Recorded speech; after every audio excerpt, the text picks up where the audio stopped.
Hello! Hi, everyone. Just gonna get all my ducks in a row and get ready to do some stitching.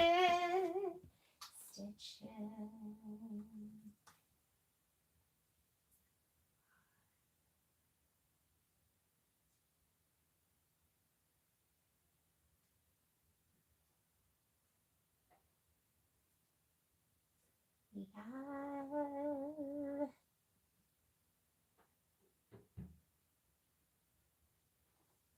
I know. Can you believe it? I'm early. I'm early?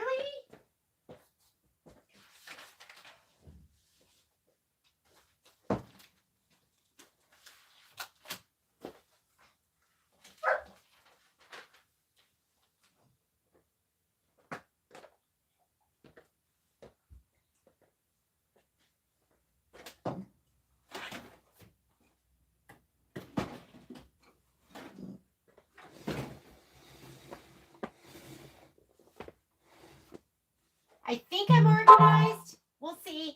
Hey, Miss Kim. Nice to see you. I've been thinking about our last conversation about how you like to do a little bit at a time. And I'm like, maybe I should just be doing a little bit at a time. Maybe that's really overwhelming. Uh, Kim is my inspiration for scan and cutting. She was the one who said it was that easy. And then I was like, really? And then it was. And I was like, oh my God, I love the scan and cut. So, we're having some work done on the house. It was unexpected. It wasn't supposed to happen today, but they squeezed us in. So you might hear some drilling and some construction in the background. Not much I can do about it because it's actually the slider onto my room.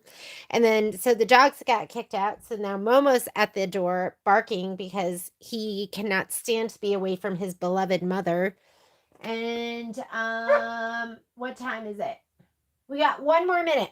Okay, I finished this up. So I was away this weekend. I got home yesterday and I started stitching right away. So I finished up and I filmed everything. So this is posted my piece block, which has you know how we are. We always have to point out what's wrong. I had stitched my quilting with the what was that? Too confusing. Yes, confusing. I had stitched this block or this one, and then I didn't want to stitch the whole thing, but I wanted to redo my quilting so it had the glitter thread. And so I ripped it all out, put it down, and I didn't even think about the direction I had it. So you're going to see like this one has the little outies, the little eyeballs, and the other ones don't. But I don't know if people are going to notice it. They probably won't unless I point it out. This thread's amazing.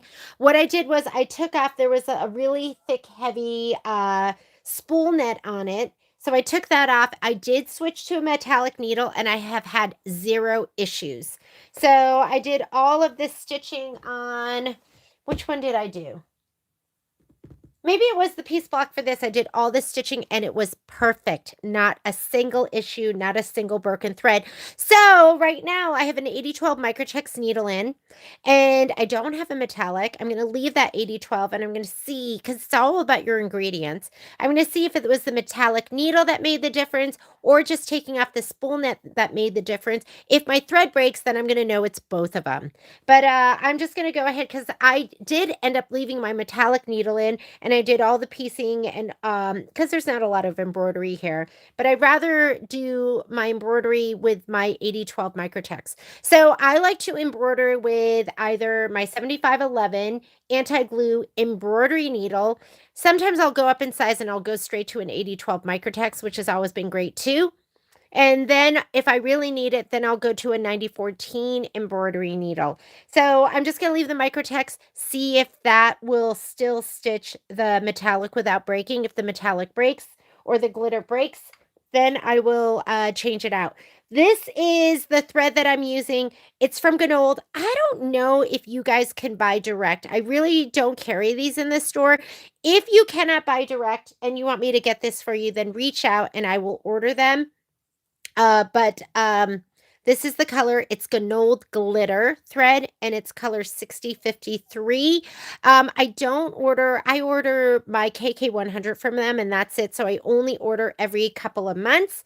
But if you really want one of these or other colors, let me know, and I'll do a special order for you. But yeah, it's not, I don't carry this in the store, but I should, shouldn't I? 6,000 meters. It's a big chunky guy. Okay. So this is what you should have done for today. Your homework was to finish up section 1 and piece it together. I just finished my homework. I doubt anyone will notice. I know. I just finished my homework. I was looking at my clock and I was like, oh, I have 2 hours or something before we start stitching. And then I looked and I was like, 11:20. Oh my God. And I just like threw it together. But I feel like that glitter thread is just absolutely amazing and makes a huge difference. I'm sad about my filler blocks that are boring, right? Those are boring now. But maybe it'll look nice just to have some glitter on some of them. Section 1, done. I'm going to go ahead and put this to the side. I did just post the video because like I said, I did just finish it. What we're going to do today is we're going to start out with section 2. And I thought we would just go in order. So if you have your handy dandy spreadsheet, I am just going to start with Penguin Friends. I'll probably skip Welcome Winter and do that last because that one's so easy. It's just embroidery. So we'll do the ones with applique first just because it's a little more interesting. And if you've never done applique, then you'll get a little more instruction. All right. We're going to put this into the 7x12 hoop. It bumps you out of the 6x8, but Susan A is on here. And if you need did I attach it? I can't remember. I wanted to make sure that I attached those instructions, put it somewhere on our Sew Along page. She put together some wonderful instructions that if you have a 6x10 hoop, what you can do to still stay in your 6x10 hoop, but to be able to do the background quilting. So send me a note or a reminder, and I will get that up on the website too, so you can see that. All right, let's hoop up. I'm going to be using my 7x12. Do you need to use a 7x12? No, you could use an 8x12. You could use your 6x10 with your special handy dandy instructions. Oh my goodness, guys. Is this going to fit? Yes. Yesterday, I was filming. I got home and immediately started filming and recording because I was like, I have so much I have to put up. Hang on, I'm just folding this up so it's neat and tidy. And I'm going to put this over here because I can't see your comments right now. Let me put this over here so I can read them. I got home, started stitching. I've got my 10 needle fired up right now. I just started stitching out the candy cane, not the candy cane, but the winter gingerbread bridge, which is going to be so cute and amazing. And then Patrick was like, let's sauna. So I was like, okay, let's sauna. So then we saunaed, and I was like, I need to keep stitching because I have so long tomorrow, and I hadn't finished my homework because it's just been super busy. And, we'll go in our bathing suits or whatever. So I just had a towel wrapped around me. And I was like, oh, I'm going to film. And I was like, they can't see me because all you see are my hands, right? Well, no, like when I lean in, you see me. So you're going to see a video and I'm just wearing a towel. I was like, oh my God, that's ridiculous. Then I was like, oh, maybe they can see me. So then I clothed up. So there'll be an episode of Jeannie stitching in her towel.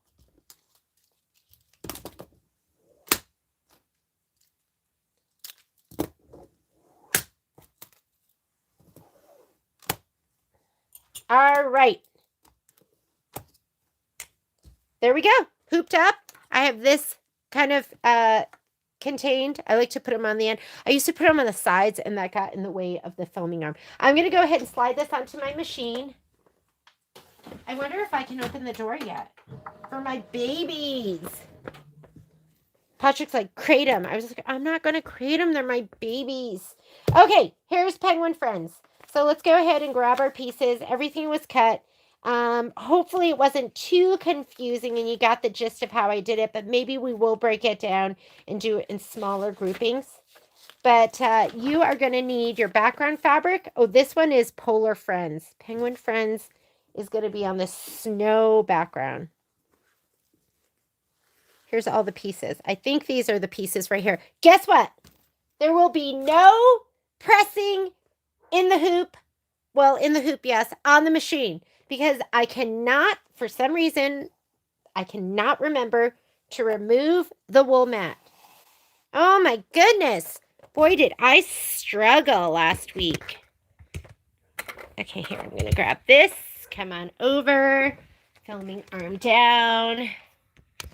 I do that because I'm lazy, but it ends up that that's not the lazy man's way of doing it because I just ended up having to rip everything out. And even when I said, don't forget, I forget. Alrighty. So first thing that we're going to do, and I do have my spreadsheet right here if you want to refer to your spreadsheet instead, is we are going to put in Winter 7 6x8 design. So Winter 7 is going to be the one with all of the snowflakes, and you can always look here because it'll show you the design right there. That's going to take a while. So let's go in here. And Winter, this is the what, 6x8? 6x8, maybe this one. Yep, 6.5 by 8.5. That's the one you want. We're going to go ahead and set it. Let's choose our hoop size because I was using obviously something smaller. So go to your settings button. For me, it's that wheel, this little cog wheel. Yours might be a piece of notebook paper, and I'm going to select the 7x12 hoop. And let's go as fast as we can go. Maybe not. Let's go 800 because I know that it worked at 700 perfectly. I like to push the limits. And we're going to go ahead and say okay to that. Let's add. Don't move this yet. Come down here. We're going to be doing the penguin. Penguin, where you at? You so cute. There he is. And set it. And what are we doing? He's just centered. We're not moving him up and down. With wallflower, we move the files down a lot because they are flowers. So we need to have the stems be in the ground. So we're going to leave him centered. And that's all we're going to do. You could group it here, but why bother doing that when you can just touch embroidery and it's going to group it on this screen. I am going to slide my hoop on. If I don't, hello, Miss Lila. Thank you for joining us. Slide on that hoop. Now, once that is slid on, you can just go ahead, go to layout. Right now you have color list. Touch layout. It'll be your editing options. Brings it to the front. And why did I go here? Oh, I want to move. We want to move, and I'm just going to scoot the whole thing up to the top. It saves you all of that muslin or stabilizer that's down on the bottom. And we're going to say okay. And last thing I want you to do is I want you to select the button way down here where you can go forward and backward stitches. And let me see. We are going to go ahead and let's do our placement stitch. Placement stitch first. I was piecing. So I'm going to take this out. When I take my thread out, I do not pull it back. I'm just going to unthread it with the foot up. The foot needs to be up. This needs to be open. And then it just comes right out. I was putting together section 1. Okay, what's the first color that's going to make a difference? It is going to be the quilting in Azure, which is the blue, the lighter blue. So I'm going to just go ahead and put this in now. It's a good color. You want something that's going to contrast your background fabric so that you can fussy cut when you trim everything.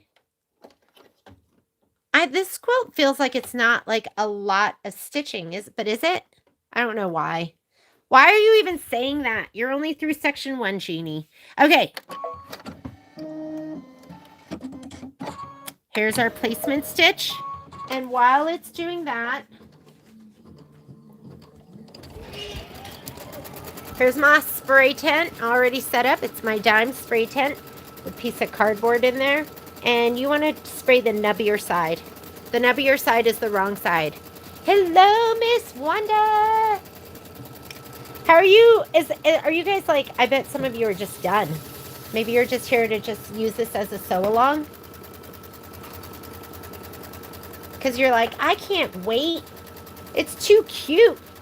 Literally, if I had, like if I didn't have as much going on as I do, I would just stitch this out in a weekend. I can't, because I want to stitch more.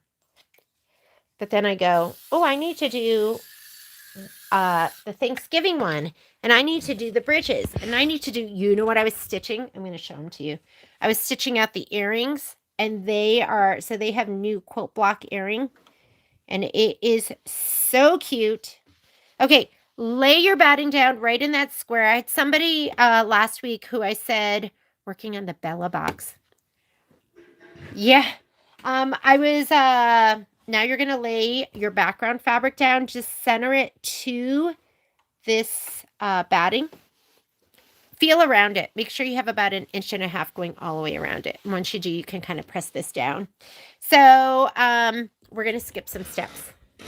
Ready? This next one, so it used to be turquoise and like orange, and now it looks like it's switched to blue and deep gold. But this is going to be the tack down for the batting. We're not going to do that because we cut it to size. Why do we cut it to size? Because it saves time. It means you don't have to do this and you don't have to trim it.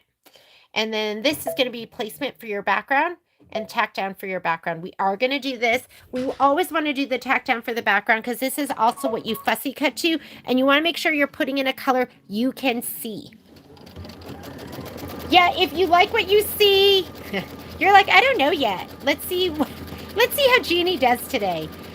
Make sure that you give us a thumbs up and that you subscribe, because I think it helps us with our algorithm or what you see or what kind of content they give you. And now we're going to do the quilting stitch. Remember, I have an 8012 Microtex. I've been using the metallic needle, and it has been flawless, meaning I've just been having so much fun, no breakage. But I also removed it. The spool net it had on there was kind of like, just like hard plastic. And I wondered if that was why. So we're going to find out right now. If it breaks, then we'll switch to our metallic needle.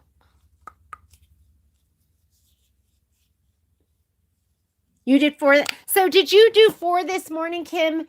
Are you ahead, or were you working to catch up like I was? I was like, oh my God, I need to catch up.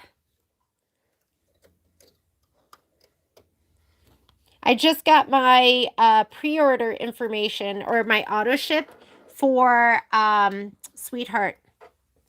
The Sweetheart Shop Street, whatever it's called. Okay, I'm finding that usually I have to do it twice. Persistence beats resistance. One more time. Nope, didn't go. All right, sometimes the specialty threads, you have to just thread them yourself. Oh my God, I feel like I'm guessing. Did I get it? I think I got it. Oh my goodness, I did. Also make sure that you thread down through the bottom of the foot, or else it is messy.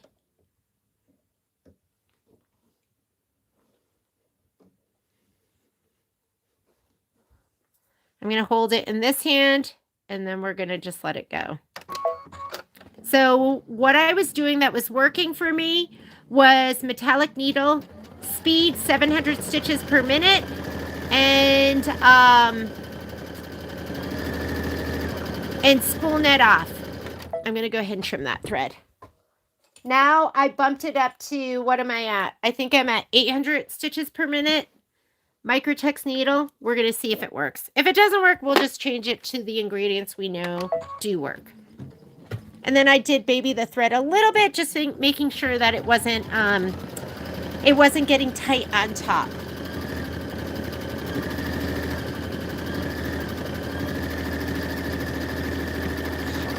I don't see the point in that, like a water soluble for the tack down, because you need the well, I use the tack down to fussy cut too, so I know how to trim my block. And that's the tack down is almost always going to get encased in your 1/4 inch, unless your tack down's a little bit bigger. So I would just leave it. Leave that tack down. You need it. Otherwise, how do you know where to cut? Right? You need it. You need it. Oh, what happened? Looks like it's still good.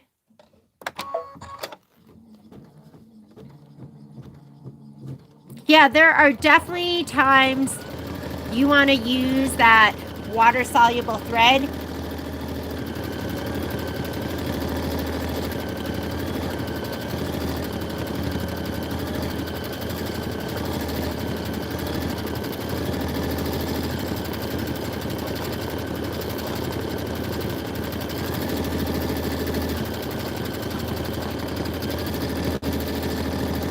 Here we go, 10 minutes of stitching.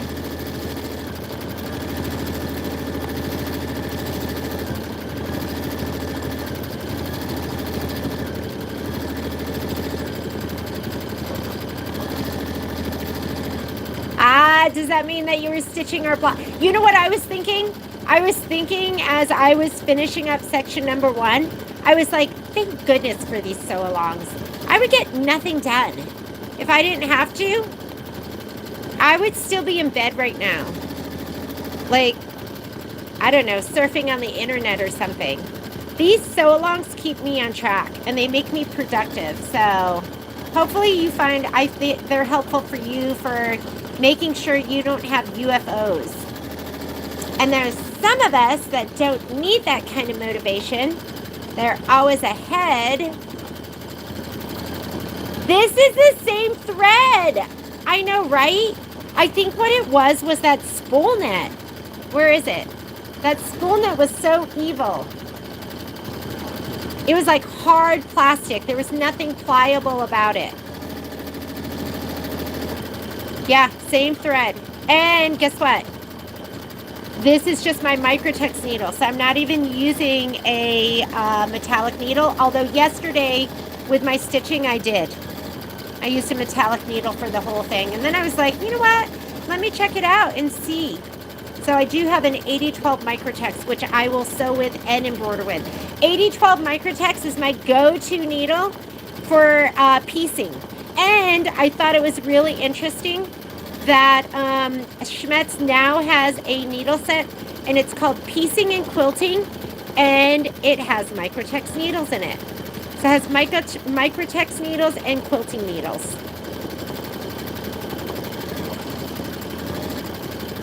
Do I think it's... No, I don't think it's better than Kingstar. You know why? Because I'm like babying it up on top. Here, I'm going to show you. I'm babying it right here because it's like what I find with metallic or threads is they'll kind of loop and curl. So I'm sitting here kind of holding it up here and just making sure that it doesn't like do this. This is what it likes to do. So see, I don't know if you can see it right here. It's trying to do it. So I find Kingstar is effortless. I just run it. I run it full speed. It is low maintenance. I never have ever had to change out to a metallic needle. This stuff is so gorgeous though. And Kingstar doesn't have anything like this. Like this is like magical. This should be in like Fairyland thread.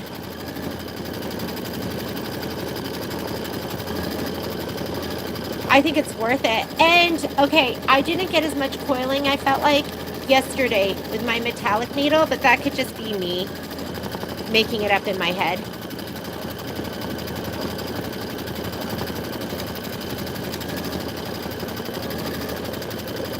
Right? Kingstar is like the best.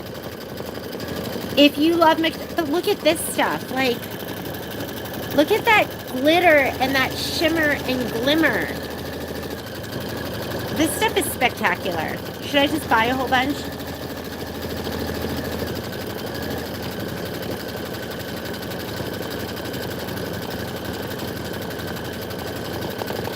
We are about halfway through. Remember how bad it was last time? How bad this struggle was? You need to take that spool net off. I don't even think it's a spool net. I think it's just something they sell it with. But I thought I needed to leave it on there. I have this in a couple different colors. Once I'm not actively holding this, I'll go over and get them and show them to you. But I think I showed you the card too.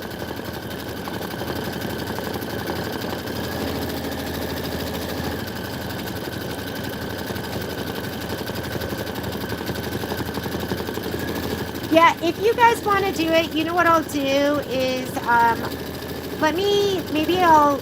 don't even know if you can go, I think you guys can go onto the website.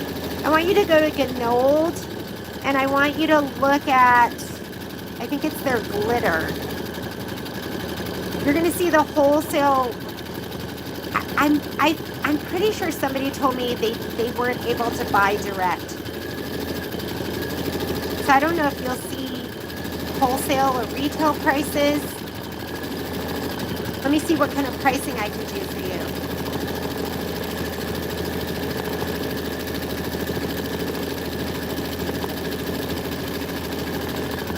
The issue with that is the spool is too big.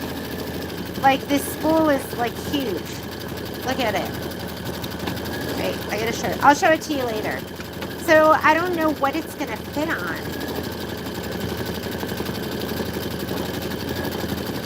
I think I need to have something built for me. Because you can't put it in a coffee cup.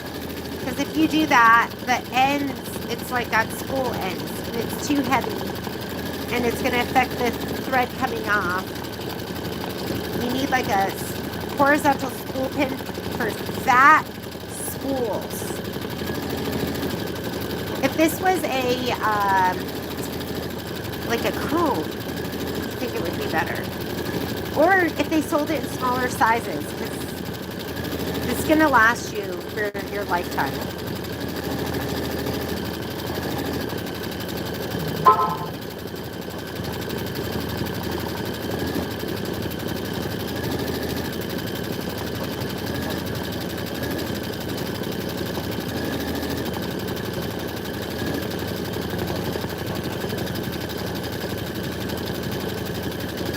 Oh yeah, order from that. They're amazing. I gotta show you all the colors. I think I might have 4 different colors. And I'm so happy Virginia said that she was using the Yenmit. Otherwise, I would never have thought about pulling this out.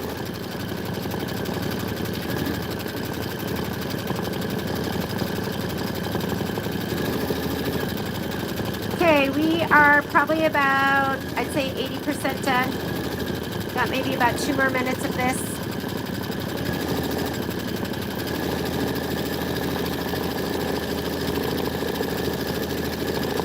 Oh God, this spool is 3 inches. It's probably 3 inches across. It's like a monster spool.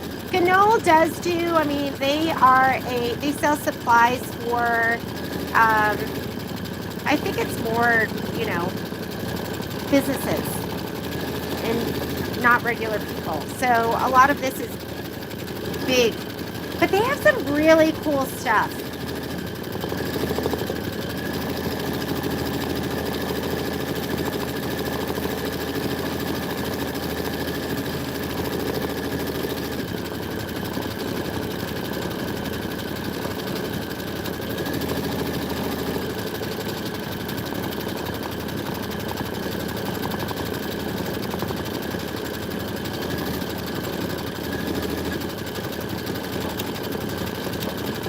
What is that color? It's 6053. I'm going to see if I can find the color card again, and I'll show it to you, because there's some amazing colors in there.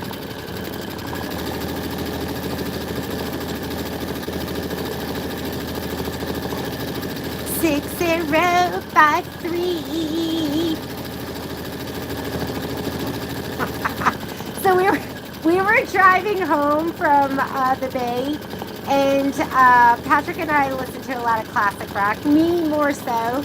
And so a Yes song came on, and I was like, he was just talking about Yes, and I was like, it sounds like Rush to me. Didn't sound any different.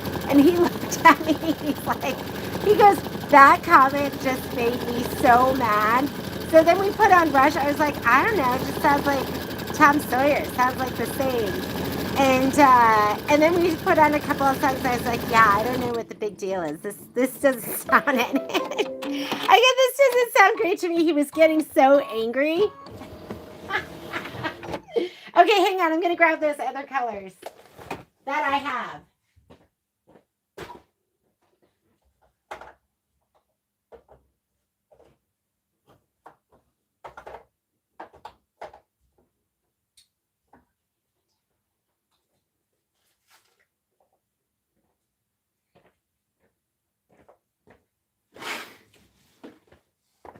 Okay, best metallic thread in the world, Kingstar, for sure, because it's like so low maintenance.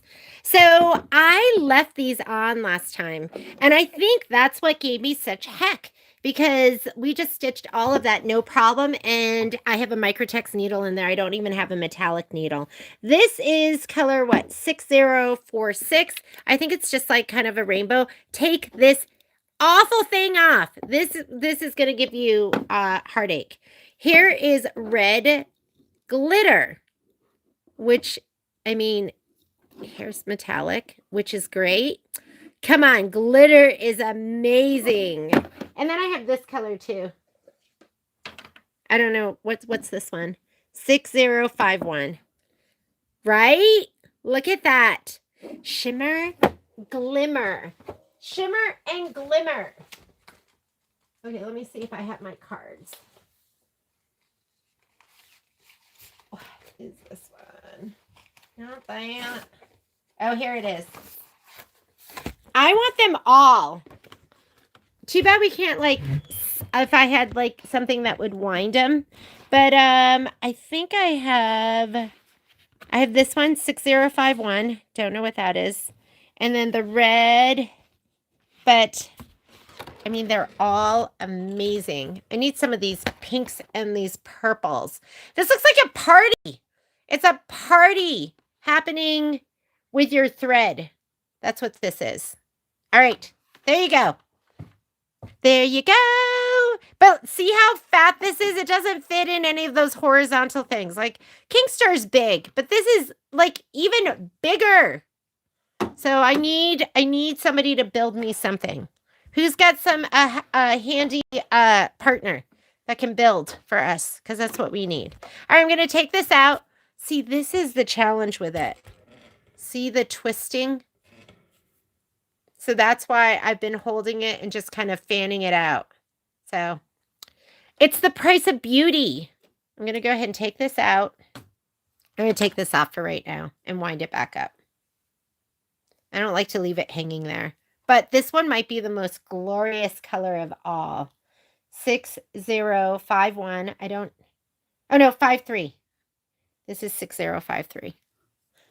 6051 Arctic Black. He might be great for the penguin, right? You want a little razzmatazz? Next, what's our next step? We're going to get into the applique. So I'm going to go ahead and, where's my book? Don't want to lead you astray. Here are all of the pieces I think we're going to need for a little penguin guy. Mine all have heat and bond light on them. So next step is going to be, go to the embroidery instructions, stitch the ice placement line. It wants you to do that with linen in. So I'm going to go ahead and, I go, do I really want to use linen? It's so hard to see. All right, I'm going to follow the instructions. Let's just use linen. Let's struggle, guys. Let's struggle to see the placement line. Put in linen. I just worry. I go, maybe it needed to be linen for a reason.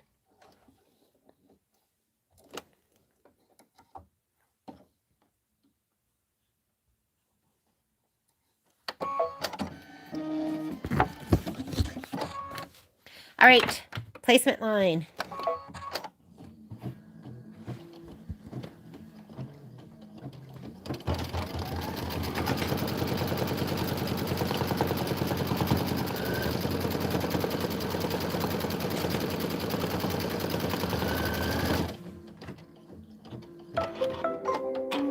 I think we're looking for, where's my piece of fabric? I think we're looking for this. I'm guessing. because I don't even know where it's stitched. Oh, no, it's big. It's a big piece. All right.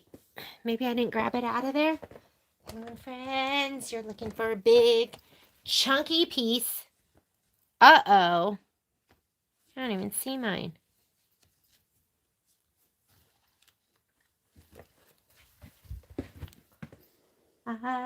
Oh, glitter! Glitter!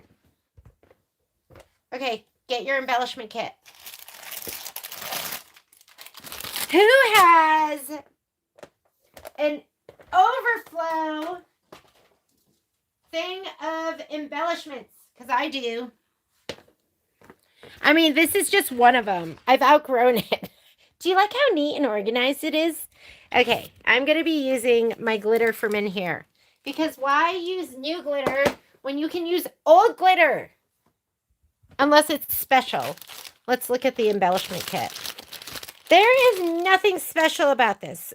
Is there? Like, it kind of looks like it has blue flecks in it. Let me look at my other stuff. No, this does too. Okay, nothing special. I'm going to use this one. Remember when I did that other one and the vinyl? What was it for? I can't remember. But it was special vinyl. Oh, it was Comfort and Joy. Comfort and Joy had special vinyl on it. Oh, I don't even need to take this off. Sorry. We're just going to put it on and do the tack down. Put it over here. Read your instructions. It says, place the ice glitter right side up, tape it in place, stitch the ice tack down line. I'm not going to tape. I'm just going to go ahead and spray, and I'll just put it right up here. I can see my line now. So I'm going to give it a little shot of spray. Ooh, I'm out of practice.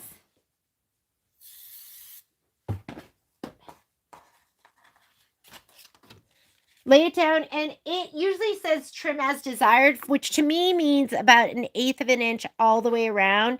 So I'm going to bump it up about 1/4 of an inch. There we go. Here we go, and I'm going to go ahead and tack it down. This matters now. I would definitely do the linen. Binding my quilt. Oh, yeah. Oh, my goodness, Gloria. 2? Wow. Okay, I'm going to get my scissors that are curved straight. If you don't have a pair of curved straight, I would recommend that you get a pair. They allow you to cut without having it like smiley lines. Hopefully I can find mine.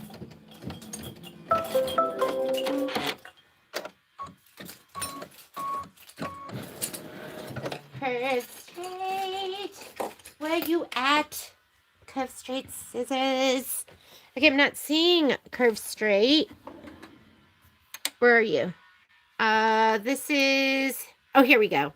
So here's curve straight. You want these because when you cut as desired with curved, you get little smiley faces. So these are the ones that you want. I have them in both the 6-inch size and the 4.5. I use this size more, but sometimes I do use the bigger ones as well. I'm going to take it off because I have to twirl it a little bit. Is it glitter? The wedding was great. Yeah, the wedding was great. Yes, this is glitter. Wedding was fantastic. I don't see those cousins all the time because they're all in Connecticut. I was talking in one of my videos. I was like, but their kids are moving out here. So one of my cousins, her daughter has like really bad psoriasis, but the weather out here is so much better. She's allergic to like every tree known to mankind on the East Coast. And so I don't think she'll ever go back. And then so I was like, well, you're going to have to move out here. And then I have another cousin and they have one son and he doesn't think he'll ever go back to Connecticut. He lives in like down near, is he in like Santa Clara or like Sunnyvale or something? So I like to cut it so there's a little bit of an edge, like not right to the stitch, but it does say as desired. So you cut it how you want. And then I got all excited because I don't see them all the time. And I was like, oh, wouldn't that be so much fun? We were so close growing up. You know how If you have a family like that, cousins, you know, we would see them. We went to church every Sunday, like a big Korean church in East Hartford, Connecticut. And so I would see them then. I always was so excited. Because I have I don't have a lot of cousins, but we're close and they're girl cousins. And so they're like sisters.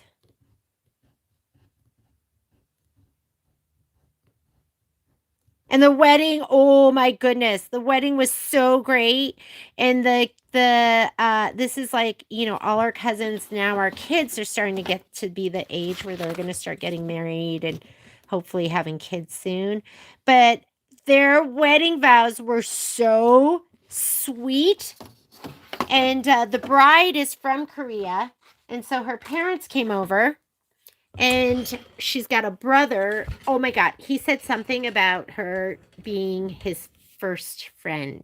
And it was so sweet because he was like, now you were my best friend and my first friend. And she was like, now you're getting married and he's going to be your best friend, but you'll still always be my first friend. And I was like, oh my God, that's so sweet.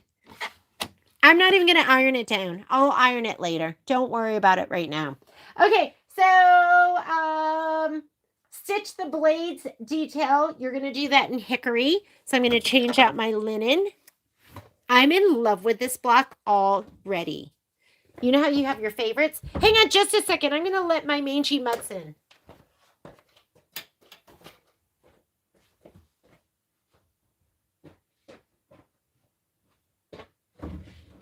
Oh, were you lonely? Were you lonely? Okay, go lay down. All right, hickory, which is so dark, it's almost black, but it's like the darkest brown that you can get. Whoop, whoop. Sorry, pups. You're okay. You're okay. Hi.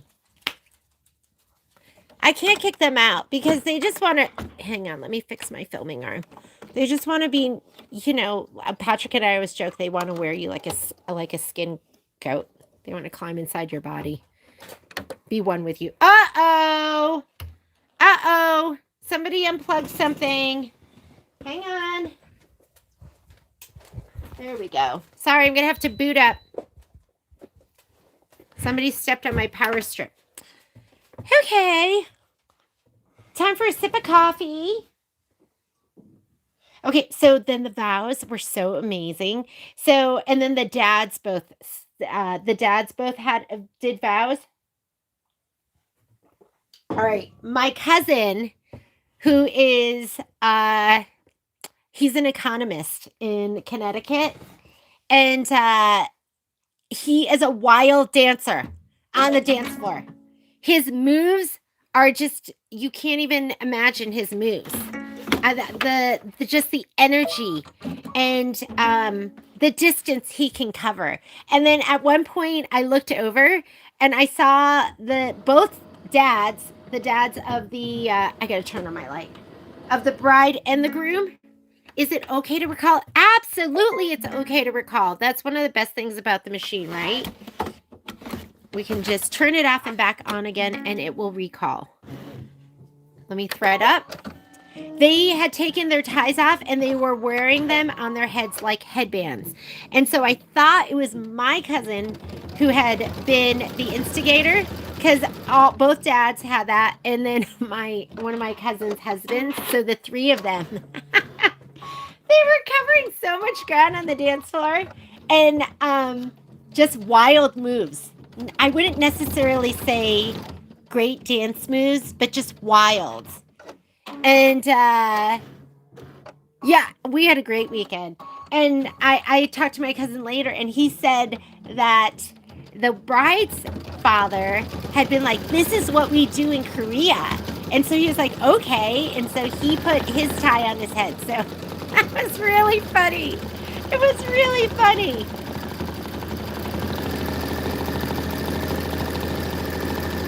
Everyone had a great time.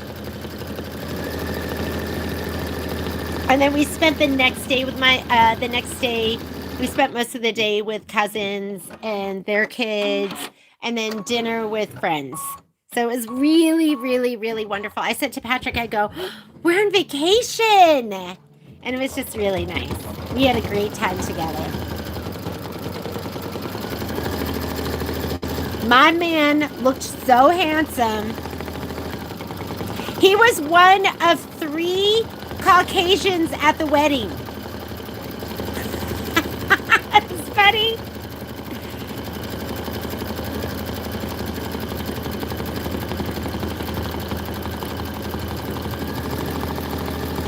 Is this gorgeous already? Are you like in love?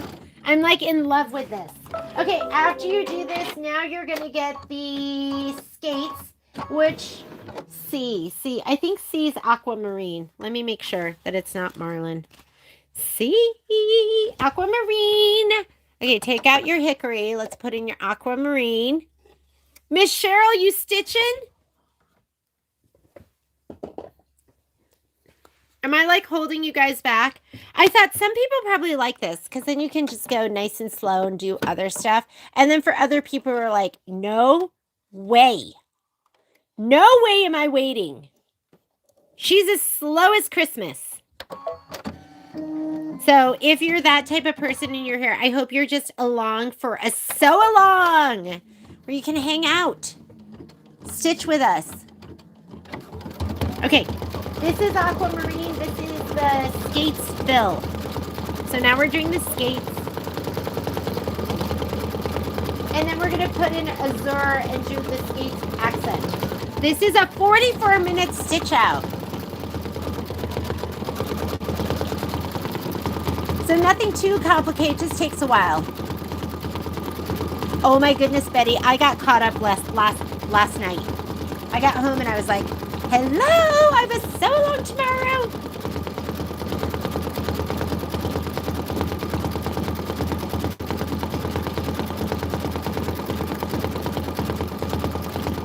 These colors are just amazing.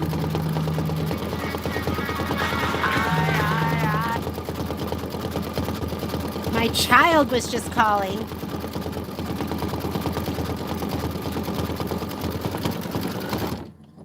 I hung up on her. I'll have to text her. I had like something set up on my phone, but it's not working. I love when my kids call, but usually they want, well, one of them usually wants something. I don't even care. I just love it. It just makes me happy.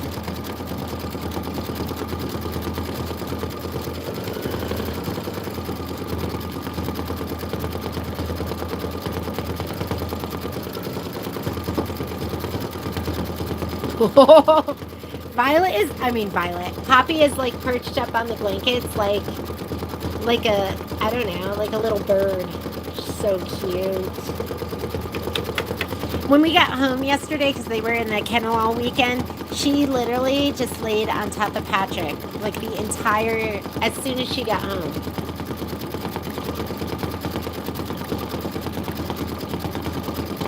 Hi. She was shooting hearts out of her eyes at him.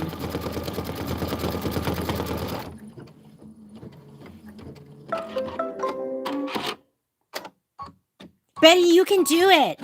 It wasn't that bad and it was pretty fun. Like those piece blocks, I loved. I would really like it if you could do them, like if you have the hoop size, if it gave you the option to do it all at once.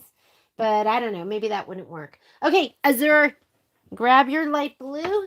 We're going to stitch the skate accents. Oh, is that Poppy?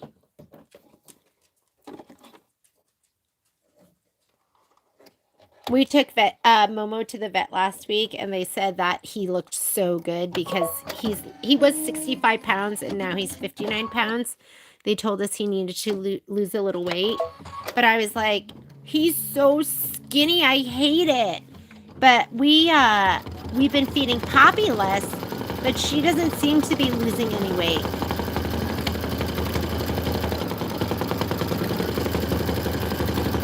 She's got such a wiggle, like a swing of her hips when she walks. Super cute. Okay, so now we're doing the light blue accents. Let's take a peek at where we're at with our instructions. So right now we're doing this step 5. I love that they also have a picture. So the written word, the picture of what we're doing, and then we're going to leave that azurin and we're going to stitch the outer body placement line. We'll put the fabric down and then the tack down. So this is going to be the next step. We're going to be putting the black, it looks like the black fabric is going to go down first. And since I cut mine, I'm not going to be trimming. Heat up your iron, though, if you are going to be using your iron.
Section 2, we've got what? The penguin.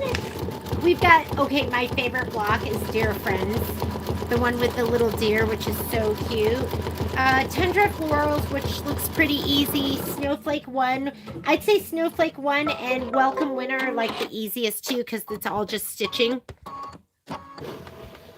All right. Go ahead and leave that azurin. You're going to do the placement line. And then we're going to lay down the penguin, the black fabric. Sorry. Whoops. Hang on. Sorry. Okay. Mama, you're tangled. And you have glitter thread on your back. Where's that coming from?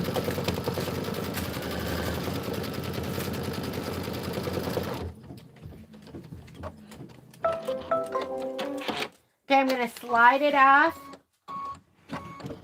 This is a bigger piece. You can use a bigger iron if you want.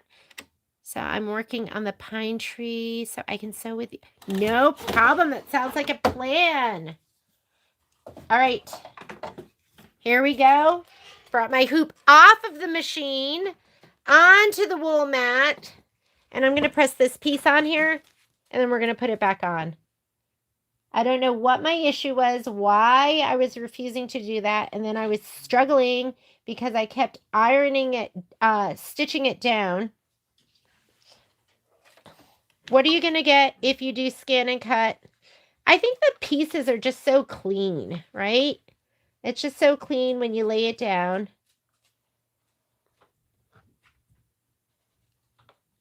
Oh, am I not? Oh, I was on mild. I want high. High heat will, I mean, it's almost so hot, like it will melt everything. That's how hot it is. I know you want to go out. I don't know if you're allowed out. So you got to be careful with your heat when it is super high heat. You can't leave it on your, it'll melt your thread. But I like it there. I like literally will just touch it and then it will adhere. I think this is down enough. I only had it on mild. Okay. I'm going to go ahead and put this back on the... No more pressing on the machine because my brain doesn't work. Because I would literally be like, okay, pull out the mat, pull out the mat. Nope, just start stitching. That's what I would do. All right, we're going to skip the next step. If you pre-cut your pieces, if you didn't, you're going to lay down your piece, your whole piece. You're going to do the tack down, and then you're going to trim. Mine's already trimmed and ready to go, so I'm going to go and skip this step. We're going to skip it. Now it's going to be the next placement stitch. So this is going to be the placement stitch for his tuxedo. Was I supposed to keep the azurin? No! I was supposed to do white. It's okay. We're going to be putting that whole piece over it. But it did want you to put the linen in.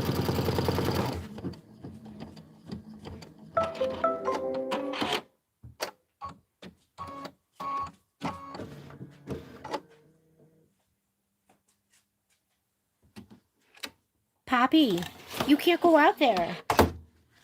The gentleman said you can't go out. Let me see, is the door shut? Okay, I'll let you out for a little bit.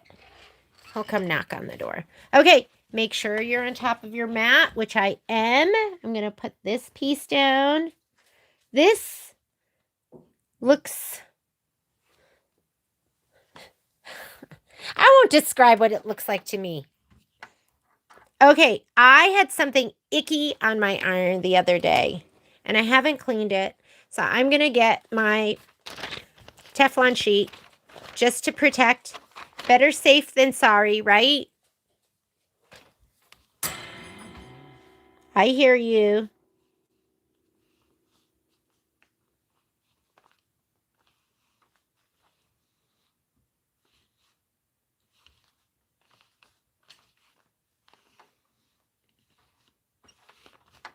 All right.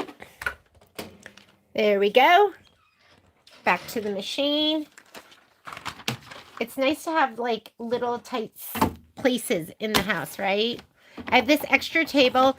I got this table from Amazon. I love it. I drag it all over the house. Well, all over the sewing room. Not all over the house, just my sewing room.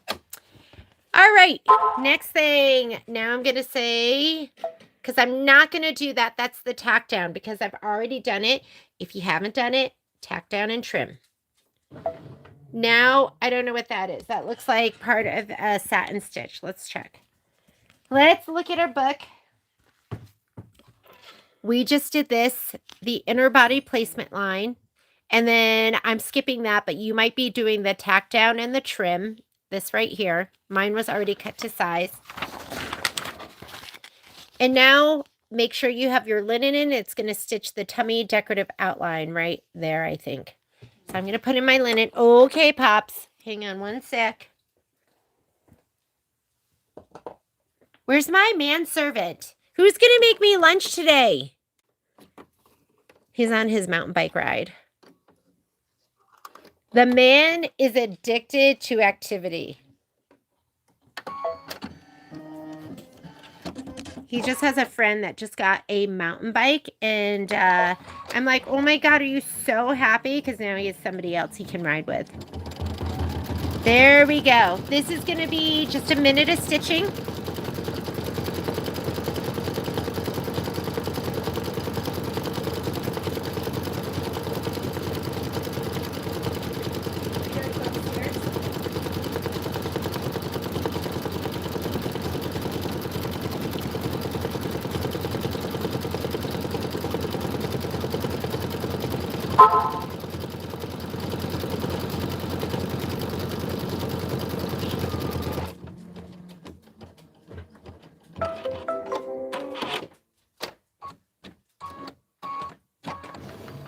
Okay. Oh, it's so cute. I feel like this is when the scan and cut like totally shines. Like the edges, it's cut the same exact size as the placement stitch if you're sending it over from the machine. And it's just so clean. That looks so good. All right, what's the next step? Hickory, stitch the head fill and the body satin outline. So I'm going to go ahead and take out the linen. I don't want you to feel like you can't do this if you don't have a scan and cut. Scan and cut's a whole nother beast. I was super resistant to using it. I wasn't resistant to getting it because I like gear and I like getting stuff. But then I didn't want to learn it because it was scary. I love it now. And I don't even know if I save any time using it. I think a lot of times I don't because there's there's front end work. But I love the way it looks. Okay, so now we're doing his head fill and his body satin stitch outline. I do also think that my hands aren't what they used to be, which upsets me. There's 6 minutes of stitching. So I really like the machine cutting out the pieces for me. I really appreciate that.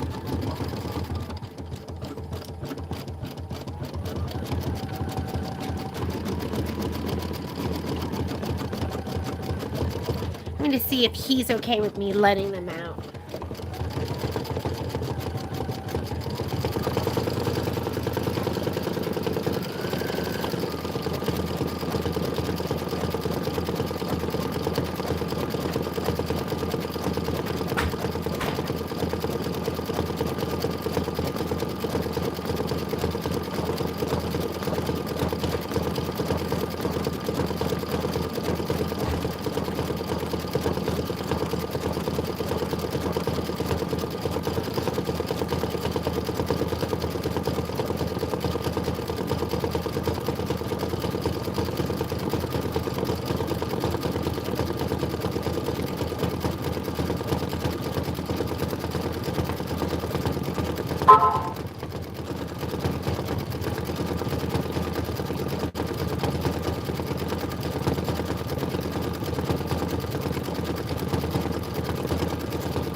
Okay, after we stitch this, then you're going to be putting in your pale mist.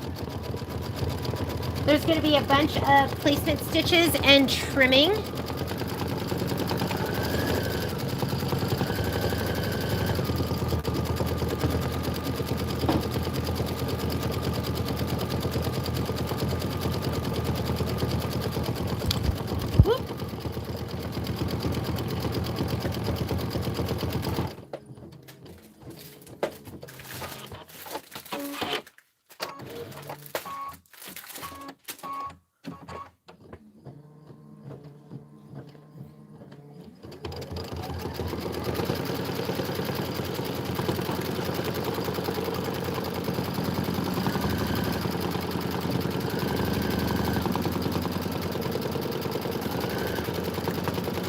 Yeah, at this point I feel like it's almost a ritual. Like, get everything prepped and then spend a day just prepping all of the applique pieces. I'm wondering what color I should get next. I feel like I should add another color to my like I should get something. So this is what I'm using right now. I mean, this looks really great here. I love this. What is that? Is that like gold? Oh, the pinks. The pinks. This is it. I'm going to get this one next. 6043. It's hard to, ooh, I got to get a green. But I can't decide which green. They're different in different lights. See that? I want them all. It's like one of those things like with rulers. For a while, I was just treating myself to one a month. I should treat myself to one of these each time I do an order, because what I get from Good Old is just the spray.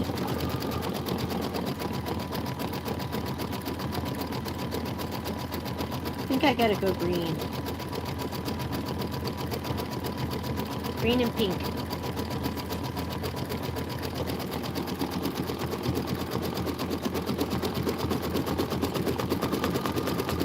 Ooh, that would be really nice if you have it. Right? Because I can't believe they just discontinued all the velveteens. And the velveteens are so great because they're cotton velveteens. And cotton velveteens are so hard to find. Yes, don't forget the thumbs up. I've gotten 7. Thank you.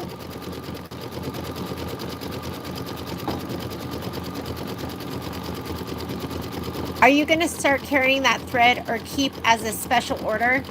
I think because it's expensive, they're expensive. I think I'll just keep it as a special order. I don't know. Maybe I should carry them. Maybe I'm gonna look at. Oh my goodness! I'm gonna look at Sweetheart Street, and maybe I'll do. You know, it's gonna be like great with the pinks. Maybe I'll get something for that. Like, oh my god, what would be fun?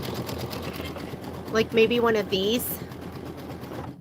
Maybe one of these would be really fun. I don't think I want to do it too bright, but something that's kind of subtle. One of those two. Okay, what's next?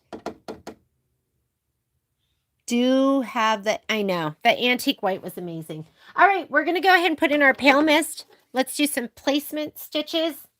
I might do the placement stitches and go back and do the tack downs. You know what I mean? So I don't have to keep sliding it on and off. Because we're going to do a placement stitch for the hat. And then you're going to do the decorative hat. And then stitch the hat brim. Now you kind of have to do it in order. Because they go down in order. That's why I was trying to not take it off.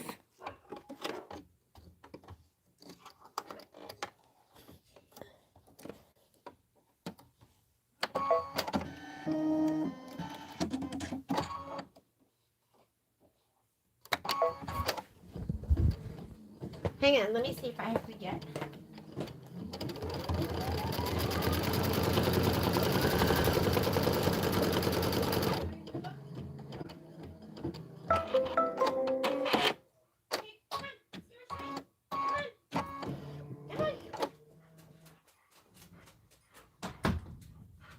Now you guys are in.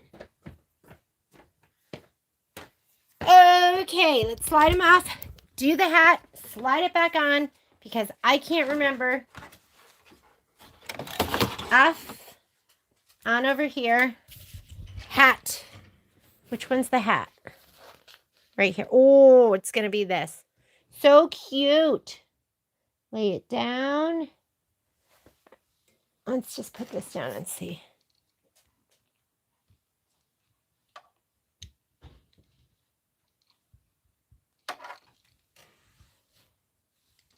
Okay, he's on.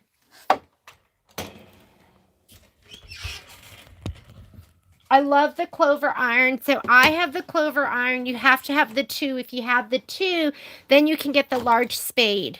Because the tiny spade is just too tiny.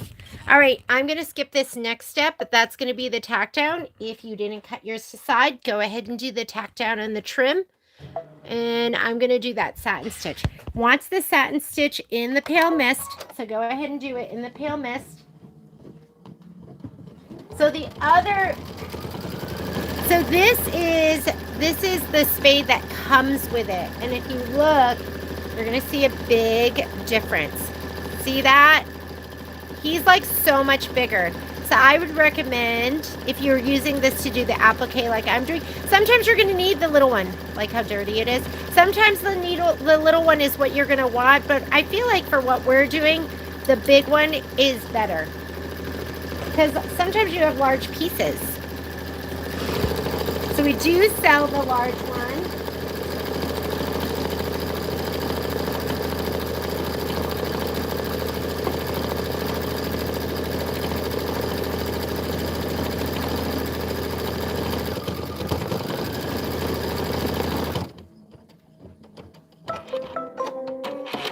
Trim the fabric close to the stitch line.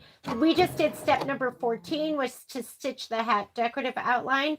Now we're going to go ahead and just hit start again, and it's going to stitch the hat brim and scarf placement line. These are the two pieces that we're going to lay down next. The brim, and then here is this scarf.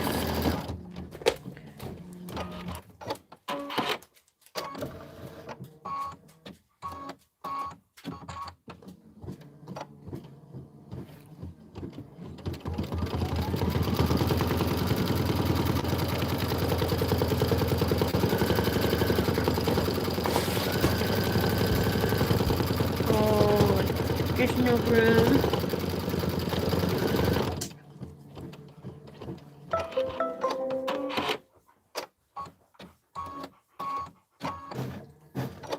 Okay, let's go ahead and slide it off.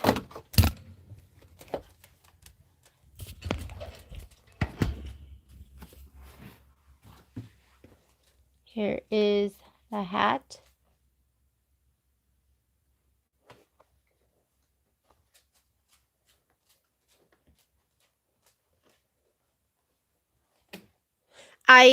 We saw our friends, and they have two little girls, so we went to Barnes and Noble to get them some books.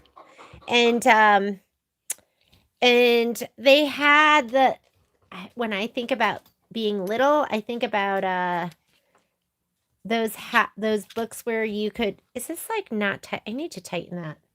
I need to tighten the tip. Where you get the stickers and then you have to find the spot in the book where the sticker goes. And that reminds me of this. I'm like, oh, it just reminds me of doing this.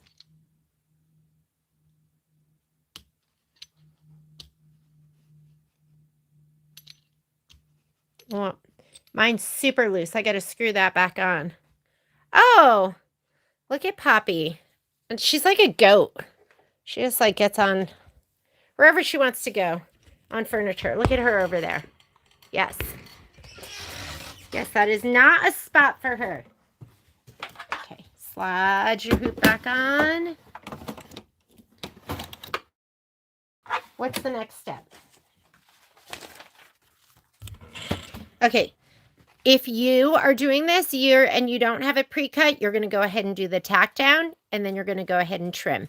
So, and then after you do that, that's step 16. 17, you're going to stitch the satin outline and the scarf detail and the scarf satin outline. So I'm going to fast forward because right now, tangerine, don't forget, that is going to be tacked down. And I want to do the satin stitch. So the decorative satin stitch. Let's go ahead and do that. I'm going to turn off my iron right now because it obviously needs me to screw that on. And this is all in pale mist. So go ahead and pale mist it.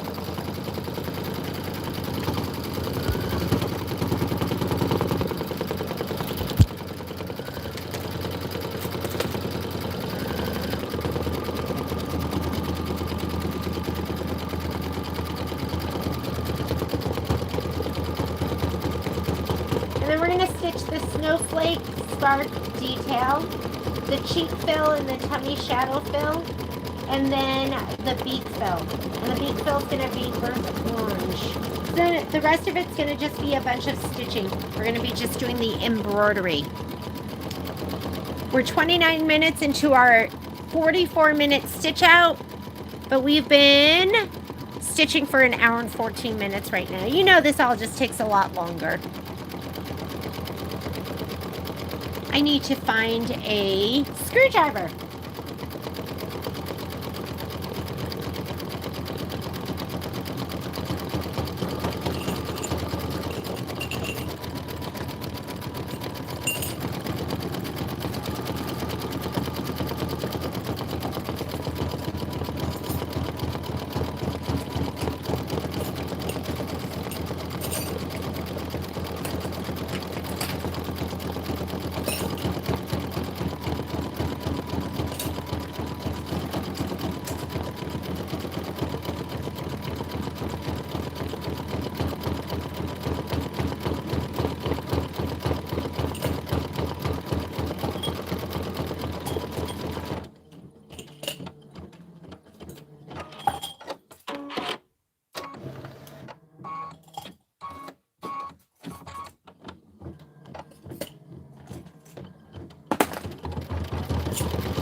linen. That's going to be the next color we're going to be stitching.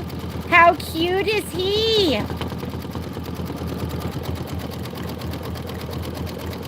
And I know you look at it and you go, oh, it's so fast when you lay down the pieces and you just iron them down. But I feel like there's a lot of prep to start with. So it kind of all evens out.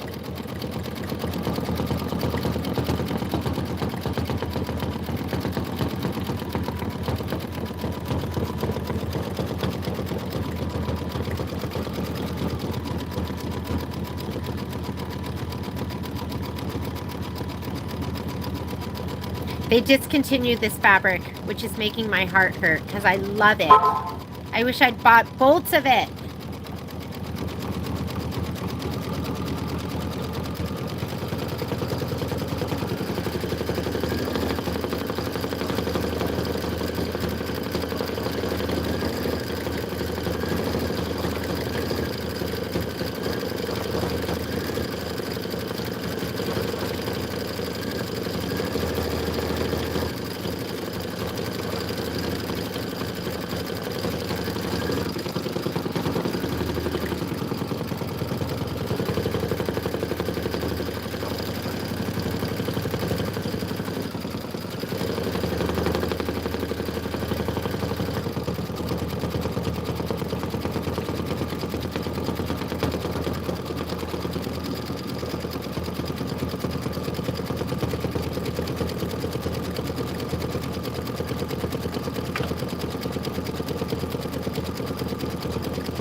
I know. I'm really sad. I'm really sad about the cotton velveteen because it's easy to find kind of this stretchy velveteen. It's really hard to find the cotton velveteen. Guess what? When we go to Korea, there's a place that has all the cotton velveteen. I mean, it's not cheap. I want to say I still paid maybe, but it was like $20 for a meter. So, which isn't bad. And then, what else? They're discontinuing a lot of their glitters, their felt colors. So you just have to source it yourself. Oh my God, I have been loving the sewing on the Avenir, Cheryl. And what was I doing yesterday? Or was it even today? Where I was stitching something and it is the Avenir. I mean, you know me, I still have my Luminaire because I can't give it up. But the Avenir is even stronger where I used to have some issues going up and over the edges where it goes up and over so much easier. So hopefully, I don't think your Avenir will hate you. I think it's going to love you.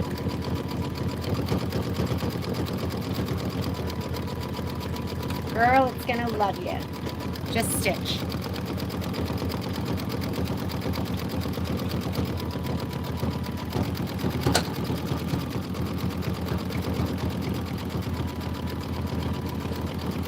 I used to do almost all of that stuff on my PQ 1500, and I've barely been sewing on my PQ 1500, although I love my PQ 1500. I told myself, because I need to piece up a bunch of backs, that no sitting on the couch, just piecing.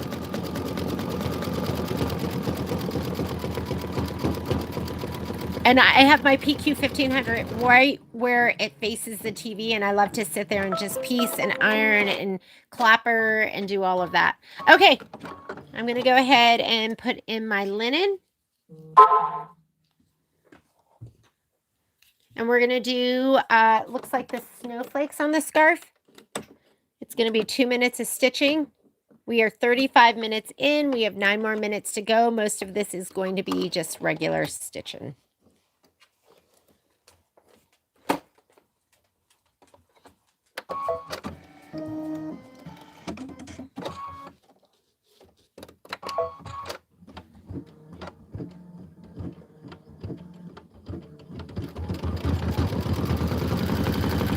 What is it? Then you need to bring it in so we can figure out what it is saying no to. I feel like most of the quirks have worked themselves out, so maybe you need to bring it in and we'll sit down and figure it out. Sometimes it's the ingredients. Mine was saying no to my metallic thread.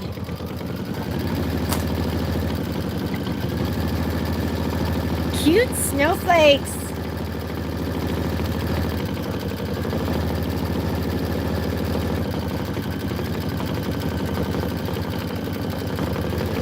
I know Patrick's like, is it time? Can we get rid of your luminaire? I've still been saying no to him.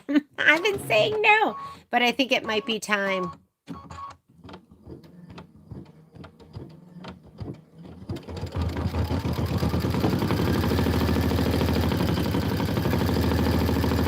Maybe just come in and sew with us, Cheryl.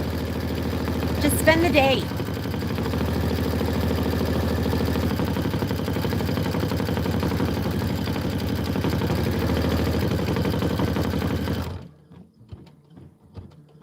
Spend the day.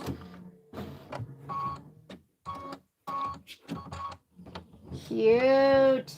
This is really cute. Okay, and then you're going to leave it in the next step, which is just going to be for the cheeks and the tummy.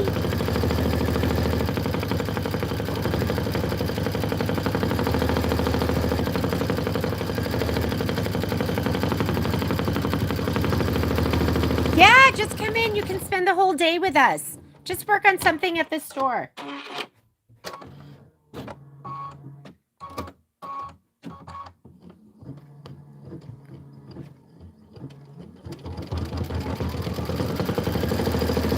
Oh, you want some love? You just scream.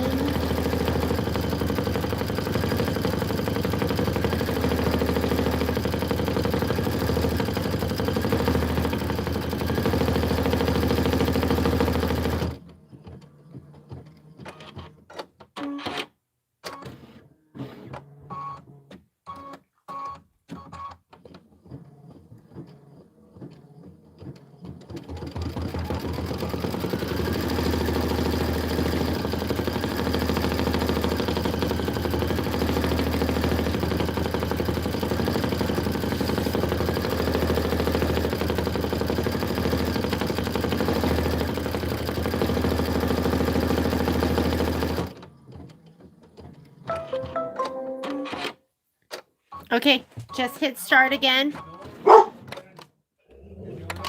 Okay, hang on just a second. Hang on, guys. I'll be right back.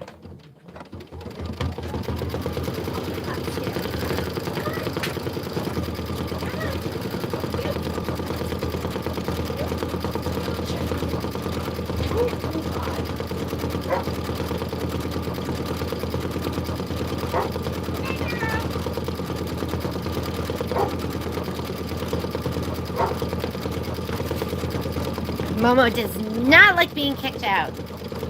All right. Whoa. It's just stuff like that. Like just a little shadowing, right? That looks so good. Now it's going to do... It's okay.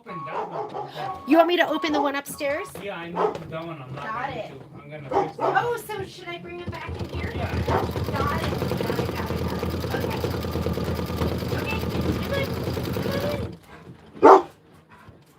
Come on.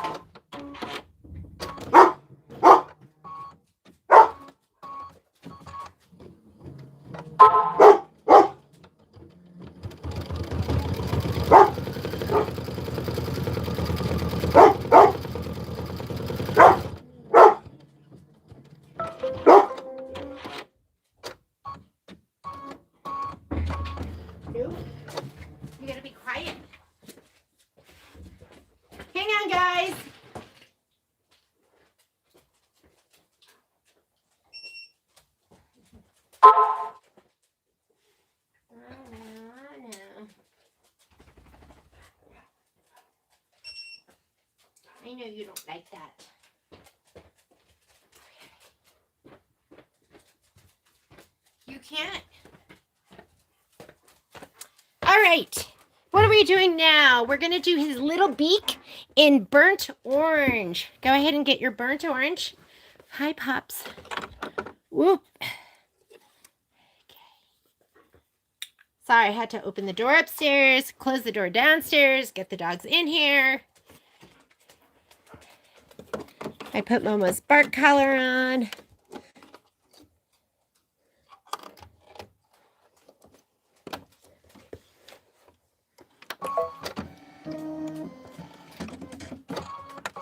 Okay, go ahead and do his little beak. And then we're going to stitch his eyes. We're going to put the hickory back in, the darkest brown known to mankind. And then we're going to be doing C, which is aquamarine.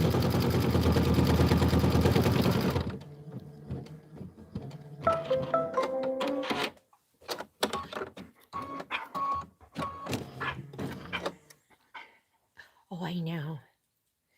Yes.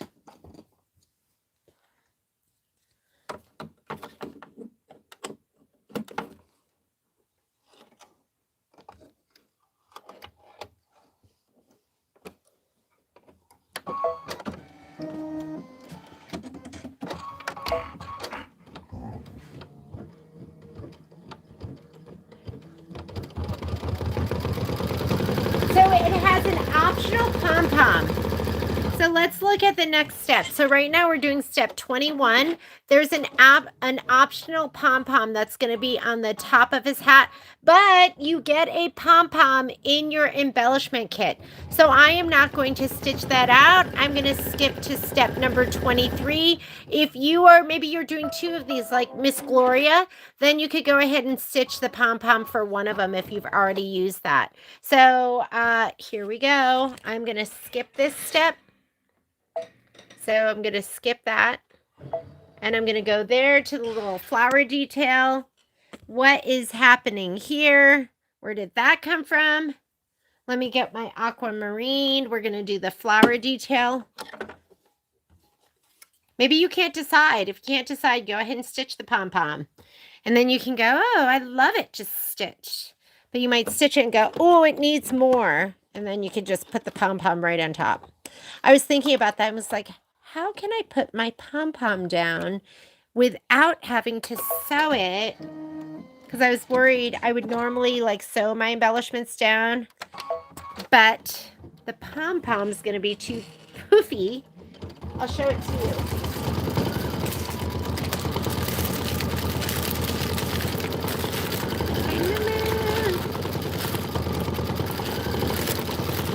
Right here, pom-poms. I think I'm going to end up using a glue gun, right? That's a glue gun kind of embellishment.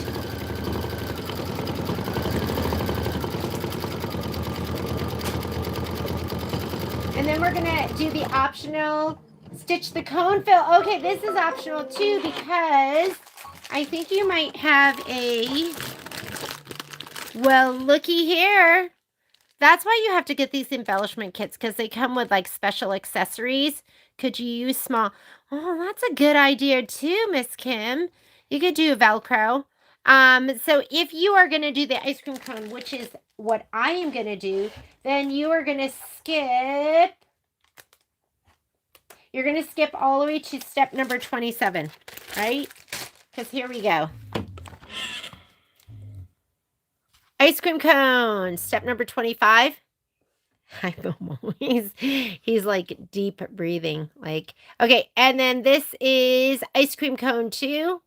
And then we're going to go to steps 27, which is going to be the little leaf here in amethyst. So I'm going to go ahead and get my amethyst, but I'm also going to remember to skip steps. Yes, you could do that. I find that sometimes when I glue gun, like I glue gunned, I wouldn't do it with the buttons because the buttons have buttonholes. So you can just sew them on and it's so easy with the machine.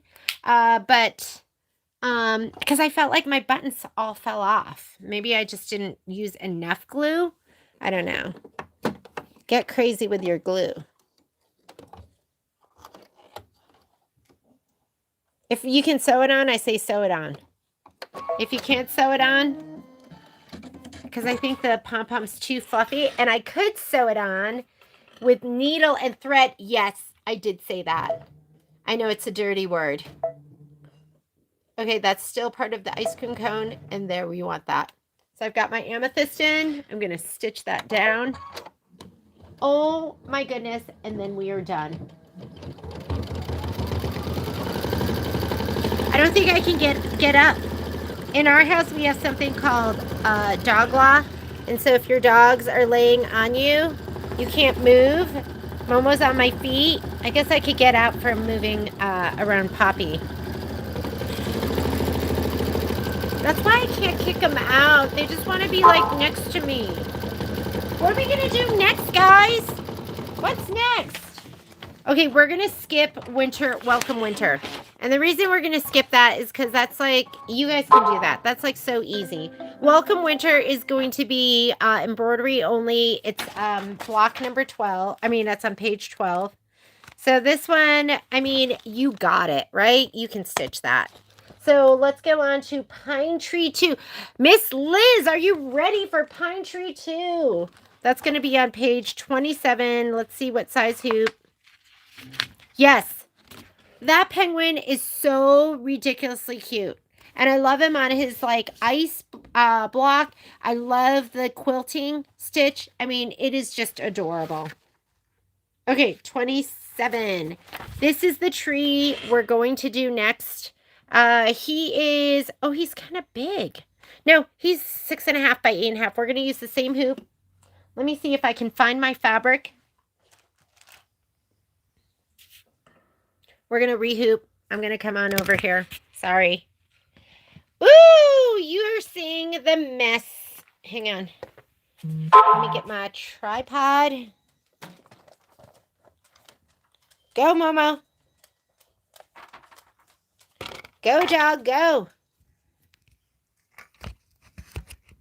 Here we go. I need a bigger sewing room. I told Patrick that. So what are we doing?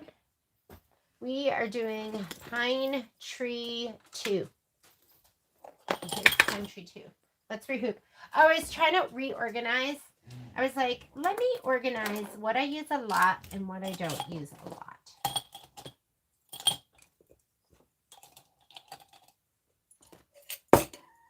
I need that in here. Okay, there we go. Love these. Use a lot. This is my use a lot. Okay, let's reorganize our thread. These are made by Dime, which I get them from OESD now because OESD and Dime are together.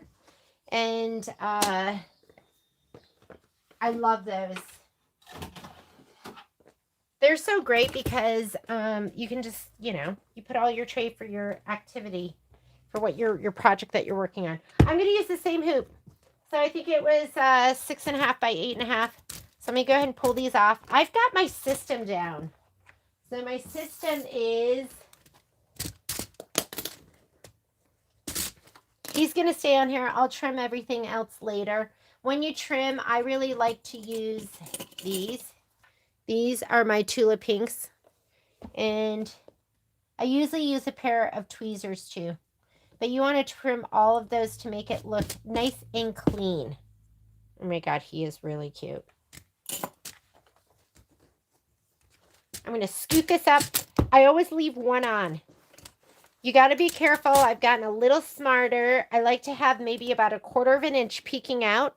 1/4 of an inch of fabric peeking out. I'm going to unroll this. And I'll clip it down at the bottom.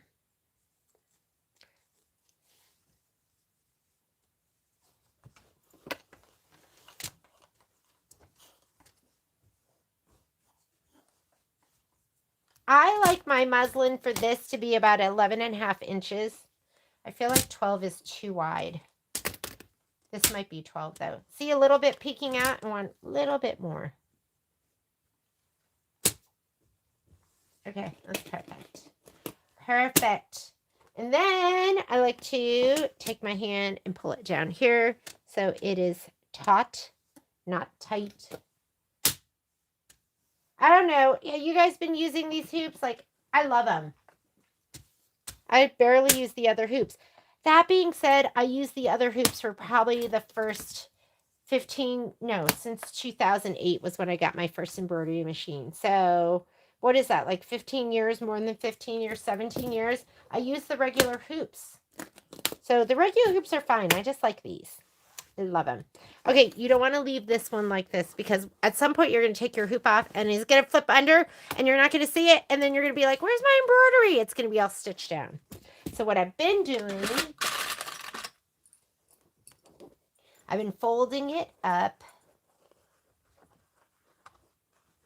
and then clipping it like this. And then he stays up on top. He doesn't fold down at all.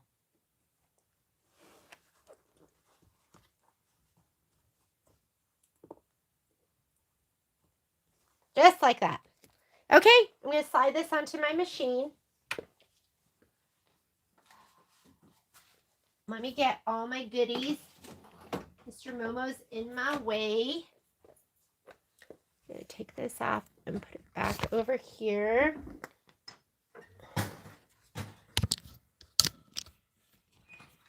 Let's load the next design. Let's load her up. Pine Tree 2. Pine Tree 2. Pine Tree 2. Let's get my handy dandy spreadsheet. Pine Tree 2 is going to be Tree 4 6x8. So I'm going to say, okay to this, saying we're done with you. Home. Embroidery. Design database transfer. And our quilting design is Tree 4. I'm guessing it's going to have trees in it. Trees, Tree 4. And it's the, it is the 6x8 design.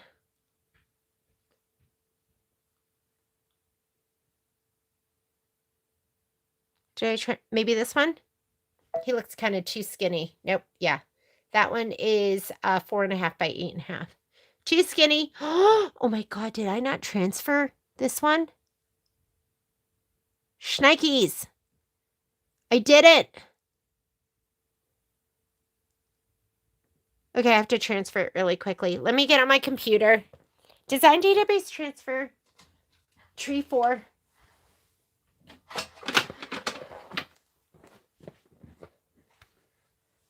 Gonna watch me do it? Here we go. So I'm gonna go to design database transfer. This, I was working on this. You got to make sure you have the right machine selected. And where's my Tree 4? Kimberbell. Where's my cursor? There he is. Kimberbell Enchanted Winter background quilting. Or here's Tree 4. Did I put anything in here? Okay. So I want the, what is it? 6x8. This one right here. I want, not that one. I want this one. And then you highlight it. You just put the arrow down and then you send to the machine. That's it. Finished outputting. Done.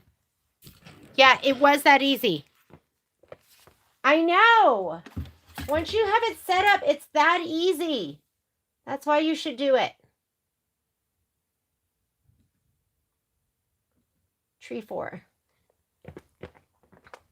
Okay, now I kind of have to refresh this. So I'm just going to go out of here, return. I'll go back in. There he is right there. No USB. No worrying about a USB getting corrupt. Nothing like that. Okay, and then we're going to also put this. I'm going to go ahead and set that. I love design database transfer. I am very resistant to change. It's got to be easy. If it's easy, and that's just as easy as putting it on a USB, I'm going to add, then I'm going to do it. And we want this tree, this one right here. Yes, there's 3 different trees. Oh, is that the right one? Let's check first. Yes, this is the right one. Set. Okay, let's see if we have any special instructions. Center alignment, align the embroidery file with the quilting centered. Oh, so we don't have to do anything else. And after quilting, go to embroidery. You should always check that beforehand. Hoop is going to be the same. I'm just going to touch embroidery so it can combine.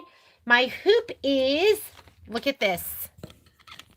It's on, but I didn't slide it up and I didn't latch it, which means my machine's not going to recognize it. It's going to let me take that design and go all the way outside of my embroidery field. So before you push it up, you should slide your hoop on and put the lever down. And that way, now it's not going to go outside of your embroidery field. I'm on my layout page. I'm going to touch layout. My move arrows, I'm going to scoot it all the way up and say okay. And then, of course, we're going to touch this button, which is where you go forward and backward stitches. And we're going to do the very first stitch out. I have amethyst in there, which is fine with me. I'm going to go ahead and hit go. And let me grab all my stuff.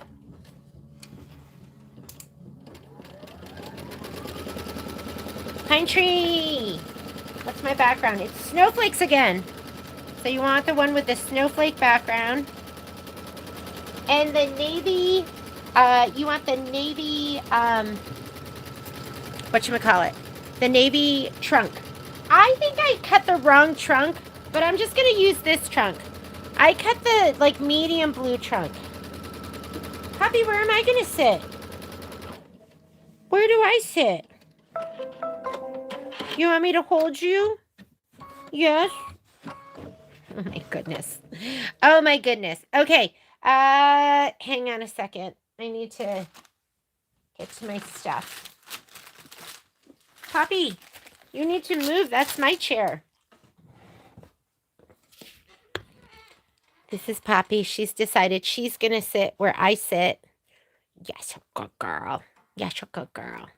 Okay, let me work around her then. Because I'm like, I would be the worst parent now. No, you know what? It's easier for me to say no to my kids than it is for me to say no to my dog. My dogs rule the roost. Yes, you can stay there. Okay. Let me lean over the dog. I'm going to become a contortionist. Here we go.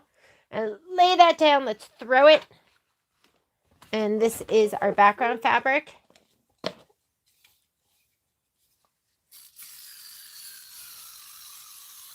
You don't have to get crazy with the spray. Here we go. Lay your batting down. Thank you.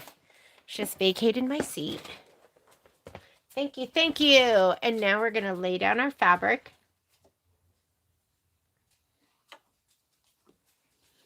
I know, there's probably some of you who are not dog people. You're like, that dog is annoying. Some of you are dog people who are like, oh my God, I wouldn't move the dog either. Okay, I'm going to say okay to this. We're going to move forward. I totally get it, however you feel. So we skipped the tack down of the batting because we were already cut to size. I'm going to skip the placement stitch for the background because we're already, we already laid it down. We're going to do this. This is your tack down of your background. I still have my amethyst in. I'm going to go ahead and leave it. Amethyst is a good color on here because I can fussy cut to this. You didn't cut around any of your... What was that? I think he popped off somehow. Scared me. Loud sounds. When you don't know what's going on. You didn't cut around any of your blocks yet. Oh yeah. So now you can just trim them out. That's kind of fun. I feel like trimming's kind of fun. Like pressing and then trimming. What are we going to do now? Let me look at my instructions books before I lead you astray. Did I do the wrong step? Oh, this was a placement stitch. So I did do the wrong step. I don't think I fast forwarded. This one is the tack down. Is it going to be in the same spot? Hang on. No, it's not. This is my quilting stitch. All right, quilting stitch. I'm going to go ahead and put in I'm going to put in my other thread for the quilting. I did the right thing. Just wasn't fast forwarded on my screen. So I'm going to get my gorge thread. Let's put it in. It's been great. Let me thread her up.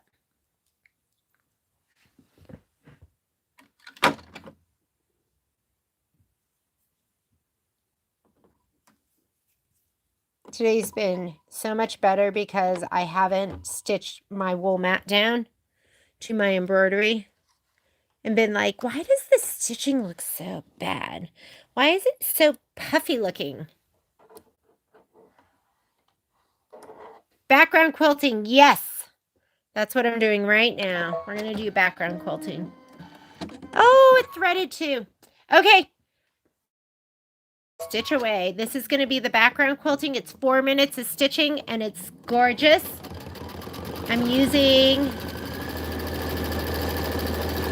my Ganol thread. I'm going to baby it.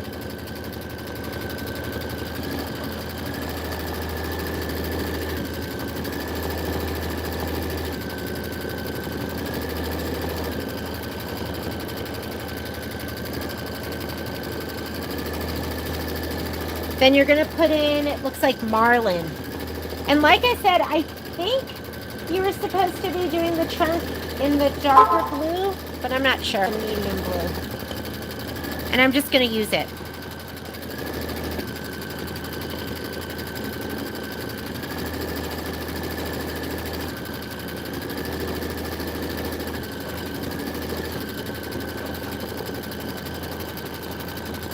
Okay, this is so cute. The little trees. Adorable.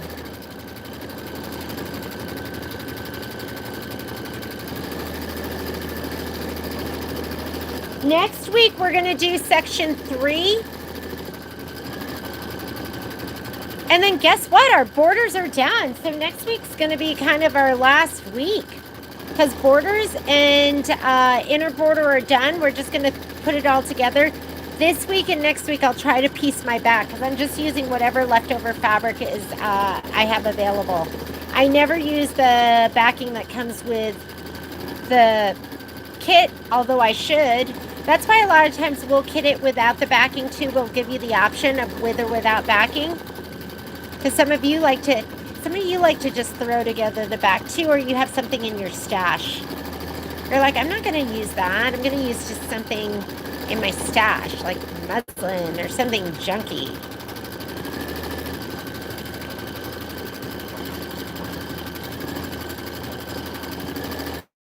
Is this so cute? Yeah, it's adorbs. Adorbs.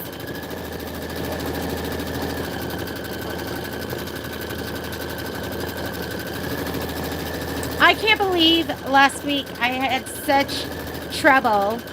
And I think because right now, like I said, I'm not even using a metallic needle.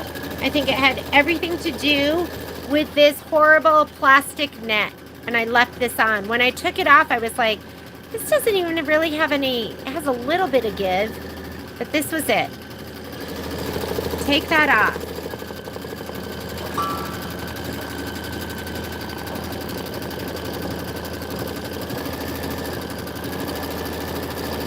What are you going to use for your back, Cindy? Yeah, save the cute material for sure. Save the cute material for something else. Like if it's super cute. A lot of the Kimberbell backings are, I don't want to say they're boring, but like this one was what? Like the blue plaid.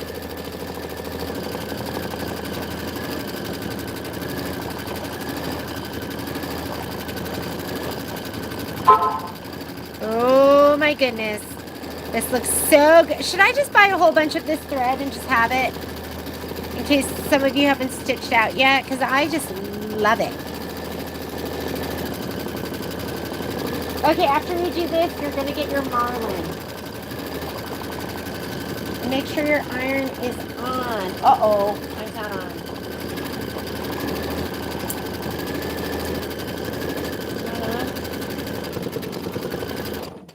I'm going to heat it up. I might have to just spray it. All right, I'm going to go ahead and take this thread out. Another amazing quilted block with gorgeous Gnold glitter thread. Is Miss Virginia here today? She probably finished hers. All right. Let's go ahead, put in your marlin. We're going to do... I turned my iron off, so... I find that the clover iron takes like a good 5 minutes to heat up, if not longer. But I had turned it off so I could tighten that screw. Do you need me to order that for you? Okay, I got to see if I can put together an order. If I can put one together, then I'll get it ordered. All right. Here we go. Placement stitch.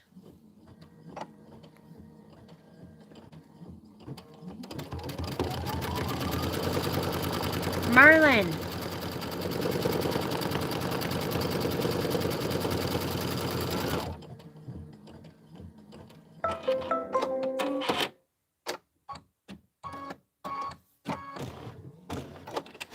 Just slide it off. Whoop!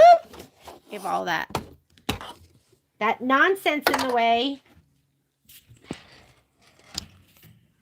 I don't know if my iron's going to be hot enough. We're going to go ahead and iron this down because I have heat and bound light on the back.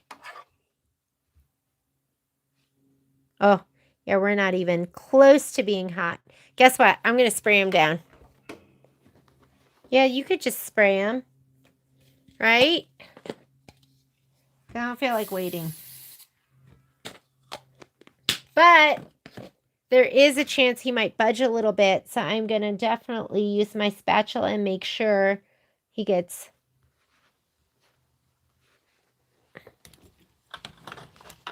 stitched down all the way back onto the machine. Let's skip a step. Okay, right here, it wants to do the tack down. We've already done that. Well, we've cut it to size and I sprayed it. And now we're going to do the tree. So the tree, we're going to do the tree placement stitch. What color? Pale mist. So we're going to go ahead and take out our marlin.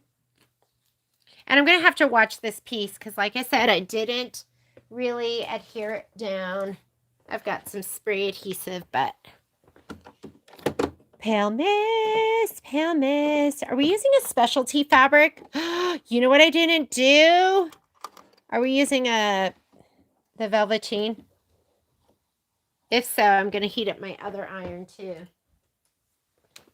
Okay. Blue micro velvet. We are using that. I'm going to be mindful to make sure it doesn't move this out of the way. The micro velvet, you've got to put SF101 on. If you don't, it completely shreds. I learned my lesson with Peppermint Avenue.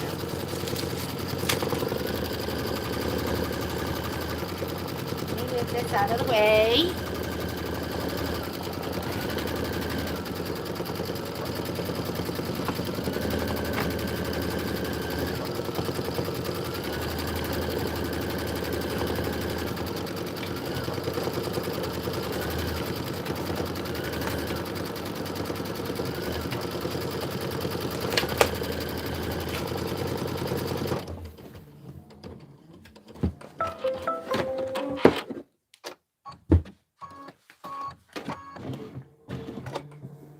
Okay, I didn't prep this ahead of time, so I'm going to do it right now. I unplugged my phone because the dogs were getting tangled up in it. Let me put the cord back in. This is when everything dies. Okay, so iron is heating up. Here is, I think this is the one we're going to use.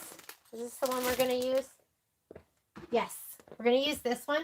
Actually, this is like a, I don't know. This isn't like a, this is micro velvet. So I don't know if this will shred it all, but I don't know. I've been traumatized by that cotton velveteen. So I'm just going to go ahead and automatically put some SF101.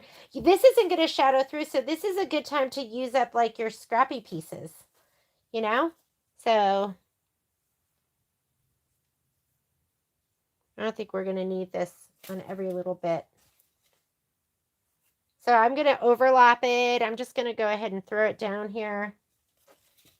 Do I have any big pieces? Here's a big piece.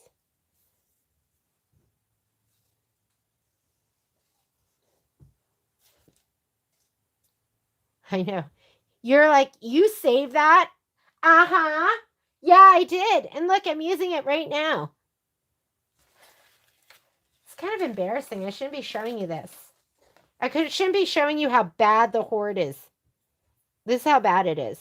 Okay, that's good enough. The tree's not going to go over here. Iron is heated.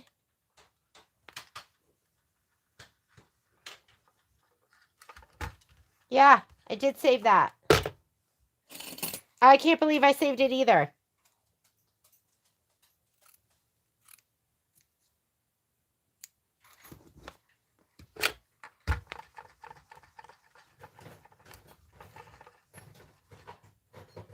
And it's, did any of you do this? Are you like, oh, it's fine without it? Probably fine without it, but I'm just going to use it.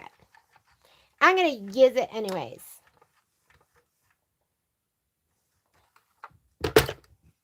Okay, I'm just going to use this part because look, it's not over there. Look, you can't even see it. Oh, we have a right and a wrong. I want that to be the top. Okay, just be careful. That's going to be my top over there. I want this to come down. All right, I'm going to go ahead and take this over to the machine. Oops. Whoopsie daisies. All right, I'm going to give this a little shot of spray to the back.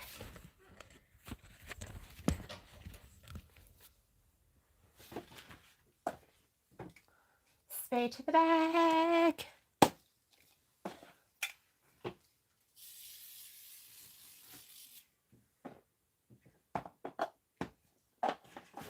Kim, did you cut all of these fabrics? I know. I didn't. I'm a big chicken. So I don't. Where's the top of it? There it is. Yikes, daisies. Where's the top? He's right up there. And where's the bottom? Right down there. And I need this to cover it. So I'm going to twist it a little bit. Because look, I don't have the SF101 on there perfectly. There we go. That's good enough. Slide it on. And now you're going to do the tack down. You're going to leave the same color in. I am tacking down. And then how does it want you to cut it? It wants you to cut it close to the stitch line. Do we have a satin stitch? Yeah, there is going to be a satin stitch.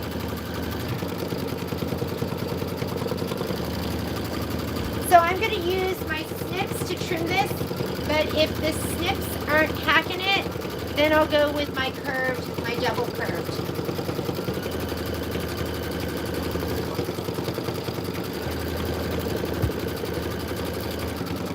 Hi, Miss Debbie. Debbie was asking me where I got these like cute things that I put on all my scissors. Those are all from Johnny Was Clothing. That's that brand I really love. And then they go on like the tags and I just save them. I put them on all my scissors. Isn't that funny? I'll save you some, Debbie.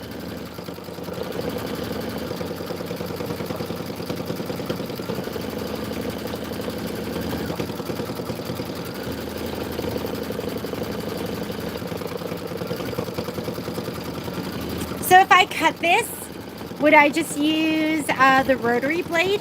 Is that what I would use? I've never cut this.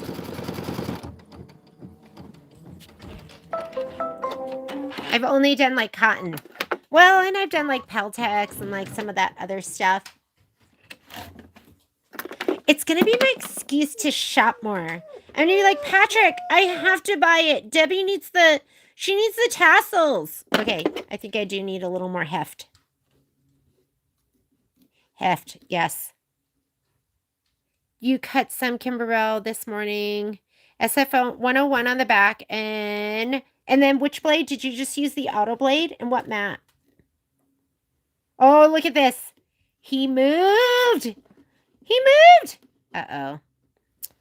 I hope that has like a big satin stitch. Yeah, I wasn't even paying attention to that. My thing moved. I should have just heated up my iron. So I'm going to make sure the bottom is okay. And I don't know. I'm going to have to kind of scoot him a little bit somehow. That's why you really want to do that. If you're not going to do the tack down, you really do have to adhere it down, which I didn't do. That was a me mistake. But it's going to be okay. I'm not worried about it.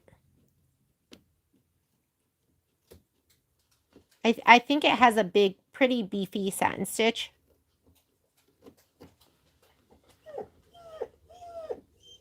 Oh, you can't take it anymore?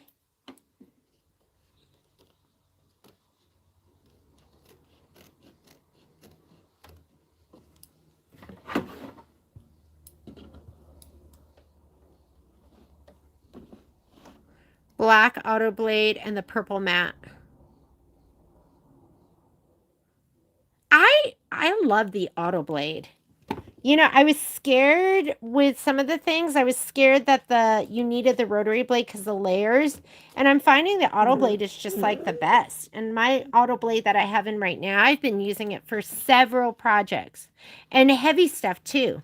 Tons of Peltex, tons of like fiber form. I've just been using the same blade.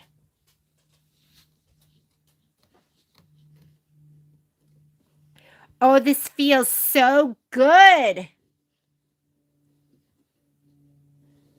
Purple mat is fabric mat, right?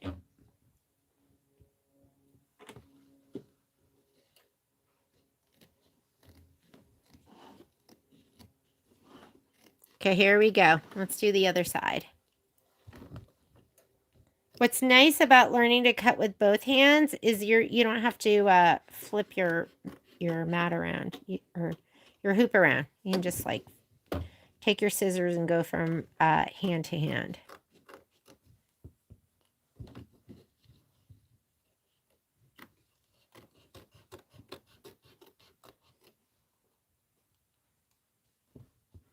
Gold. Oh, okay.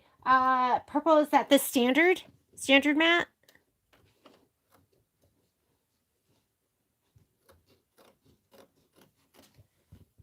Still learning.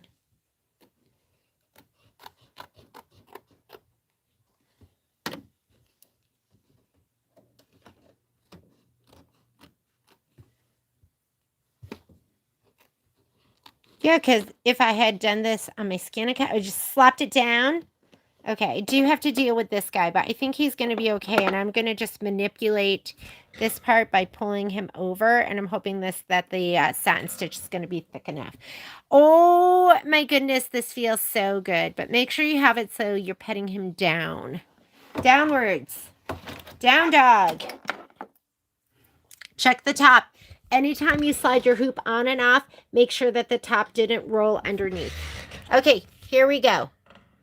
So that was my tack down. Now it's going to do the satin stitch, and I'm hoping that my marlin is going to encase. What time is it? So we've been stitching now for 2 hours. I'm planning on stitching for 3 hours with you. Maybe we'll do 3.5 because it's obvious we're not going to get through all the blocks. You're going to have some homework. Okay, I'm going to use my little spatula because I'm going to... This one's my favorite. This one. I'm going to just poke him over a little bit this way.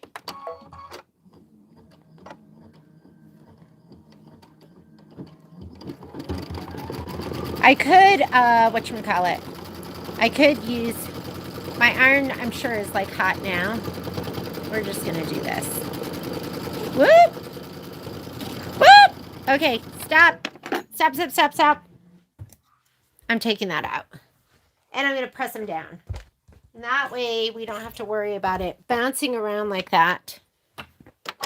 Because that is way too far over now. Well, it wouldn't be so long with me if it was perfect. We got to have some strife, some ripping out. I have to show you like how good I am at removing stitches.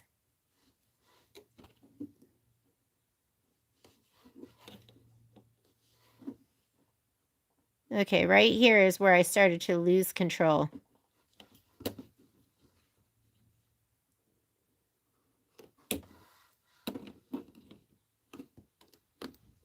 Okay, I'm going to take this off and we are going to,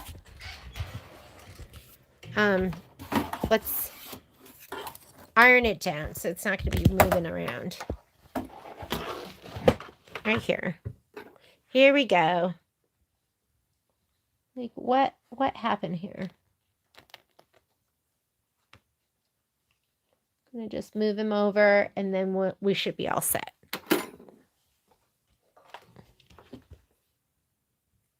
Are we heated now?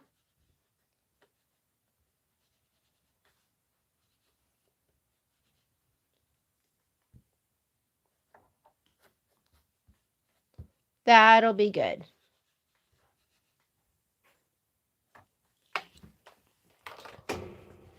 All right, slide it back on. Sorry.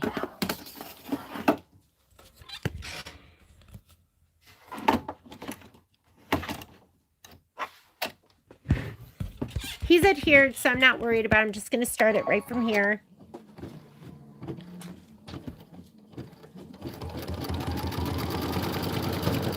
Hi, pups.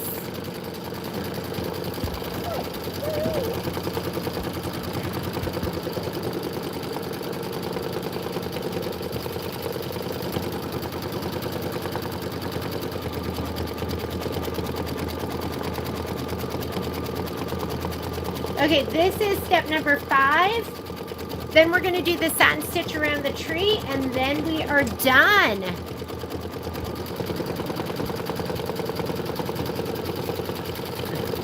Now you have a necklace.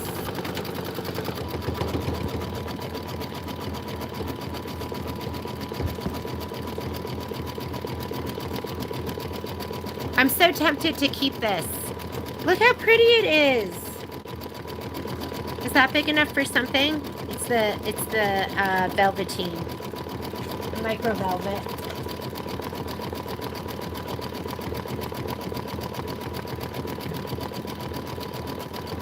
Patrick goes, I was like, okay, go in the morning so you can be back in the afternoon for his mountain bike ride. And he was like, okay, I'll be gone for 3 hours and some. I was like, oh, so that means like 4 to 5 hours. That's Patrick's math when it comes to mountain biking.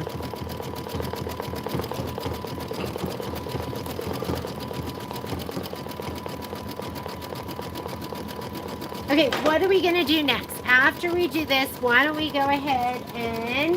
Where's my handy dandy spreadsheet? Here we go. These dogs are stinky. They need a bath. We're going to do...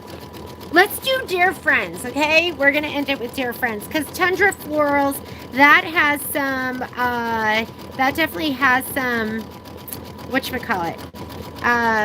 Applique. But Dear Friends is so cute, and I've been dying to do that one. So we're going to do Dear Friends next. We're going to be doing it in the same hoop. The other ones are going to be Piece of Cake.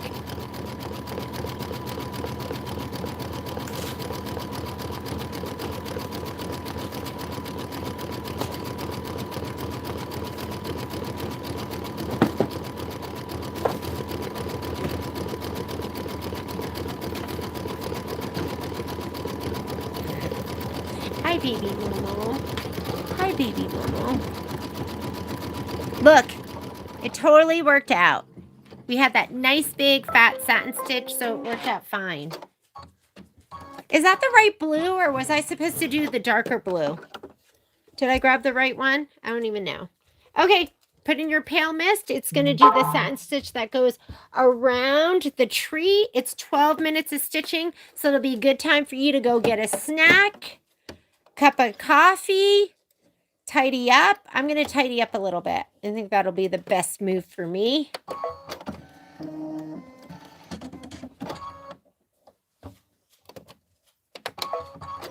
Ooh, 17 thumbs up. Thank you, ladies and gents.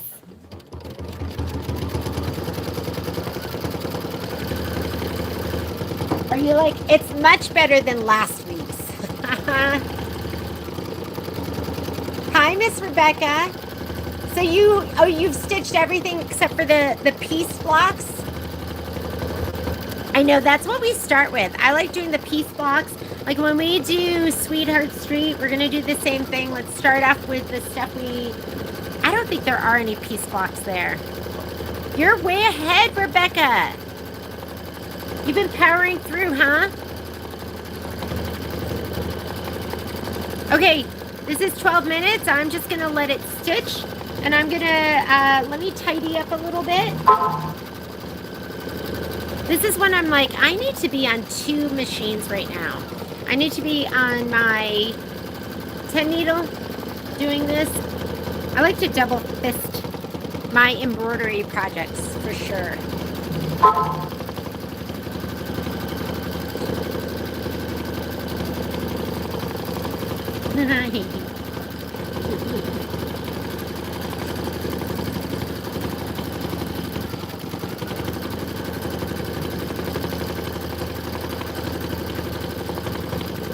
Do we need to get the ottoman back so you can sit with Mama?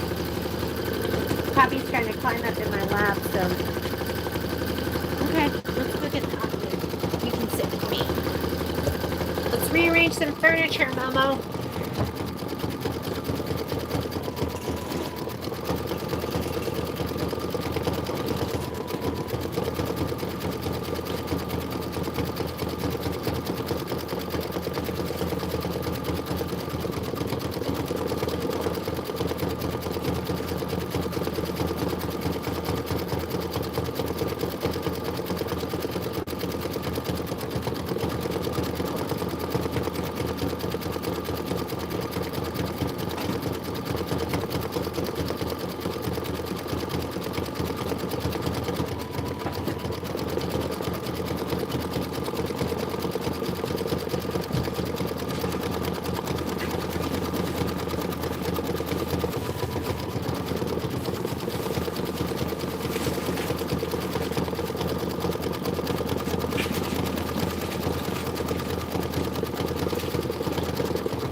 What are you stitching on right now, Rebecca?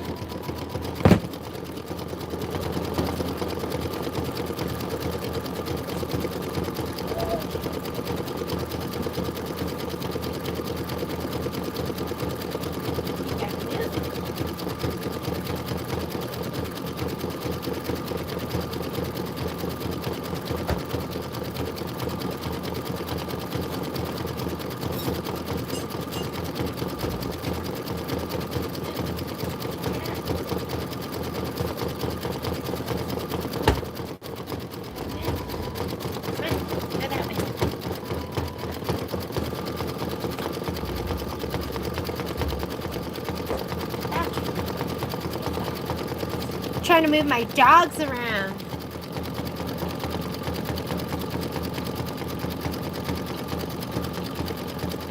Good morning.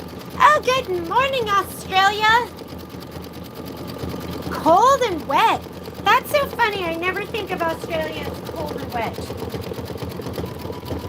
Right now we have warm and dry here in Reno. Patrick and I went for a hike this morning. I had to take off my sweatshirt and just go in a t-shirt. But I hate it because we need the snowpack. Back in the day when we first moved here, I mean, it's November. We'd be skiing.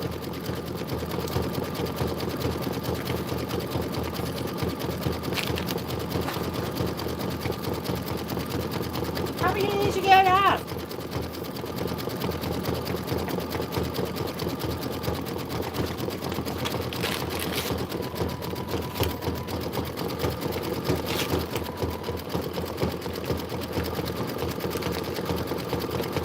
I want snow. I want the weather to be back like what it was in the 70s. Or the 80s, or the 90s.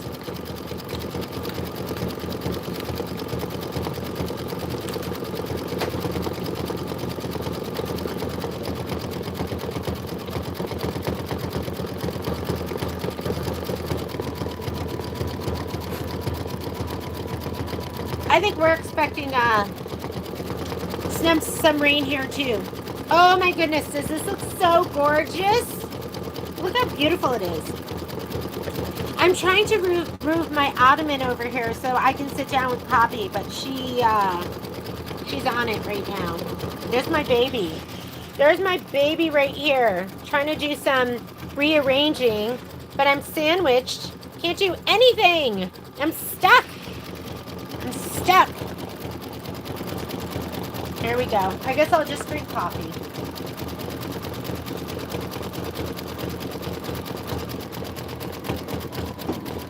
I think I hear the garage door. Could it be?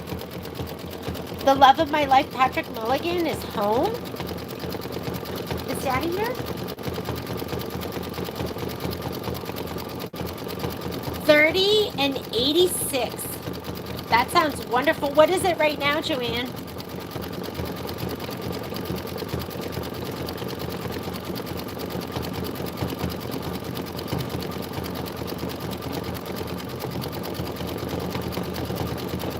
Joanne, are you Korean? Park's a very popular Korean name. Are you my Korean sister?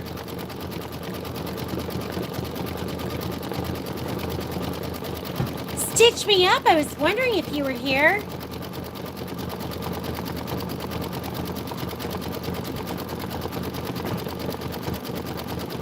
Okay, let me get my dear friends. Oh, geez, everything's like so far away now.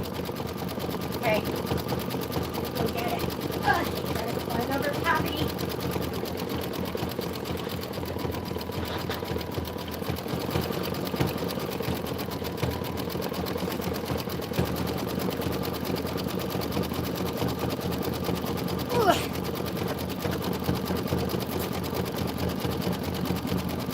Scottish background.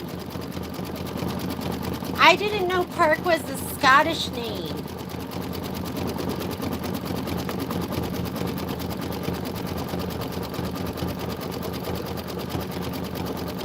Okay, we got 4 more minutes left of stitching, and then we're going to start with Dear Friends. I'm going to cut off my top embroidery, we'll rehoop, and then we'll be ready to go.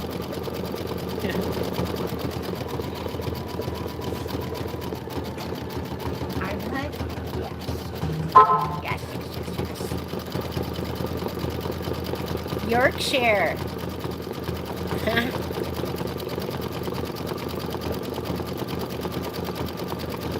Oh, does this one look so cute? That background quilting is just like adorable. I feel like we should challenge ourselves to do something with all the background quilting that we've purchased. Because I don't even know what designs I have. Every time we do a project, I'm like, oh, that is so cute. And then I forget all about it because I'm on to the next one.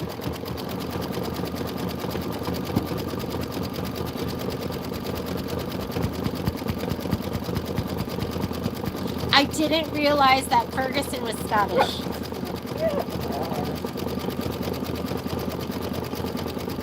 Want to take this off? Yeah.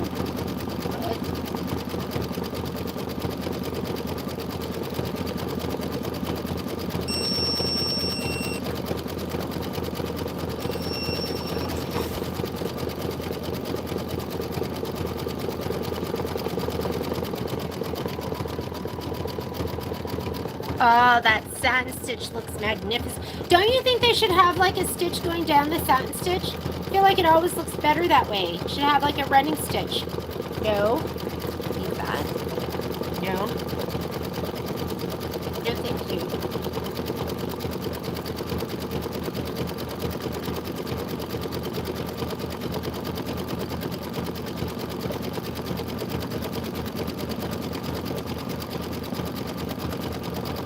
Two more minutes.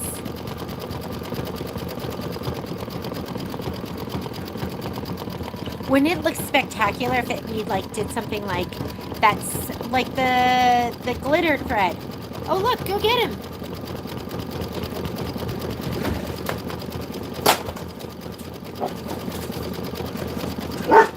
Okay, take him out, Patrick. Take them. Yeah. It is Patrick Mulligan, the love of my life. He is here. It's great. I'm putting this back for me to sit with the dogs. What? I told you I was coming home around. You did a good job. It was very difficult. I was having so much fun. I didn't even use half my battery. I was like, I could go do another lap. And I was like, no, I promise. Are we going to the store, or should I run to the store and like just make sure there's nothing that needs to go out and all that stuff? I think I'm going to stay. Alright, I'm probably gonna run by the store. Really? Do you want me to come with you? No, I mean that's fine. I'll let these guys take these guys. Okay. Okay. Hello, Ohio. Donna, should I do my Ohio joke? Round on the ends, high in the middle. Sorry. Indiana. Oh my God, we need something. This tree needs something, don't you think? I'm going to rhinestone it. I'm going to put rhinestones all over it. It's going to be so gorge. Okay, or probably I'll just do nothing. I'll be like, I'm done. Okay, what do we do now? Was that it? That's it. Don't do step number 7. That line is for design placement only. Remove the block from the hoop. Let's go ahead and rehoop. So I'm going to rehoop. Why don't I just do it right here? On my handy dandy side table. I just switched out my ottoman from the large one to this, or from the small to the large. And now my dogs can sit with me once again. Okay, I'm going to take this off.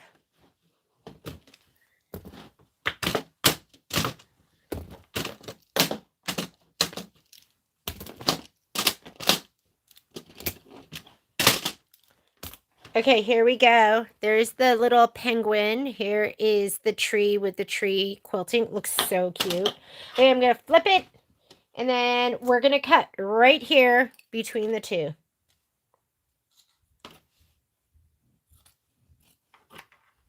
I like to flip it and cut from the backside so I can go right down the middle. So I'm not cutting too close to one or the other. Because you might need an extra 1/4 inch. It might make all the difference in the world. So this one is done, ready to be pressed. He'll be fine. Pressed. I'm going to rehoop here. And again, I like to have a little bit showing.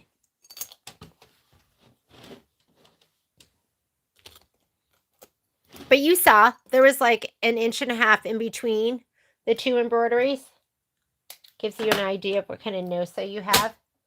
So I could do that, but that's a little much for me. I like it to be back just the tiniest bit. There we go. Maybe forward the tiniest bit. Just right.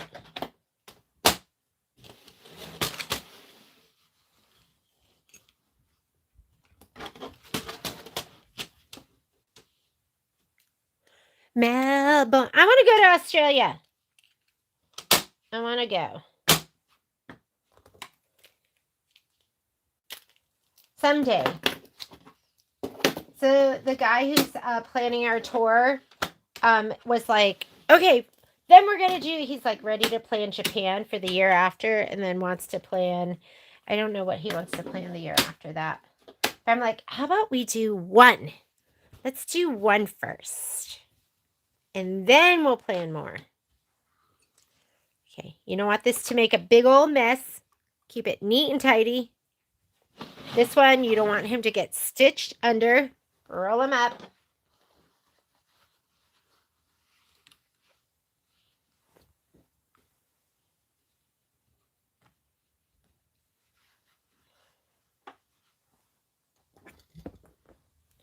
And let's slide them on. And we are doing Dear Friends. Why? Because it's so cute. And I've been dying to do it all day. I was like, maybe I should just do Dear Friends. We should start with that.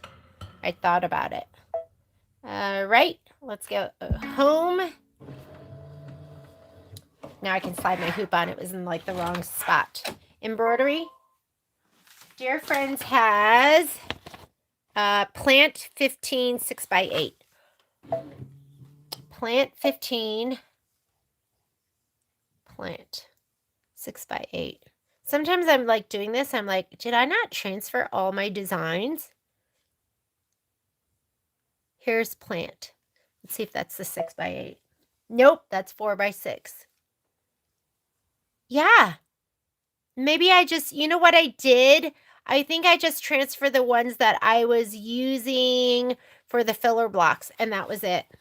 So, yeah, but it's okay, and this is a good learning moment for all of us.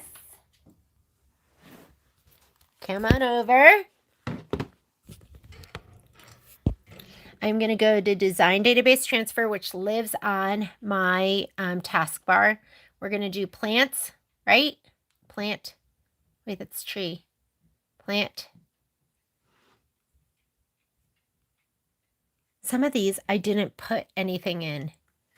Let me see if I left that one empty. So you do need to know where to find stuff on your in your computer. So Enchanted. Sorry, I thought I had done all of these. Let's see if I even put anything. That folder is empty. So what I need to do is let me go to my background quilting. Plant, was that right? Plant 15. Plant 15. You're like, she said to be prepared and she's not prepared. What's up with that? Sorry, I thought I was prepared. Now I'm just going to go into every folder. Here are all my plants. Okay, here we go. I'm just going to copy them all. That's it. Shift, and that will select all of them. I'm going to hit my copy button up here, copy, and then I'm going to go back out. I'm hitting the back arrow, back arrow, back arrow, back arrow, and back arrow. And then I have this plant 15, which has nothing in it, empty. I try not to be too trigger happy, and then I'm going to paste. So I'm pasting all of those designs in there. There they are. Now I can find them. So now I'm going to go back to, because you can't pull them from a zipped folder.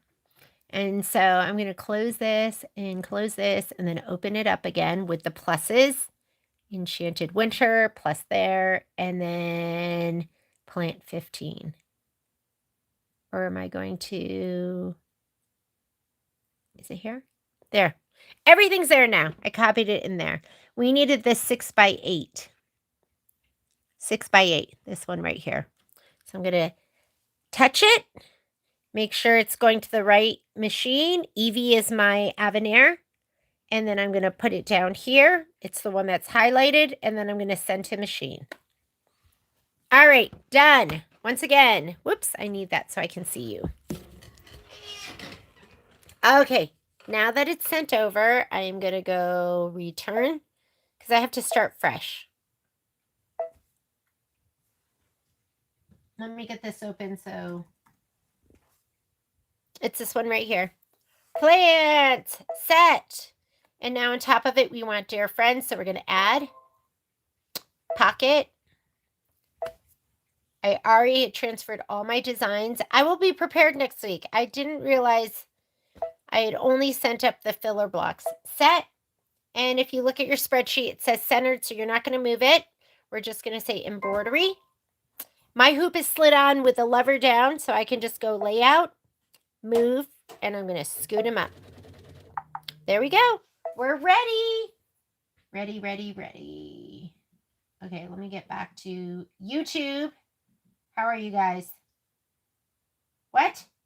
Okay, there we are. All right. Let's go to this button down here where you go forward and backward stitches.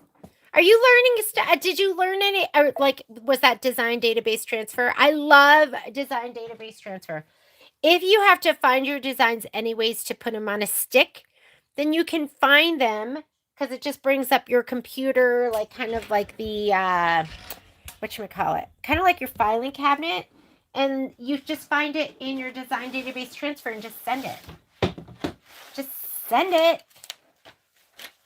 What are we looking for? Let me get my bookie book. What page are we on? Dear friends. Dear friends. Dear friends. Plant 15. Oh, this one I'm looking for. Page 31. Page 31. 31. I mean, he's so cute. That's what I'm looking for. Page 31, because I need to know what fabric, because I put multiples in here. Oh, we're done with this one. Peel it off. Throw it in the trash can. Feels good. You want this. Oh, okay. Remember, this is the one where it did not cut out. Where's the ear? See that? We got one of those. One of those. So I told you to keep your fabric because you're going to have to actually tack down the other side.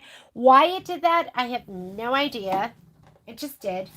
But that's okay. Sometimes stuff isn't perfect. But I think it happened, somebody else, I can't remember who it was, said it happened to them. So let's start off with placement line. So I'm going to go ahead and just do my placement line. I have pale mist in there. I'm going to grab my batting and my background fabric. We're going to give both a shot of spray.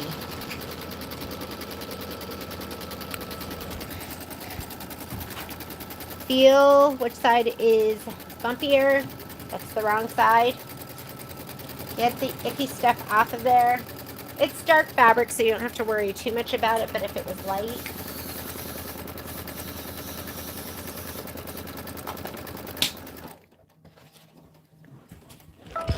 Watch for this back fabric. Make sure he doesn't unroll and get folded under. Put this inside the line. You are cutting it to size so that you can skip the next couple of steps. So that you don't have to do the tack down and you don't have to do the trim, and it saves time. Center the fabric, your background fabric, to the batting.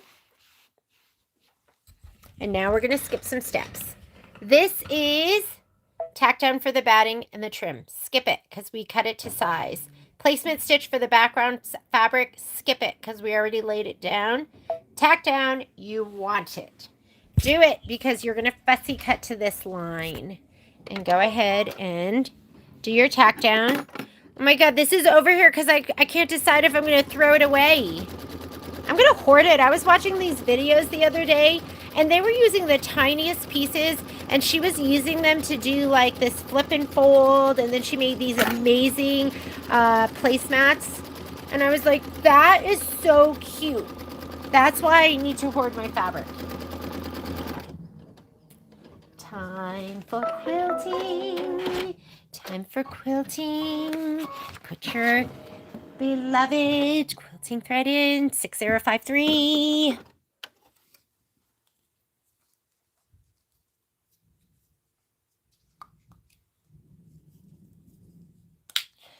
Well, if you need help with a machine, we can ship. We can't ship like the top of the line. There's a couple of machines that we can't ship, but we can ship everything else. So give us a chance to give you a quote if you're looking for a new machine.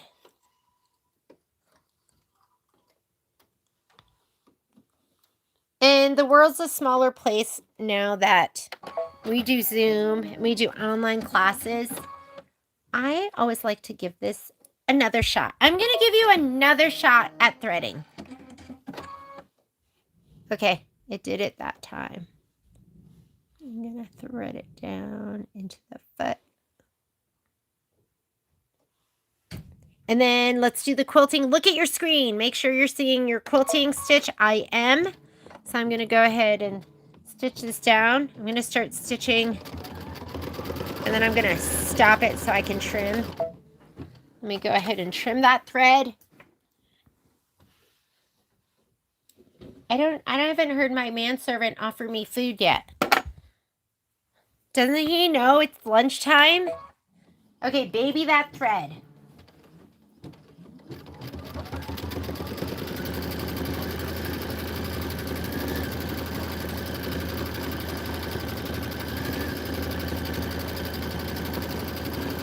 This is 3 minutes of stitching.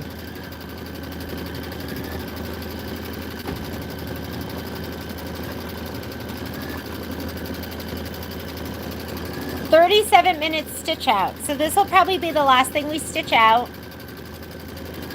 And then for homework, you're going to need to do... What do you have to do for homework? You're going to have to do... We did penguin. You're going to have to do welcome winter. That's going to be so fast. Snowflake and tundra. So you have 3 things to do for homework. That's going to be such a piece of cake. If I get done, I might start stitching some of section 3. Or I could start something new, like Thanksgiving, Janine Babick.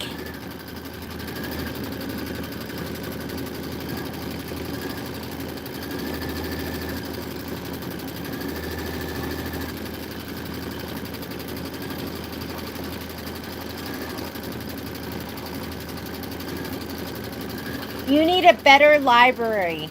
So I have mine categorized. You know, we do a ton of Kimberbell. So but all my other designs, I have them organized by just where I got them from. So I have a folder for Sweet Pea. For OESD, I do have OESD by the year. And I do have like another folder where I have like tiling scenes all together, freestanding lace all together. I need a better library too. I need somebody to come in and clean up my designs. But back in the day when Sage and I embroidered together, she would categorize everything for us. And she had it categorized down to like sports and animals. And so I would just send her a design and she would categorize it for us. But now, I mean, for me, it really helps. Oh, thread is fine, but guess what? We need a new bobbin. So let me get a bobbin. Can you believe how awesome the thread is stitching? So always cut. I'm going to go ahead and cut it. Gonna slide off my hoop, slide it to the side, and let's get in here.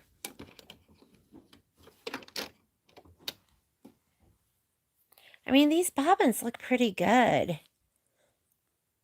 I usually just throw them away because I would have like hundreds and thousands of bobbins at this point. I know you're like, what? The girl who doesn't like to throw anything away throws away bobbins? Yeah, I know. Nope, this is the one. There we go.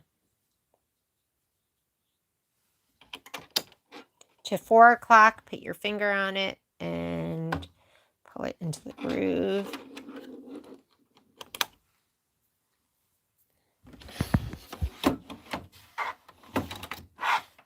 All right, I like to go back 10 stitches when I'm doing something like this, when it matters. Sometimes I'll go back 20 stitches, and let's start stitching again. We're about a third of the way through.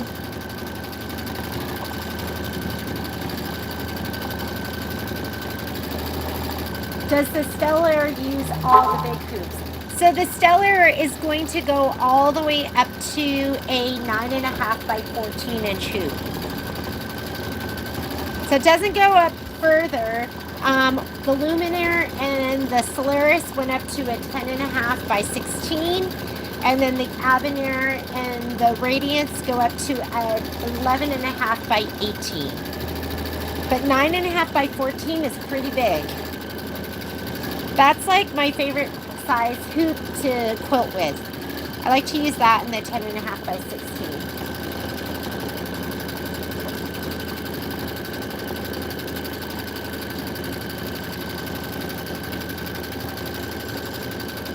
We are almost done. After quilting, we're going to go to the embroidery, and you're going to need linen. It's going to be the ice placement. Ice placement is going to be your white glitter again, so go ahead and find your white glitter.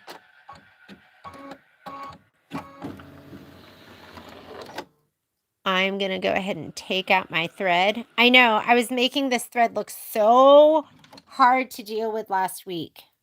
And I have been babying it, you know, just holding it, making sure it's not kinking, but it's been stitching great. All right, we're going to put in our linen. Let's put in our linen and do our placement stitch. Where are you, linen? And let me grab my white glitter. White glitter. I don't know why I got rid of my ottoman. For a while, I was just sitting on like the most itty bitty seat. I think it's because I was maybe moving around filming arms. So I need it out of the way. I like sitting on a big seat.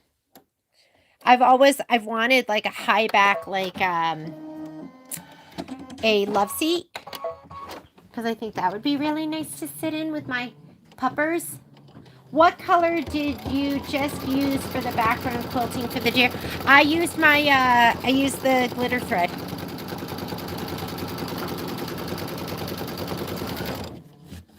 Okay, I'm going to give this a little shot of spray. Where should I spray it? How big is this? Oop, wider than that. Let's go ahead and twist it and turn it. I'm going to put it right there. Let me do a little bit of spray so it doesn't budge and move around. I'm not a taper. This is going to be probably trim as desired, which means you want to have at least 1/8 of an inch trim as desired. So I'm going to go here, bump it out about 1/4 of an inch, and here, and bump it up about 1/4 of an inch. That's enough for me. Okay. Now we're going to do the tack down.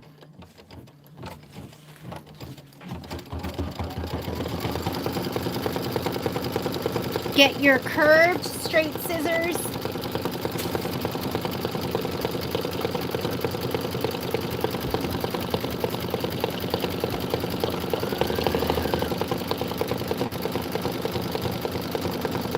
Hi, Miss Kathy from Pennsylvania.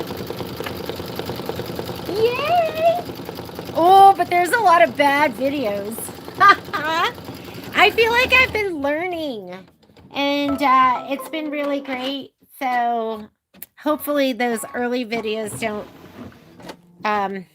lead you astray. But I love my scan and cut. But I continue to learn. I mean, even like with what I cut last time, I think I just cut my Minky Kin stuff out. And even with that, I was like, okay, I think I used my low tack mat first, and my low tack mat felt so not sticky at all. I felt like my low tack mat with the Heat and Bond Light was perfect, because you don't want the stick to be too aggressive. But I felt like it didn't stick at all. So I went from that to my standard tack mat, and then I thought that was really good. But my standard tack mat, maybe not using it with a brand new standard tack mat, and then I wasn't even cleaning in between because it was perfect. I felt like it was almost on the verge of being too much stick. So I'm glad that you're using it.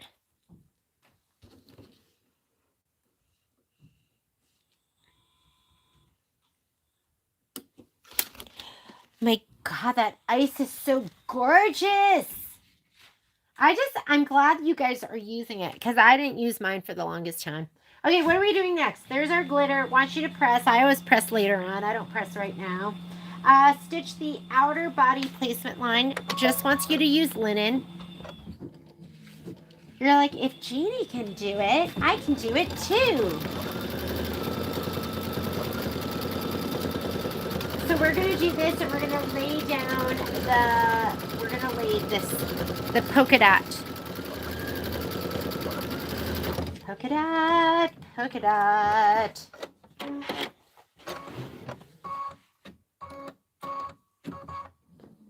Oh, he's got two little, like, he's got two of these. Uh-oh, I only see one of these. I gotta find the other one. Oh, man. Good luck, Jeannie. Maybe it's still in the... I'm hoping it's still in the bag. You know what? He's probably stuck. What if he's stuck to my fabric or stuck to my batting? Because I'm not seeing it. I better find that fabric. Yeah, because I don't see it anywhere. All right. We're going to go ahead and lay this down. I need this, but I don't have it. So give me a second while I find my fabric. Because I'm going to have to do a combination of iron this down and then find your polka dot fabric. Tack down.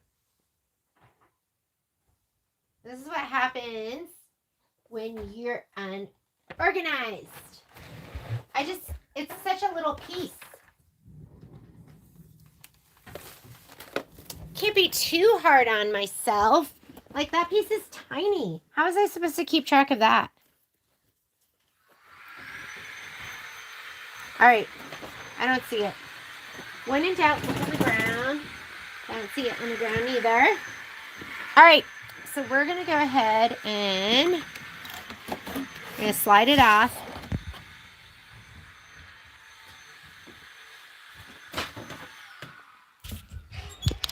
I'm going to adhere these down. I'm going to put these pieces down, right? And then the other part, I'm going to adhere that down, but I'm going to have to do a tack down for the other side and trim because I don't see it.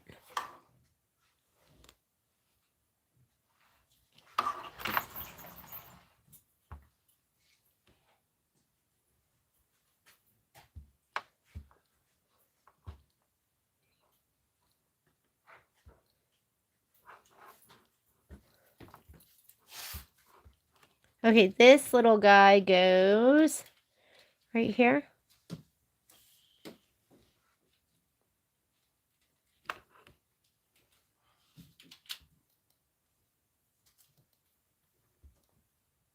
Okay, we're going to find the other fabric, and I'm going to do a tack down right there because I don't know where that piece of fabric is. Seriously, he's probably like stuck to something. This is what you do when you lose part of it. This is a good lesson because now we can use our forward and backwards. They're always teaching moments, right? You can go forward and backwards. Let me find the fabric. It's so little, I'm not even going to SF 101 it. I'm looking for the polka dot. There's got to be some more in my little thing of fabrics. What if I can't find it at all? Keep looking, Jeannie. Keep looking. This is, I keep all the fabric together because then I'm going to sew these bigger pieces together to make my back. And I'll sew the little pieces. And then I also have like an extra, one of the piece blocks. And then I kept, you're going to be like, she's crazy. I kept the, all those triangles. I was like, I'm going to sew all those little pieces left over from the piece block. I'm going to sew all those together too. I don't have it. What am I going to do? Really? Okay, give me just a second because I got to find. I need that. So it's the gray with the little white polka dot. Gray with the little white polka dot. Hey, I'm gonna take these guys and hey, Okay, come on. take them. Come on. Take them. I'll be back in like half an hour. You're going to the store? Yep. Okay, bye. Where am I going to find that? Okay, give me one more second.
Sorry, still looking.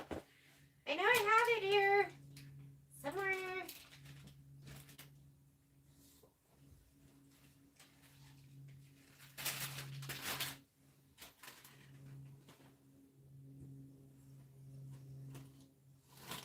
Oh my god, I found it. Okay, found a piece.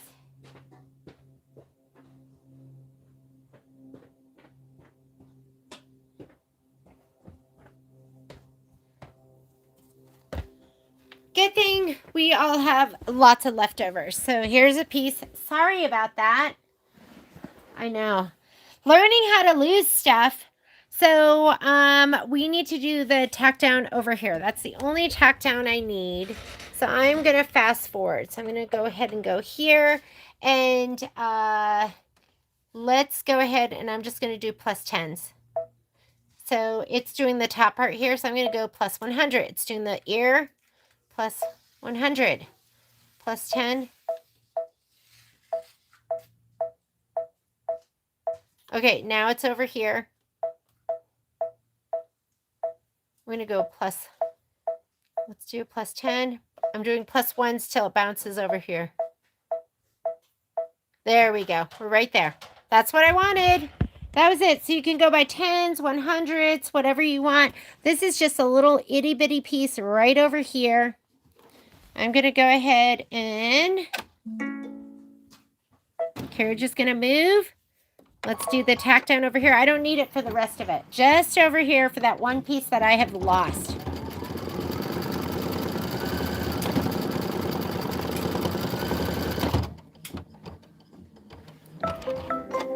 And that's it. Let me go ahead and trim this.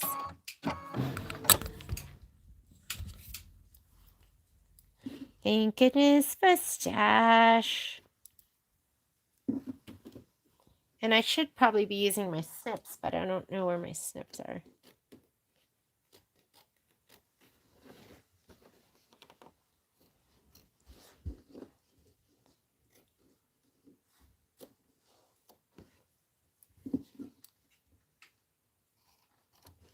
All right. There we go. Sorry for that little delay. And now we're ready for the next step. So after you do that, your book says, my book's on the floor. My book says, we just did this. I just did the tack down. That is step number 4. So we're step 5. Stitch the inner body and ears placement line and place the inner body and ears fabric right side up. So let's go ahead. We're going to do the next placement line, inner body and ears. And remember, I have inner body and one ear.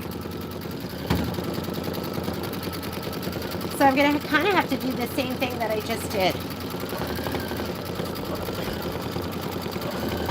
Inner body, ear.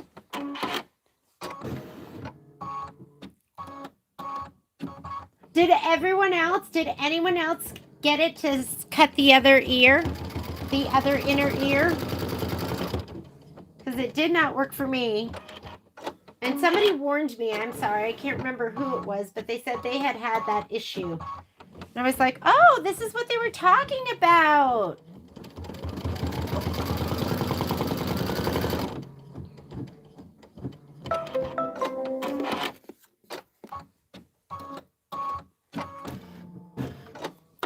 I'm going to slide it off.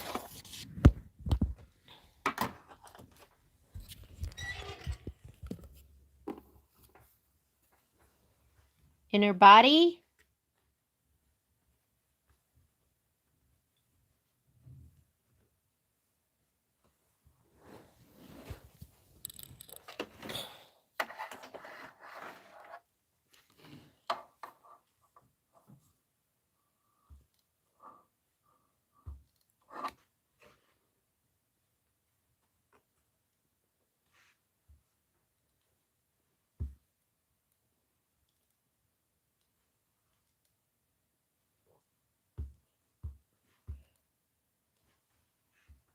Okay, I can do one ear. You got both ears? Okay, did anyone else who just did it using the placement stitch get 2 ears? Maybe it goes the other way. Look at me, Wanda. I'm all jealous. You got 2? I only got 1 inner ear. But whatever. That stuff doesn't bother me because I'll just use part of the tack down, just like we did. And it's good for you to know how to advance, right? And get where you want to be.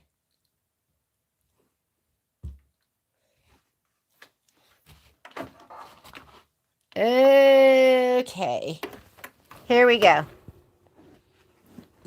So for the other one, I'm going to come over here. Let me slide my hoop back on.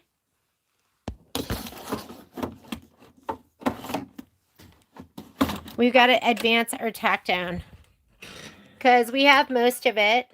So I'm just going to go. So that's the crosshair right there. Oh, it's right on that ear. That's what we want. So grab your fabric. I told you to keep it. We're keeping, I should have done glitter. I mean, if I'm going to have to do the tack down anyways, the glitter would have been so much prettier. Okay, I can tell this is my heat and bond stone. I used the placement stitch, but it didn't keep my inner ear. I was like, what? Okay, here's our tack down. I just need it for this part.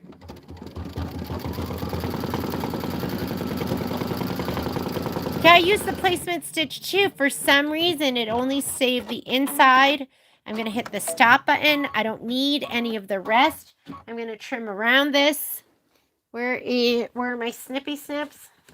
Felt like I saw them over here.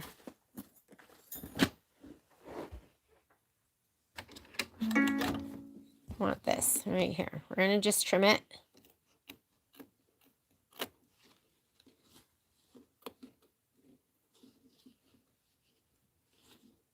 Oh, he's a little, ooh, am I cutting the other ear? Be careful. Do not cut the ear that's underneath. I think that's what I was trying to do. I was like, let's cut through all the layers. Yay! No, don't do that.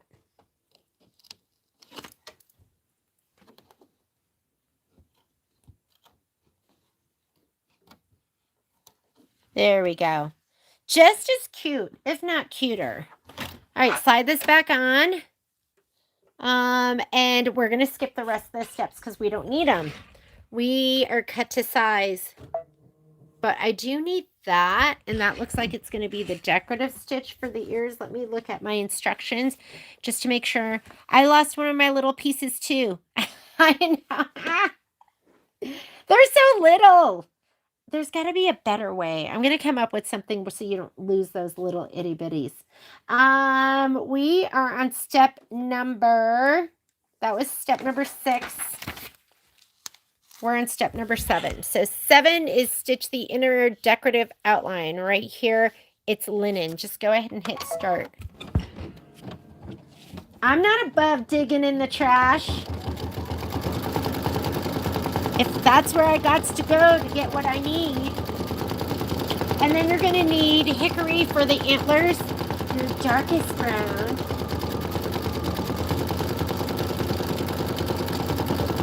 Who cares if you lost your piece? You can just pick it out of the trash. You can do part of a tack down. You're not married to the whole thing. You can do whatever you want.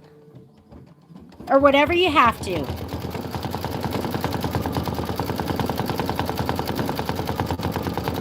Oh my God, dear friend, you are so cute.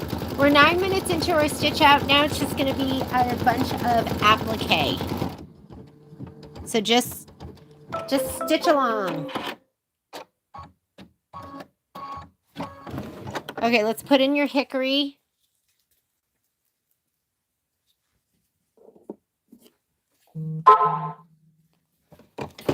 Yeah, we do what we want. We make a mistake, we just fix it. We just make it work.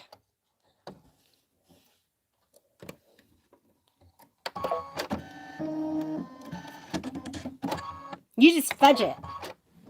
It'll be okay. Okay, now we're doing the antlers. 9 minutes of stitching.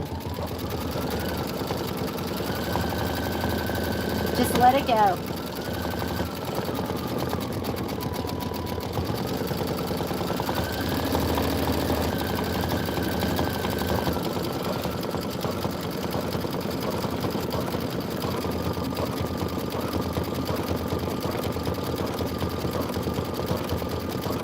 Here, this is what your penguin's going to look like when you put the embellishments on. He's going to be holding that little ice cream cone. And for me, I'm going to use bark so that you can't even see the thread.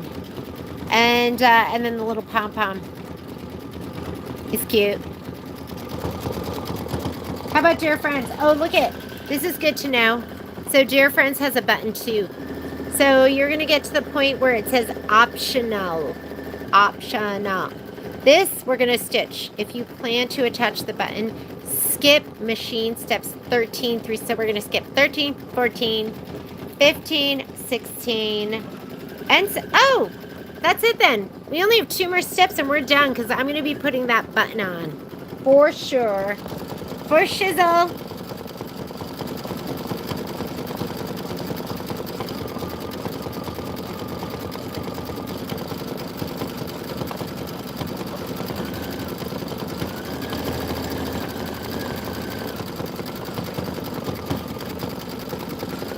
What's next? What do we have? I'm going to keep stitching. Okay, after this, I know I said I was going to stop here.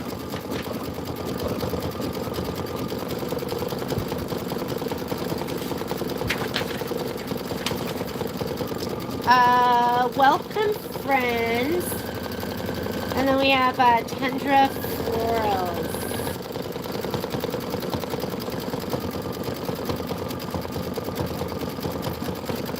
I might do Tundra Florals because they sit, like if we tilt it, then they're going to fit into this hoop. So maybe I'll just do that one. And then we'll have Winter Friends and Snowflake one. Don't you feel like we should keep this? I'm going to throw it in the trash. Trash can. Let me see where my Tundra Florals is.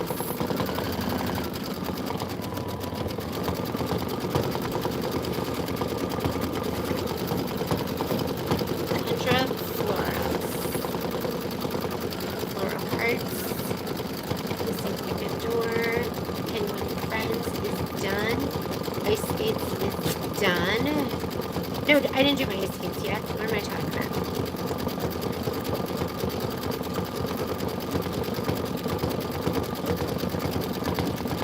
Okay, I'm gonna run to the ladies' room. I'll be right back. Hopefully nothing bad happens.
Those antlers look so luxurious and amazing.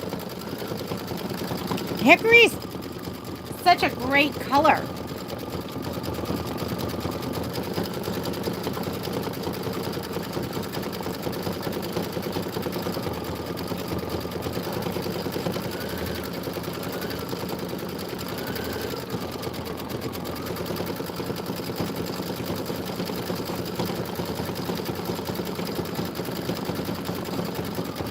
Okay, after this, we're going to put in Pale Mist. Pale Mist. And that's going to do the leaf fill. And then we're done. And that means we gained like, I mean, we're at 16 minutes. There's 37 more minutes. So since we don't have to do a bunch of that, I think I might do Tundra Florals. I just feel like I need to keep going. I can't stop.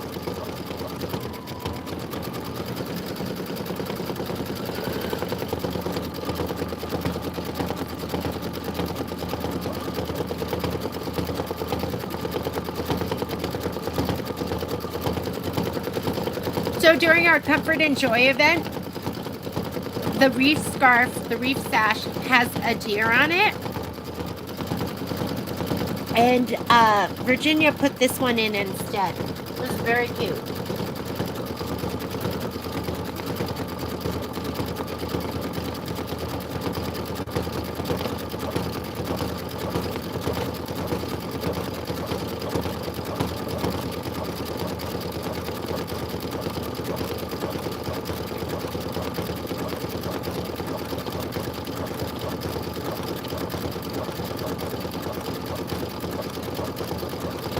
So mine automatically skips.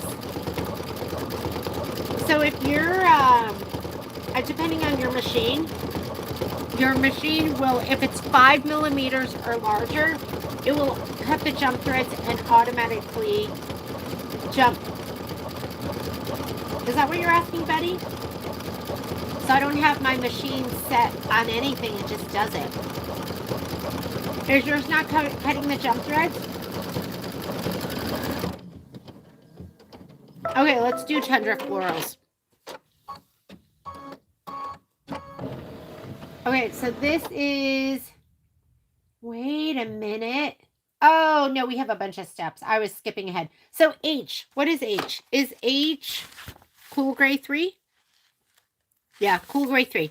I was not reading this right. Get your Cool Gray 3 out. Do I not have an open Cool Gray 3? I don't want to open this in case I have it. Oh my goodness. This is my first time using Cool Gray 3 ever. I'm going to put this in.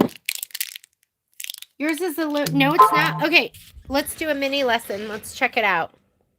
So the only thing I can think of is I'm going to get out of here. This button I never go into, but this is where you have jump threads. So you can come in here and right here, thread cutting.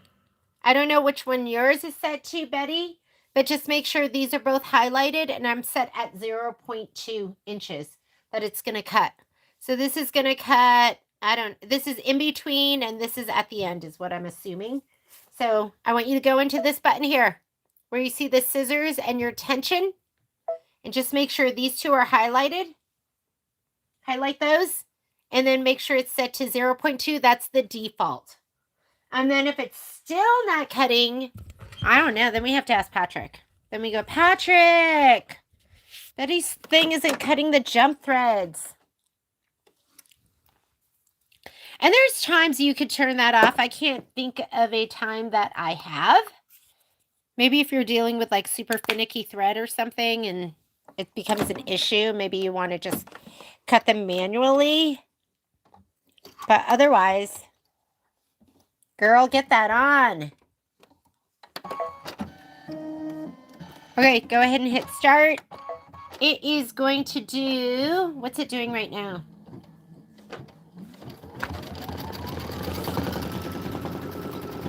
We just, ooh, wait, that's not right. That is not right. I should be doing H. H, cut. What's H, oyster? Sorry. Oh, no, that is Cool Gray 3. H is Cool Gray 3. Just continue on. Continue on. So we're going to do Cool Gray 3, and then we're going to do linen, and then we're going to do hickory, and then we're going to do pale mist. And that's when we're going to be done with the stitching.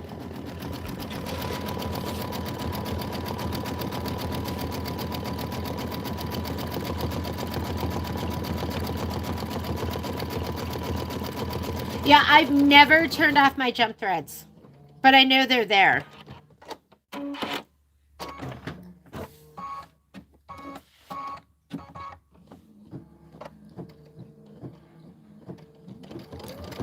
Tension. I have gone into the tension just for free motion. I feel like 9 out of 10 times if you just rethread, it's going to fix any tension issues you might have. So I'm more apt to put my bobbin back in again, rethread my upper, make sure my thread's not getting caught anywhere, than I am to go in and touch the tension. Although I will touch the tension if I'm doing free motion and I feel like the upper thread is getting pulled either up or it's pulling the bobbin thread up. Rethread first. And then the thread cutting, yeah, I've never touched it.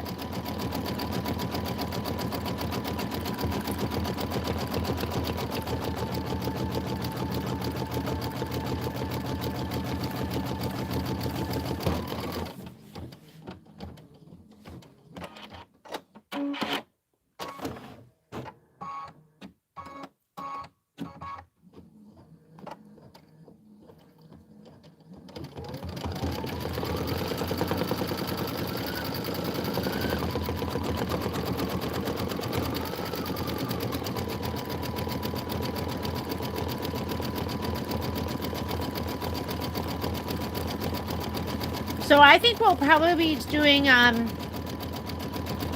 is it called Sweetheart Street? I think probably not this week, but next week or the week after, we'll start shipping those. I think that's when we'll get them. I'm seeing, I called up one of my distributors, and they said that the kits aren't due out until December. I think we're going to get them earlier than that. We'll probably end up cutting some of them.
You're done?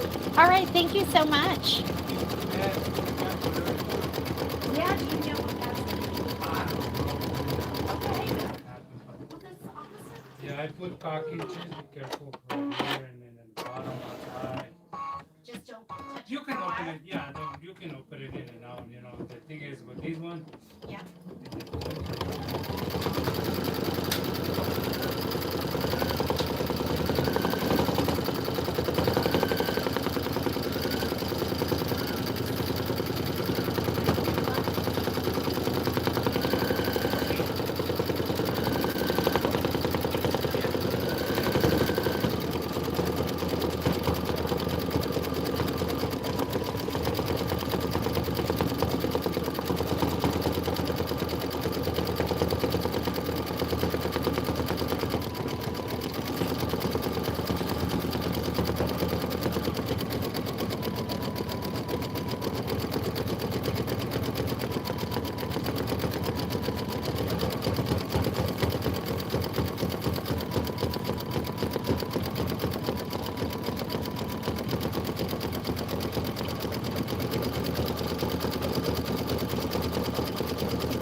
Oh, he's going all around the ears. It looks like we're probably about, I'd say, 3/4 of the way through with this. You want to get your linen thread out next.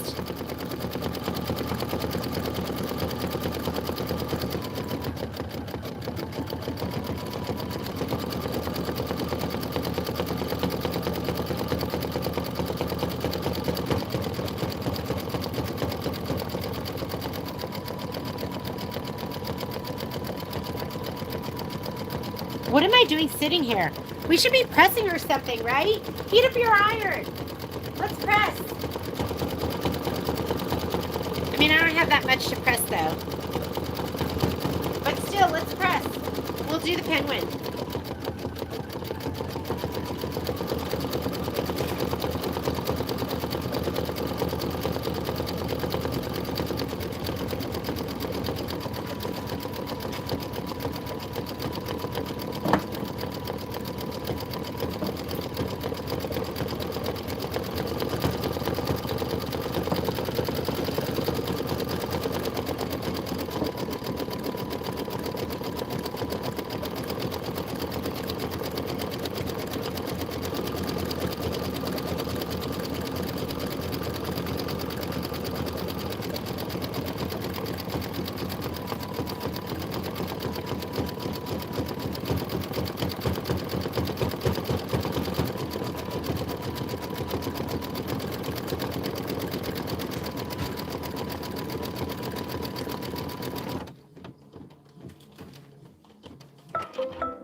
Heating up my iron right now.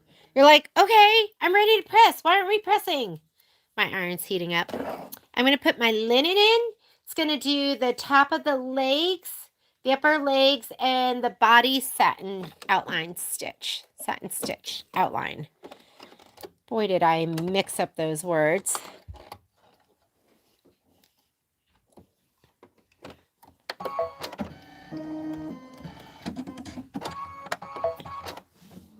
That looks like, hang on, let me get out of this screen. Layout. Okay, 6 minutes of stitching. Just go ahead and let it go. Looks like my iron's ready. I'm gonna go ahead and prep this. So I'm gonna squirt the back with water.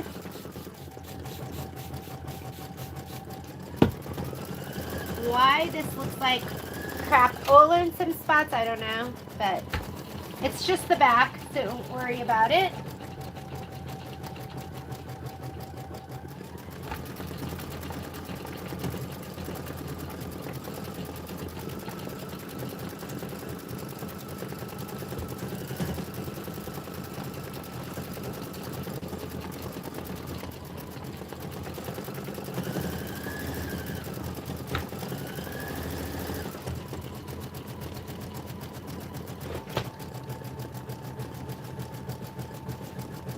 Rotating that. Pop ruler. Where's my pop ruler?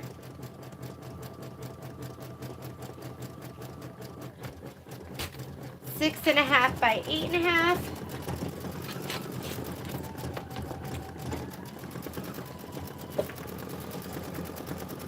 Okay, here we go. Frame it best you can.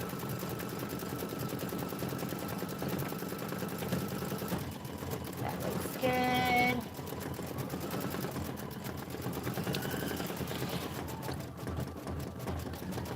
Turn, hold the whole thing and turn.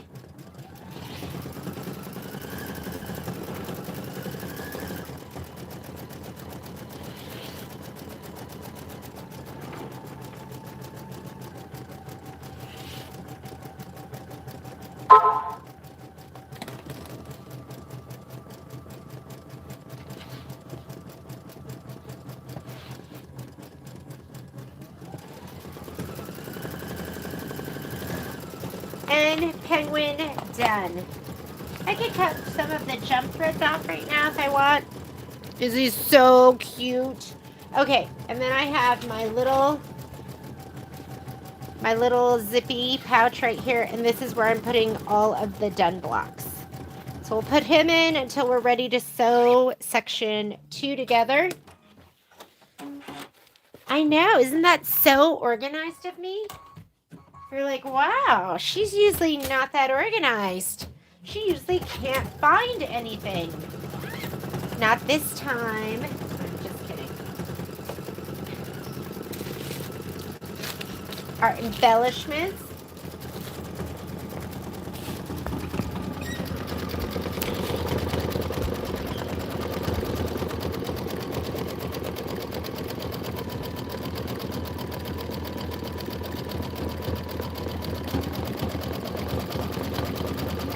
Then we're going to put the hickory back in. We're going to stitch out the eyes, the nose, and the body detail.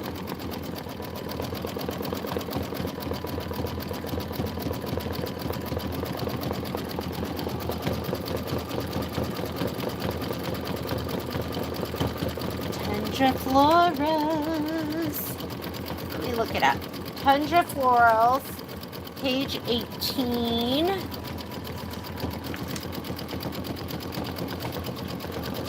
It's going to be on the blue and white striped fabric.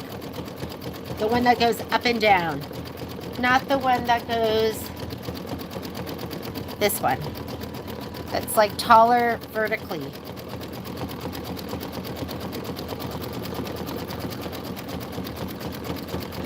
And we need a purple applique and a...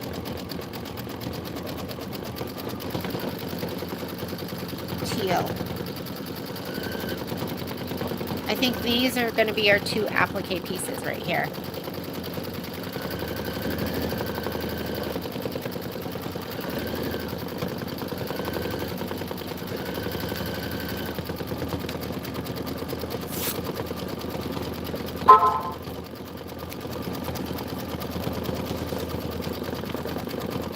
Miss Betty, did that fix it?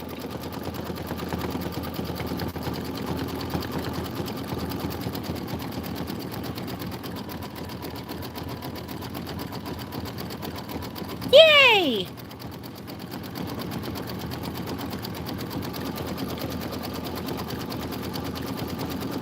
Oh my God, how long have you been suffering with no cutting of your jump threads?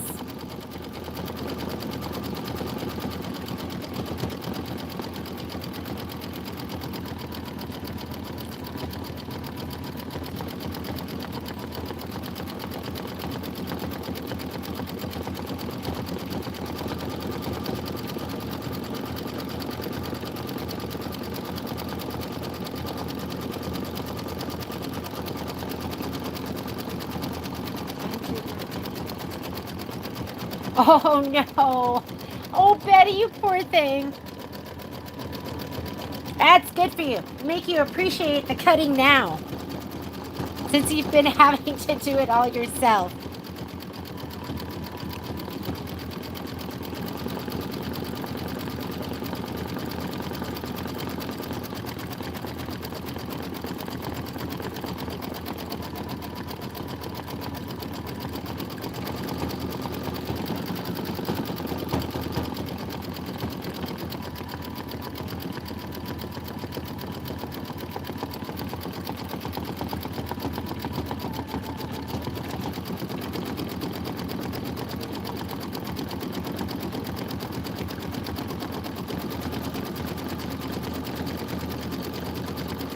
Oh yeah, my first 2 embroidery machines didn't cut the jump threads because I had the Sophia. Well, I'm not sure. I had the Allure.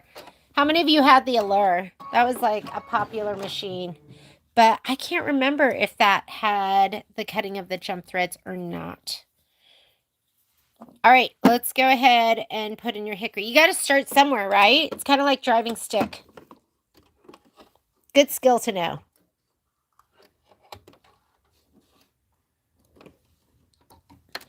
I'm putting in the hickory. It's going to do the little dots on his chest, his little nose, his eyes. I love that. The like linen with the cool gray looks so good.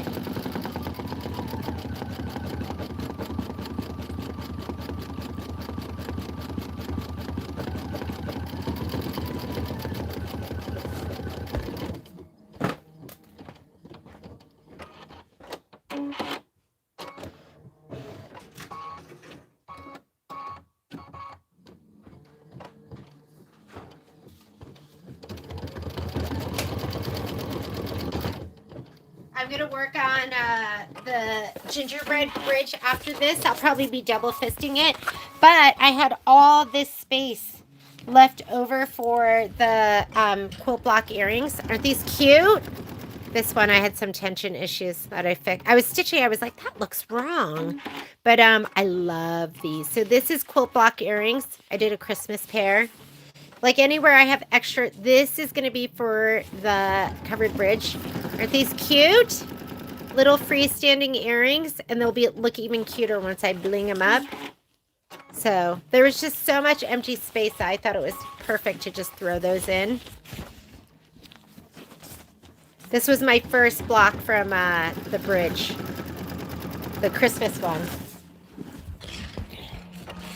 I know, I still haven't even put I told Patrick, I go, guess what? When you get home, your job is going to be, I was like, your job's going to be to cut all of these, take off all of the Badge Master, and then you're going to have to cut all of these apart. And he was like, I don't want to do it. I was like, too bad. That's what you're doing when you get home. Aren't those cute?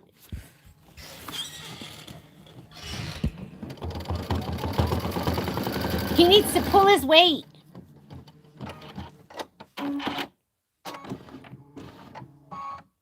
He can't just be running around riding his bike all day. He's got to do some sewing and embroidery or supporting his woman.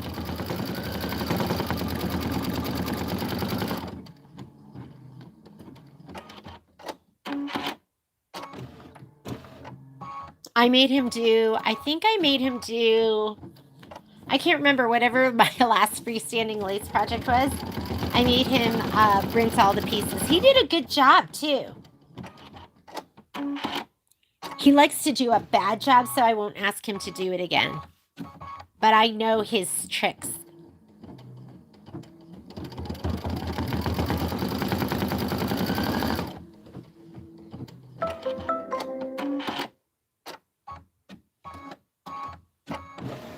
All right.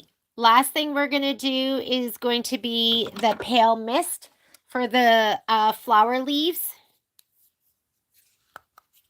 And then we're going to stop there because if you are going to use the button,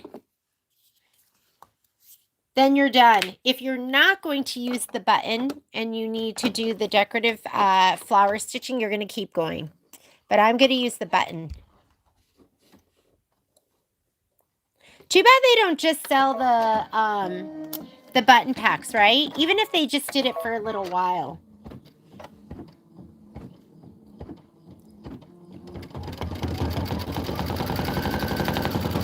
And I'm going to get ready to rehoop. Rehoop for Tundra. This is what you want for Tundra. Tundra Florals.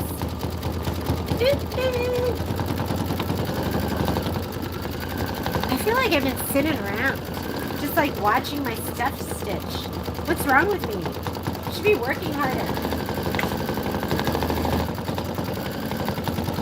Like right now. Why aren't I doing something? It's kind of nice to just sit and watch it stitch, isn't it? What do you guys do while you're sitting and watching it stitch? Are you like, do you watch a show? Are you listening to music? Are you surfing the internet? If I was just watching this stitch, I would be watching something.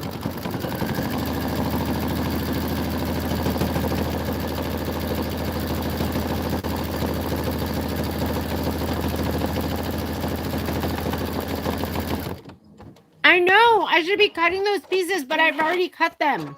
I don't have anything left to cut. I already did all that.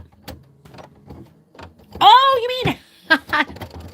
Oh my God, Rebecca, you're a genius. All right, you're right. I should be cutting it because I know I'm going to do a better job than Patrick. So I like to pull away the Badge Master. Because this stuff is like, yeah, you're right. Why am I sitting here? I kind of just wanted to let my manservant do it, Patrick Mulligan. Especially since I was like, guess what you're going to do later on? And he was like, no, I don't want to do it. I was like, oh, yeah, you are. Yeah. Why am I sitting there? I hate, like, when I'm wasting time. You can also, like, rip away some of this, too. See, it's like, I know it's not a tearaway, but a lot of times I'll rip it away because I feel like I can get closer than with my scissors. But I like to pull it away in two, like, not at the same time. But support those stitches. Don't just, like, grab it and rip it like a crazy person.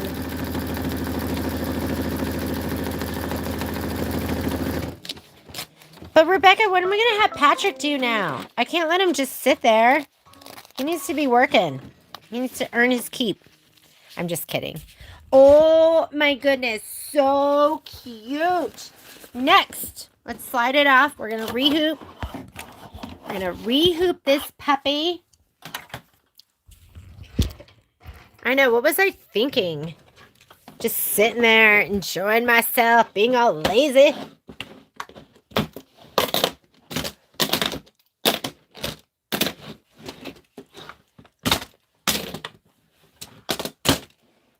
Need to clean his bike.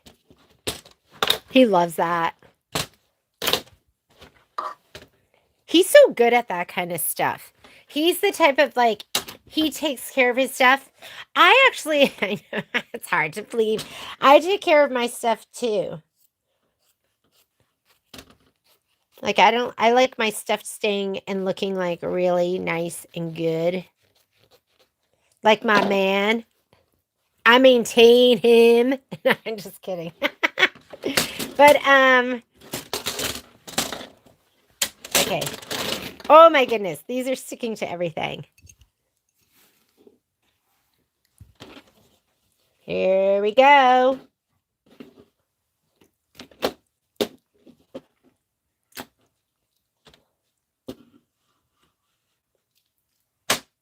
That's good.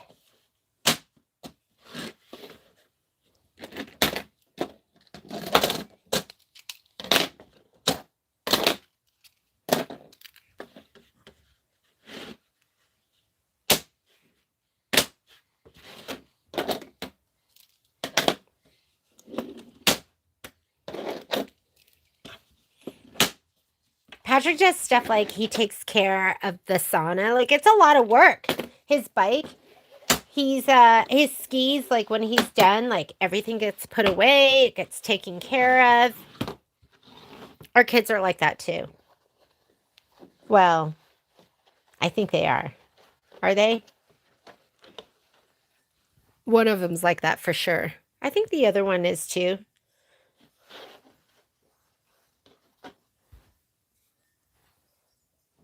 How much do I have left here? This whole thing. This dingle dangle. We're just going to leave that. I'm not rolling that up.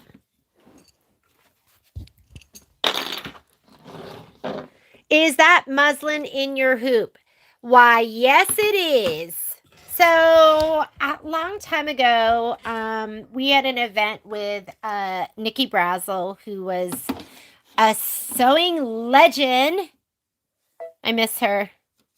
And she had all of these Anita Good quilts that she had done. And I have no idea how it came up. Maybe I was just feeling them. Like, these feel so nice and soft.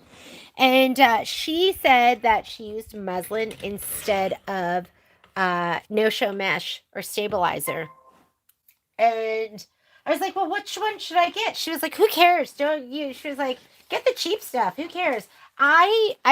We carry in our store something like the house brand from E.E. Shank.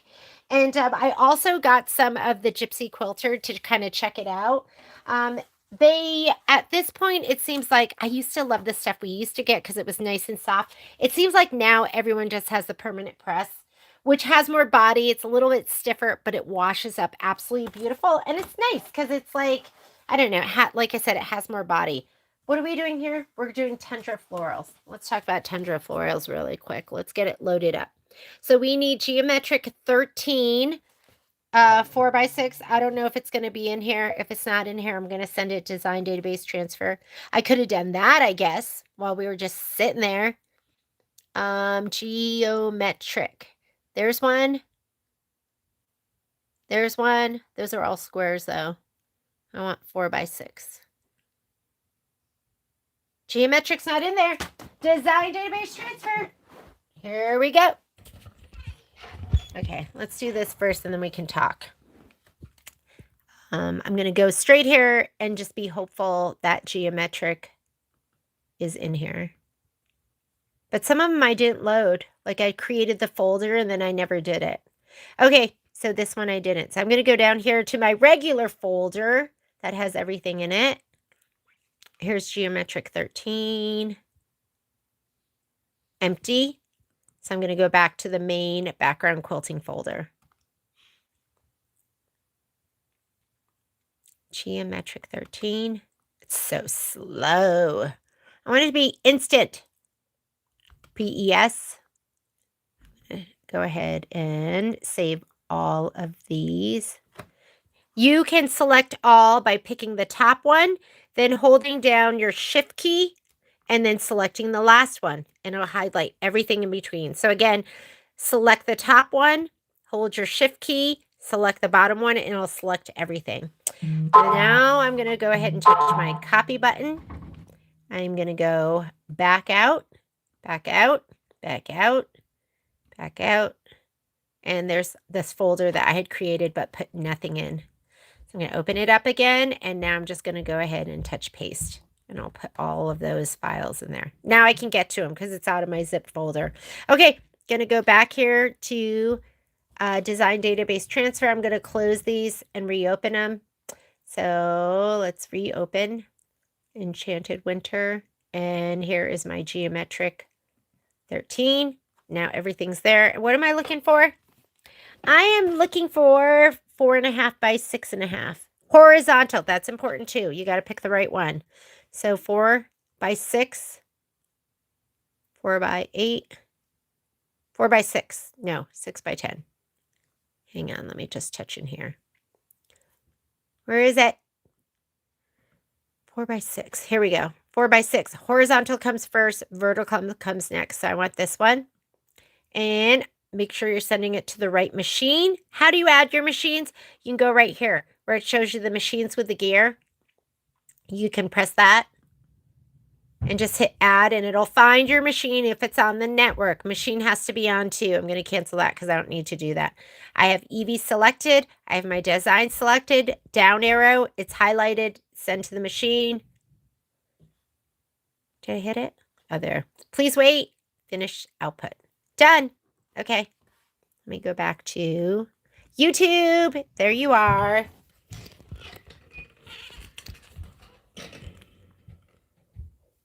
All right. I'm going to get out of here, and then I'm going to go back in. And there's my design. It's the 4 by 6 set. And I'm going to add to it. And we are going to add, what are we adding? Tundra Florals. Tundra Florals. Here we go. This one right here. And go ahead and set. And as per my sheet, Tundra Florals is centered. So you don't have to move anything. But I want to take this, I'm going to flip it. Now, if I flip it right now, I could do one of two things. If you don't have a grouping button, then you could just go ahead and touch you can hit select. There's that one. Edit. Rotate. I'm going to go 90 degrees. And then hit your select. Go to the other one. 90 degrees. And you can be done and do it that way. And then move it in the next screen. I'm going to undo. And I'm going to undo. Whoops. I'm going to redo. Okay. Otherwise, you can group it right here. It's your grouping button. I'm going to touch the grouping button, and then I'm going to touch the pink. It makes everything pink, which means it's grouped. I'm going to say okay. Oh, look. Doesn't allow me to rotate here. I don't think you can rotate in the next screen. Can you? Oh, yeah, you can. So they're going to be grouped here. Now I can rotate. and it rotates both of them. Because when your layout screen, it takes whatever the elements that are in your edit screen and it puts them all together and makes them into one. So everything is grouped when you get to your layout screen. How about that? Do you like that? My hoop is on. My lever is down. I'm just going to move it all the way up. You can utilize your 7x12 hoop and save as much of your muslin as possible. So the muslin, back to the muslin. Hang on. Let's start stitching and then we'll talk about that. I'm going to touch my button where I go forward and backward stitches. I have pale mist in there. Let's go ahead and do a placement line and let's find all of my other stuff. Hang on a second. Let me get situated.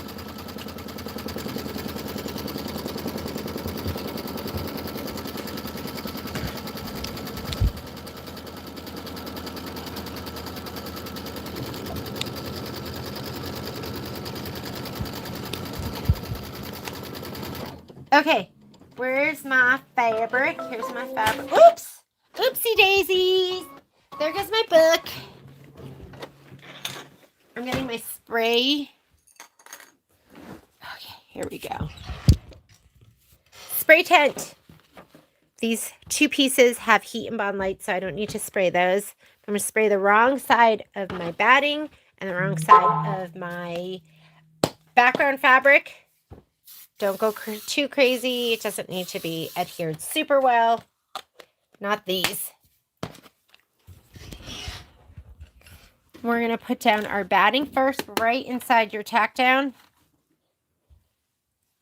And move it up because then you have all of this muslin down in the bottom you can use for your next hooping. Okay, try to lay this down pretty straight. Feel around. That's good. Press it. There we go. We're going to skip some steps. We are going to skip the next step because we cut our batting to size. We don't have to do the tack down and trim. Saves you time. This is placement for the background. We don't need that. We are going to do the tack down for the background. You want to pick a color you can see because you're going to fussy cut to it. Pale mist is pretty light. Why don't I go ahead and throw in my hickory? Because this stitch is going to get sewn into your seam. Unless, well, why don't we do something a little lighter? Every once in a while, maybe it doesn't make it into the seam, like if there's a ton of pulling or something like that. But for the most part, this is going to be within your 1/4 inch seam allowance. So color shouldn't make a difference. I'm going to cut it on the side. Sometimes it's hard to get there, so I do have a cutter on my side too. The only issue with that is it leaves the tail long, but who cares? Sometimes it's hard to get to the cutter on the Avenir and the Radiance. Slide this on. Carriage is going to move. Go ahead and do your tack down. Okay, so yes, I use the muslin because it's softer than it's not as plasticky feeling as the as no-show mesh.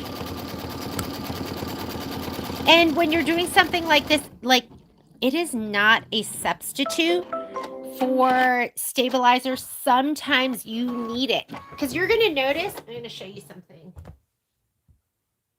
Like some of your blocks, let's see. What do I have here?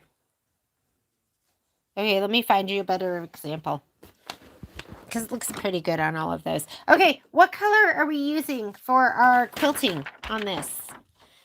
Oh, well, silly me. I'm using my Gnold 6053. So I'm going to put this back in. This is what I've been using for all my quilting. But if you look at your spreadsheet, if you have this spreadsheet, which is on our website under sew-alongs, I put all the colors that are recommended. Oh, where is that thread? Here it is.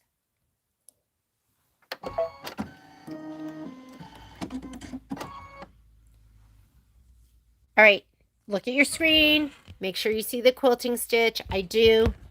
Go ahead and hit start. There's times where, where's my penguin? It goes on that.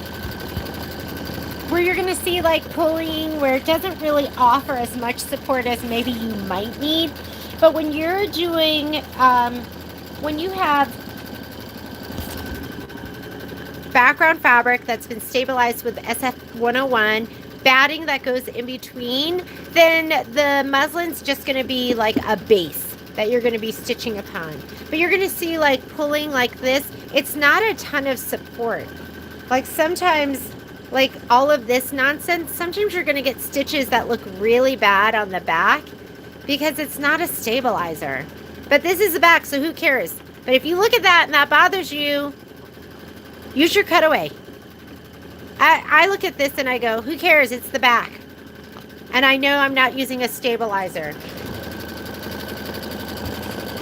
Some of you want your back to look just as good as your front. And sometimes it needs to look just as good as your front when you're quilting. But when you're doing stuff like this, don't worry about it. As long as the front looks good and it's not like a ridiculous, like falling up of stitches on the back, then it's fine.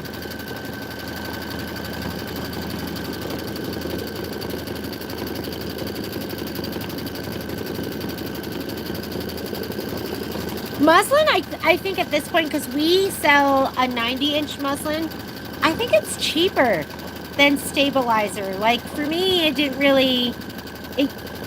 didn't really worry me so much, but stabilizer has gotten really, really, really expensive. So I like that it's cheaper. I like it.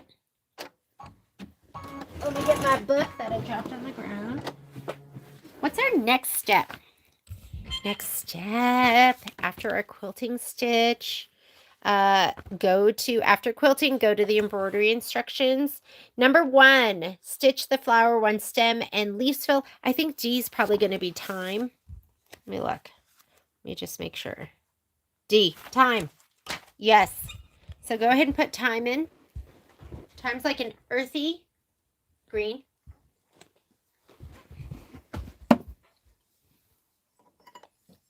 I didn't even baby my thread that time. I didn't even pay attention to it. I was like, you do what you're going to do. And it just stitched beautifully. I got lucky. Like you got to watch that thread at least a little bit. I've seen it go down with a kink in it where it was just going to keep feeding out.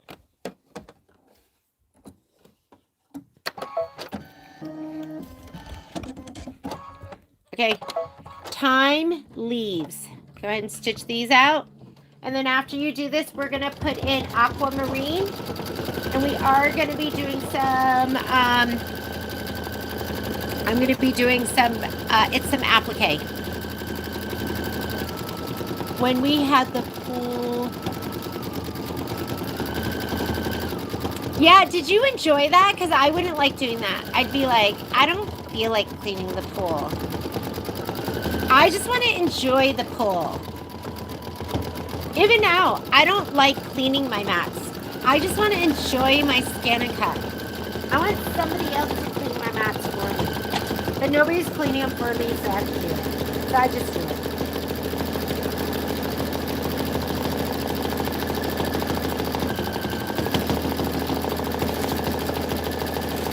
Okay, keep going. Here we go. Can't just sit here wasting time.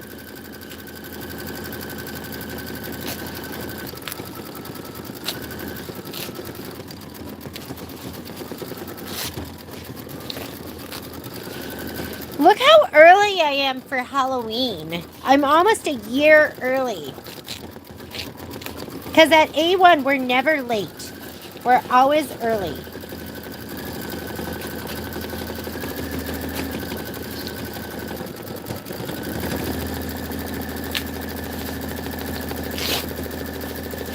I wish I had like a machine that I could like throw my Badge Master in and then it would like melt it all together and then I could use it again. I could probably fit a pair of earrings here, but I'm not going to.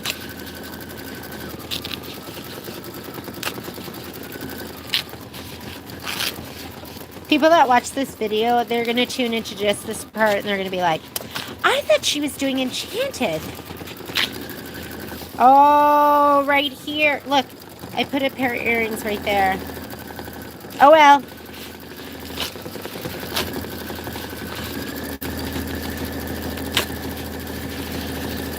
It's part of my therapy, my non-hoarding therapy, where I go, hey, you can throw things away. I know you can do it.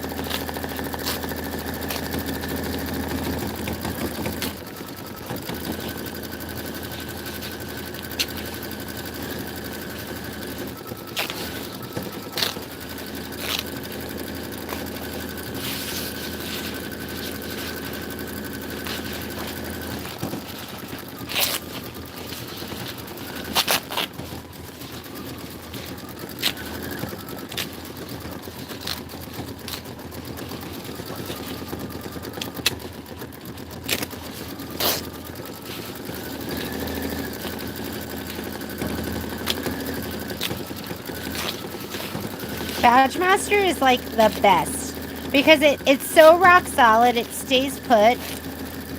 Nothing moves, but then it's easy to work with, easy to rip away.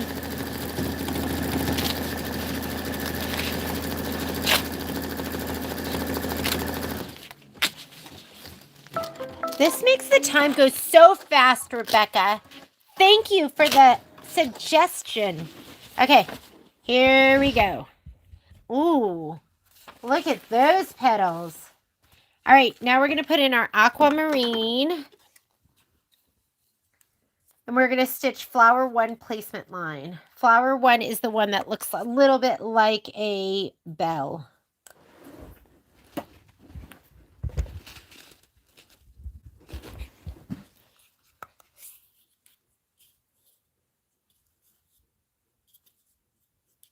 When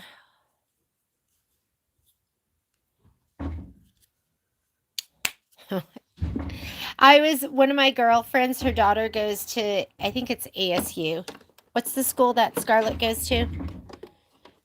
One of the Arizona schools. And her roommates, or she's in a sorority, and they all got dressed up as Victoria's Secret angels. And all the girls are absolutely beautiful. And they were all perfectly tan. I was looking, I'm like, oh my God.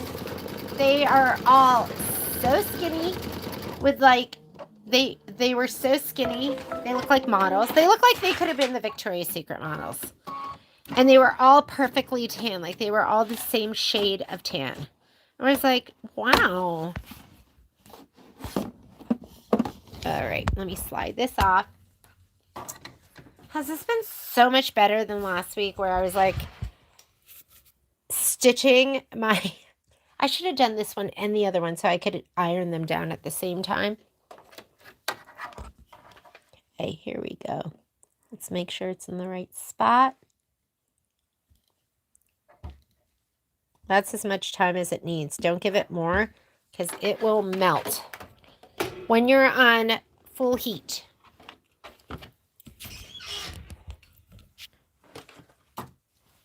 Yeah, that definitely saves me more time than having to rip out the stitches. Okay, I can skip the next step because I already cut mine to size. I don't have to do a tack down and trim. So I'm going to go to the next step. And now it wants to do the gorgeous decorative stitching outline.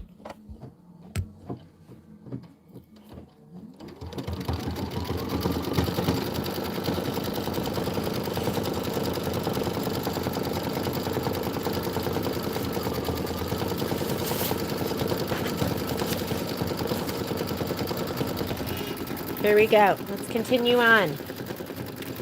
Let's multitask.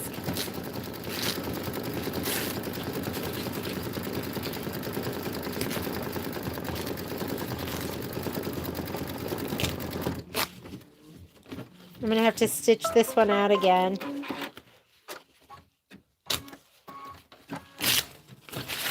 Trash!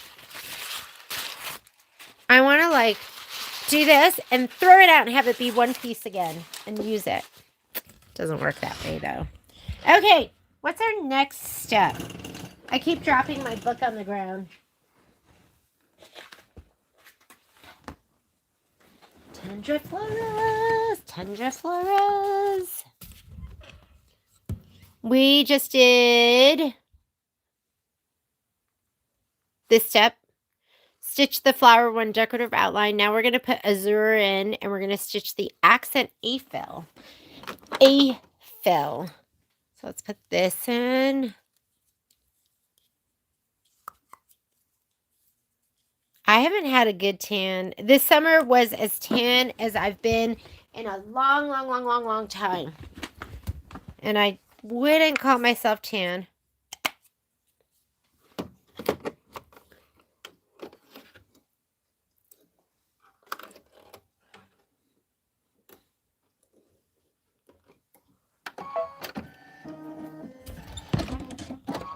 Azure. It's going to do a little bit of a decorative stitch in that last flower.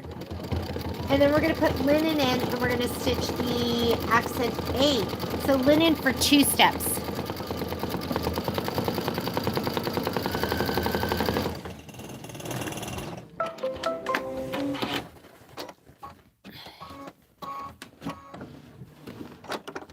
Okay, put your linen in.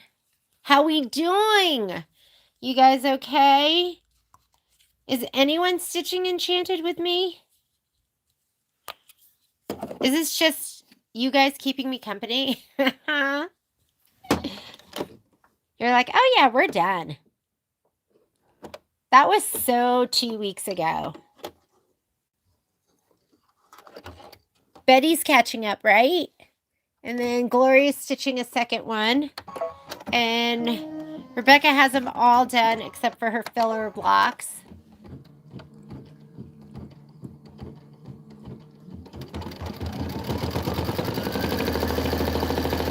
This is going to be the accent.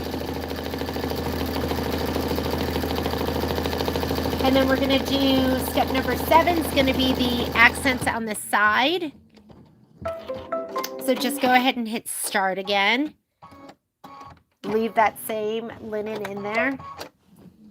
And then we're going to put time back in again. And we're going to stitch accent C-fill. Oh, there's a lot going on in this Tundra flower.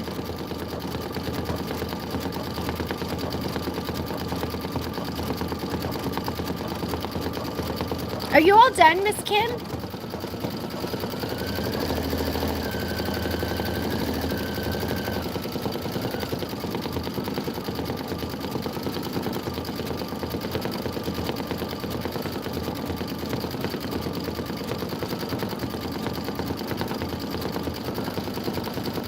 Oh, you have to do the piece block. I love the piece blocks. I could do piece blocks all day, every day. They can be confusing. Some people find them really confusing. That's half the battle, Miss Kim. Okay, I am going to put time back in. Just prepping, right? I feel like sometimes the prep work is like, it's like most of the work. Okay, I'm putting the time in. It's going to do a little bit of stitching right in the linen on those flowers. And then we're going to put marlin in. And marlin's going to be the very top. We're going to be stitching on the top of those.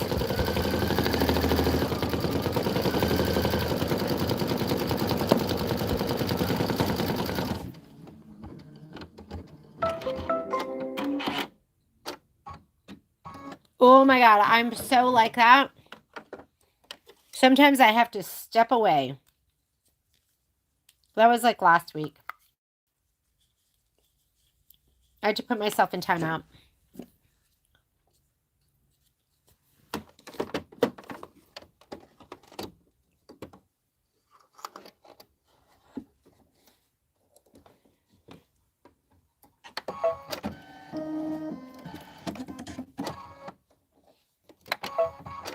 All right, this is step number 9. right here.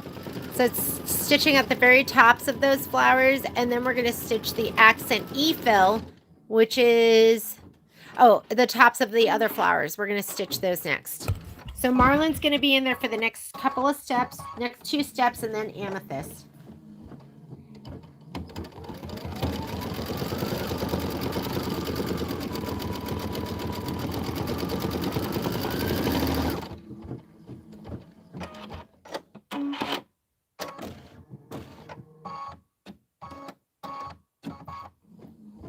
Oh my God, the next one looks like a little Easter egg.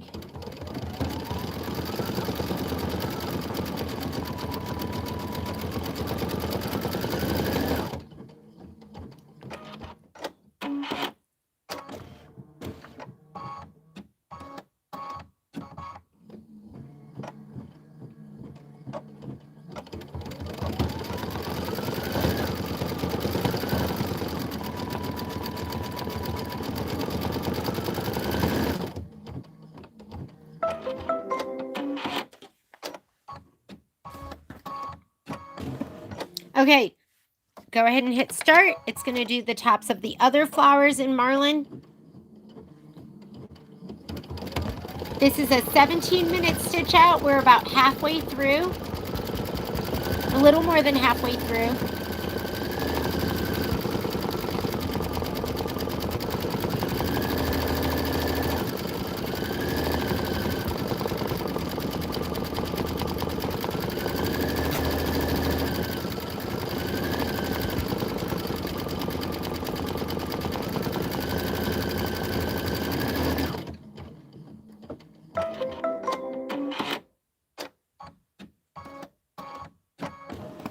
Okay, we're going to change our thread out to amethyst. Amethyst.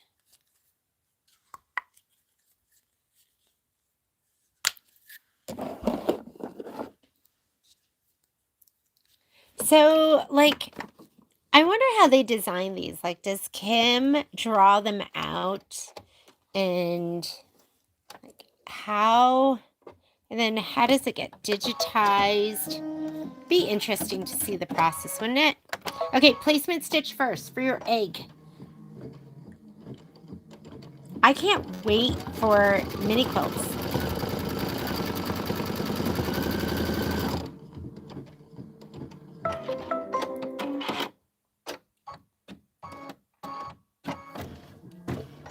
All right, I'm going to slide it off. Ooh, we have that in the way, so we have to be a little careful. Over here. The egg.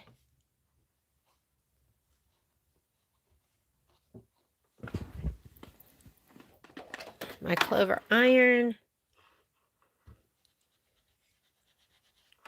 Now that's enough, just like that.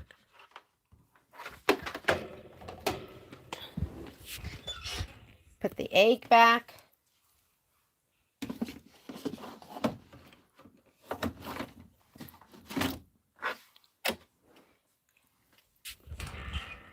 Next step is going to be the tack down. We don't need that. And we're going to do this one. I think it's going to be the amethyst, but let's look in our book and just make sure. We just did, we skipped step 12. If you didn't do scan and cut, you're going to, or whatever cutter you're using, you're going to go ahead and do the tack down and then the trim. I'm going to go to step 13, which is going to be the flower to decorative outline. And if ever it goes too fast for you, you can always just watch the replays. And then you can pause it and do whatever you need to do. Okay, this is step 13. Then we're going to put the linen in. It's going to do the little polka dots on the egg. I call it an egg. It's not an egg. And then we'll put marlin in and we'll do all the pretty flowers. So right now it's going to do the decorative stitch. Then we're going to do all the polka dots. And then it's going to do this blue part. And isn't that amazing? What the direction of the thread, that all that is changing of the direction of the thread.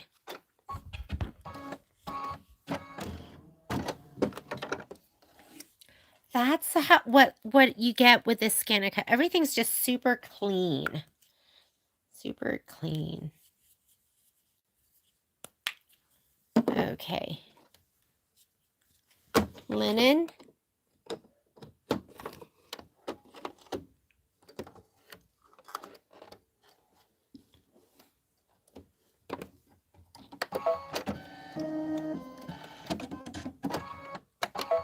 It's a minute. This for me is like the most excruciating thing is watching the machine stitch out and cut dots. That to me is like so painful. So I'm going to come back over here to my lap, to my ottoman, and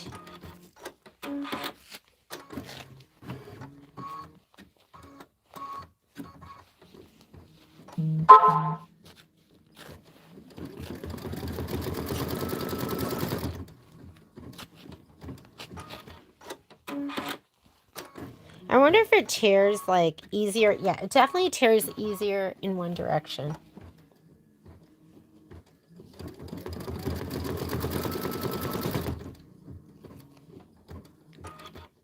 I want different scissors.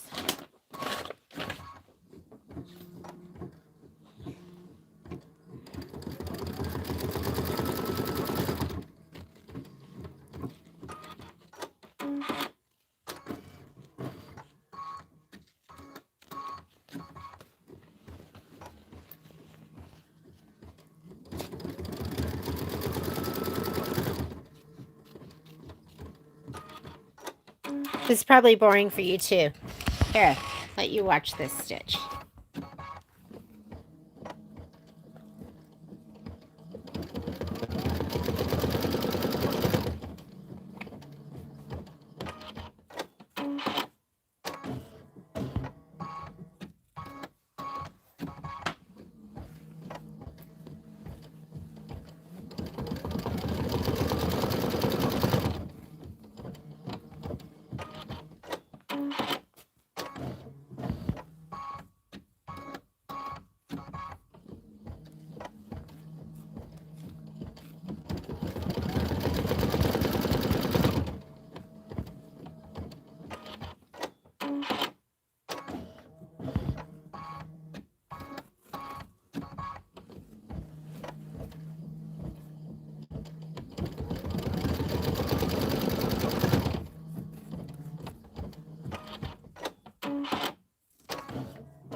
Oh, those are cute. And you're going to see there's a couple. Oh my God. Oh my God. I'm so sorry. So sorry. I was trimming my stuff that whole time. So sorry about that. Okay, so you see a couple of them that you're going to have to trim. So I think it's like anything less than, what was it, 0.2 of an inch. But I think it's 5 millimeters. Do you like that? You guys get to watch a bunch of nothing for a little while. Get to just contemplate, to evaluate, to consider whether you want to watch Jeannie's videos. All right. Yeah, because I was so deep in thought. I was over here like just trimming my... What, did the camera just drop? Something must have happened. I think I put it on what it was supposed to be on. Must have just dropped. Okay, now you're going to be stitching this. I was just sitting here. I was like this, sitting on my knees. And I was just taking my scissors and just... I mean, you're almost not even cutting. You're almost just like dragging it up.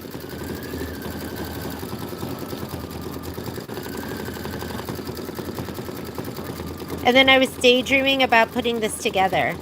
I was like so deep in thought. I was like, oh, watch me go.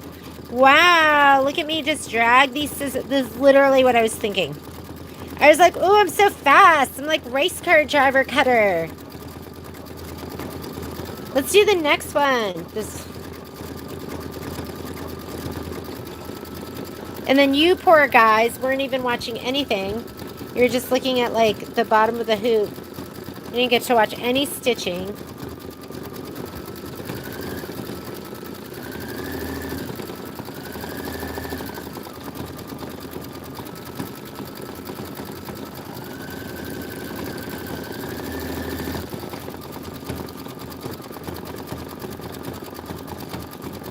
You know when you cut without cutting, when you can just like drag the blade through? That's like what you can do with this. And I like to get as much of this off as possible. It's like so gooey and gross.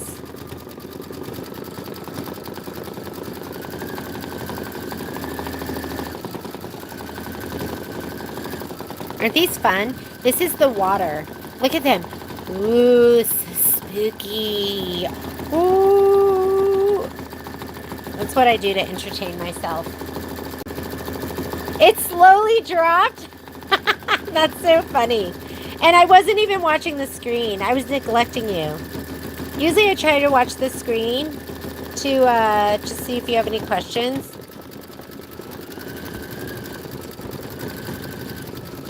It slowly dropped. That's funny. Okay, so you were watching a little bit for a little while.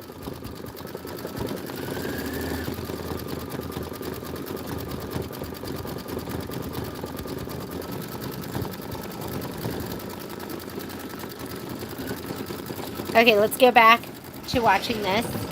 Look how gorgeous that stitch is. I'm making it really tight. There'll be no dropping.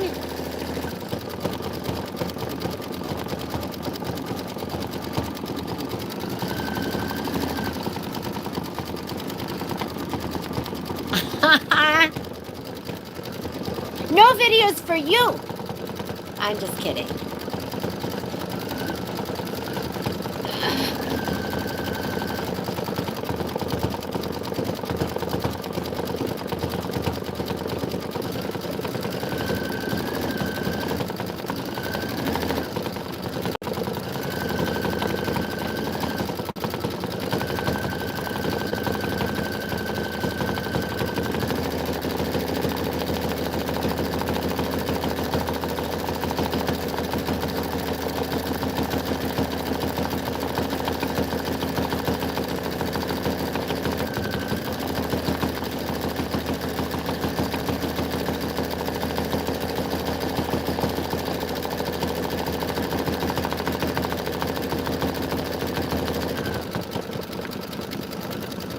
Aren't these pretty? I'm like excited to rinse these.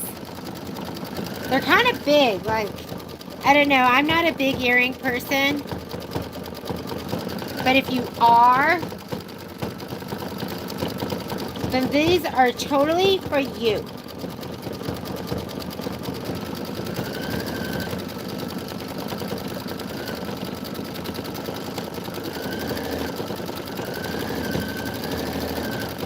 I want to do every freestanding lace project they have this year. I think next I'm going to do the gift boxes. But they have a freestanding lantern, which I really thought was pretty. And they had a freestanding, they had the little Santa letter mailbox, which I thought could be really fun for like starting new traditions. We used to, so Patrick grew up where they would burn the letter in the fireplace, and then it would, we would tell the kids that it was going to Santa that way. So that's what we did with our kids. But I was like, oh, it's kind of nice to just have a little mailbox they could put their letter to Santa in.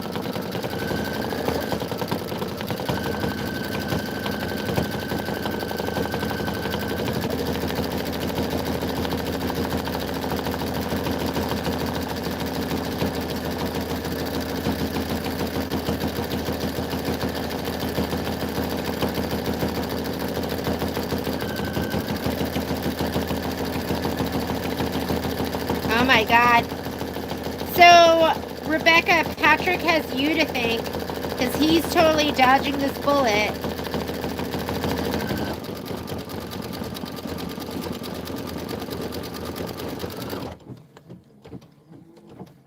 But I feel more productive right now.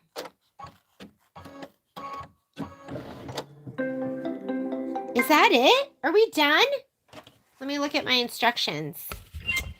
Oh my goodness, that was the last step. Okay, let's take a look at it. It's just as gorgeous as the sample. So that's all I'm going to do with you today. I'm going to get going and your homework. Your homework is to finish. Let me grab my sheet. Oh, my knees. Oh, God, it hurts. It's not like when you were little and you could just sit any which way. Where's my list? My listy list. I think I dropped it. Okay, what's left? I think it's, I don't know what's left. There's the snowflake. And then there is, oh, here, we can just look at this page. Why guess? Why guess? So for homework, you need to finish, if you didn't do your filler blocks, we did that our very first day with the borders. Did we do those all together? So you're going to have to do the filler blocks. Ours are already done. I want you to do welcome, winter, and the snowflake. We did everything else. We really kicked some ass today. So get that done. Then all we have left is section 3, right? And, you know, I'm saying, oh, I might get that all done. Stitch together. I might start this, but I might not. So at the very least, this is what we're going to do next week. Next Monday, we will finish this off and then we'll put everything together and we'll be done with this one. We're ready for the next project. Any questions? All right. Are you going to do the little house from Riley Blake? What's the little house? Is that Prim? Because I was thinking about it, but I don't know. So, not sure. That farm I wanted wasn't. That was Little House. Oh, Little House on the Prairie. I don't think I'm going to do those. I just don't have time. But I thought about it. I looked at those.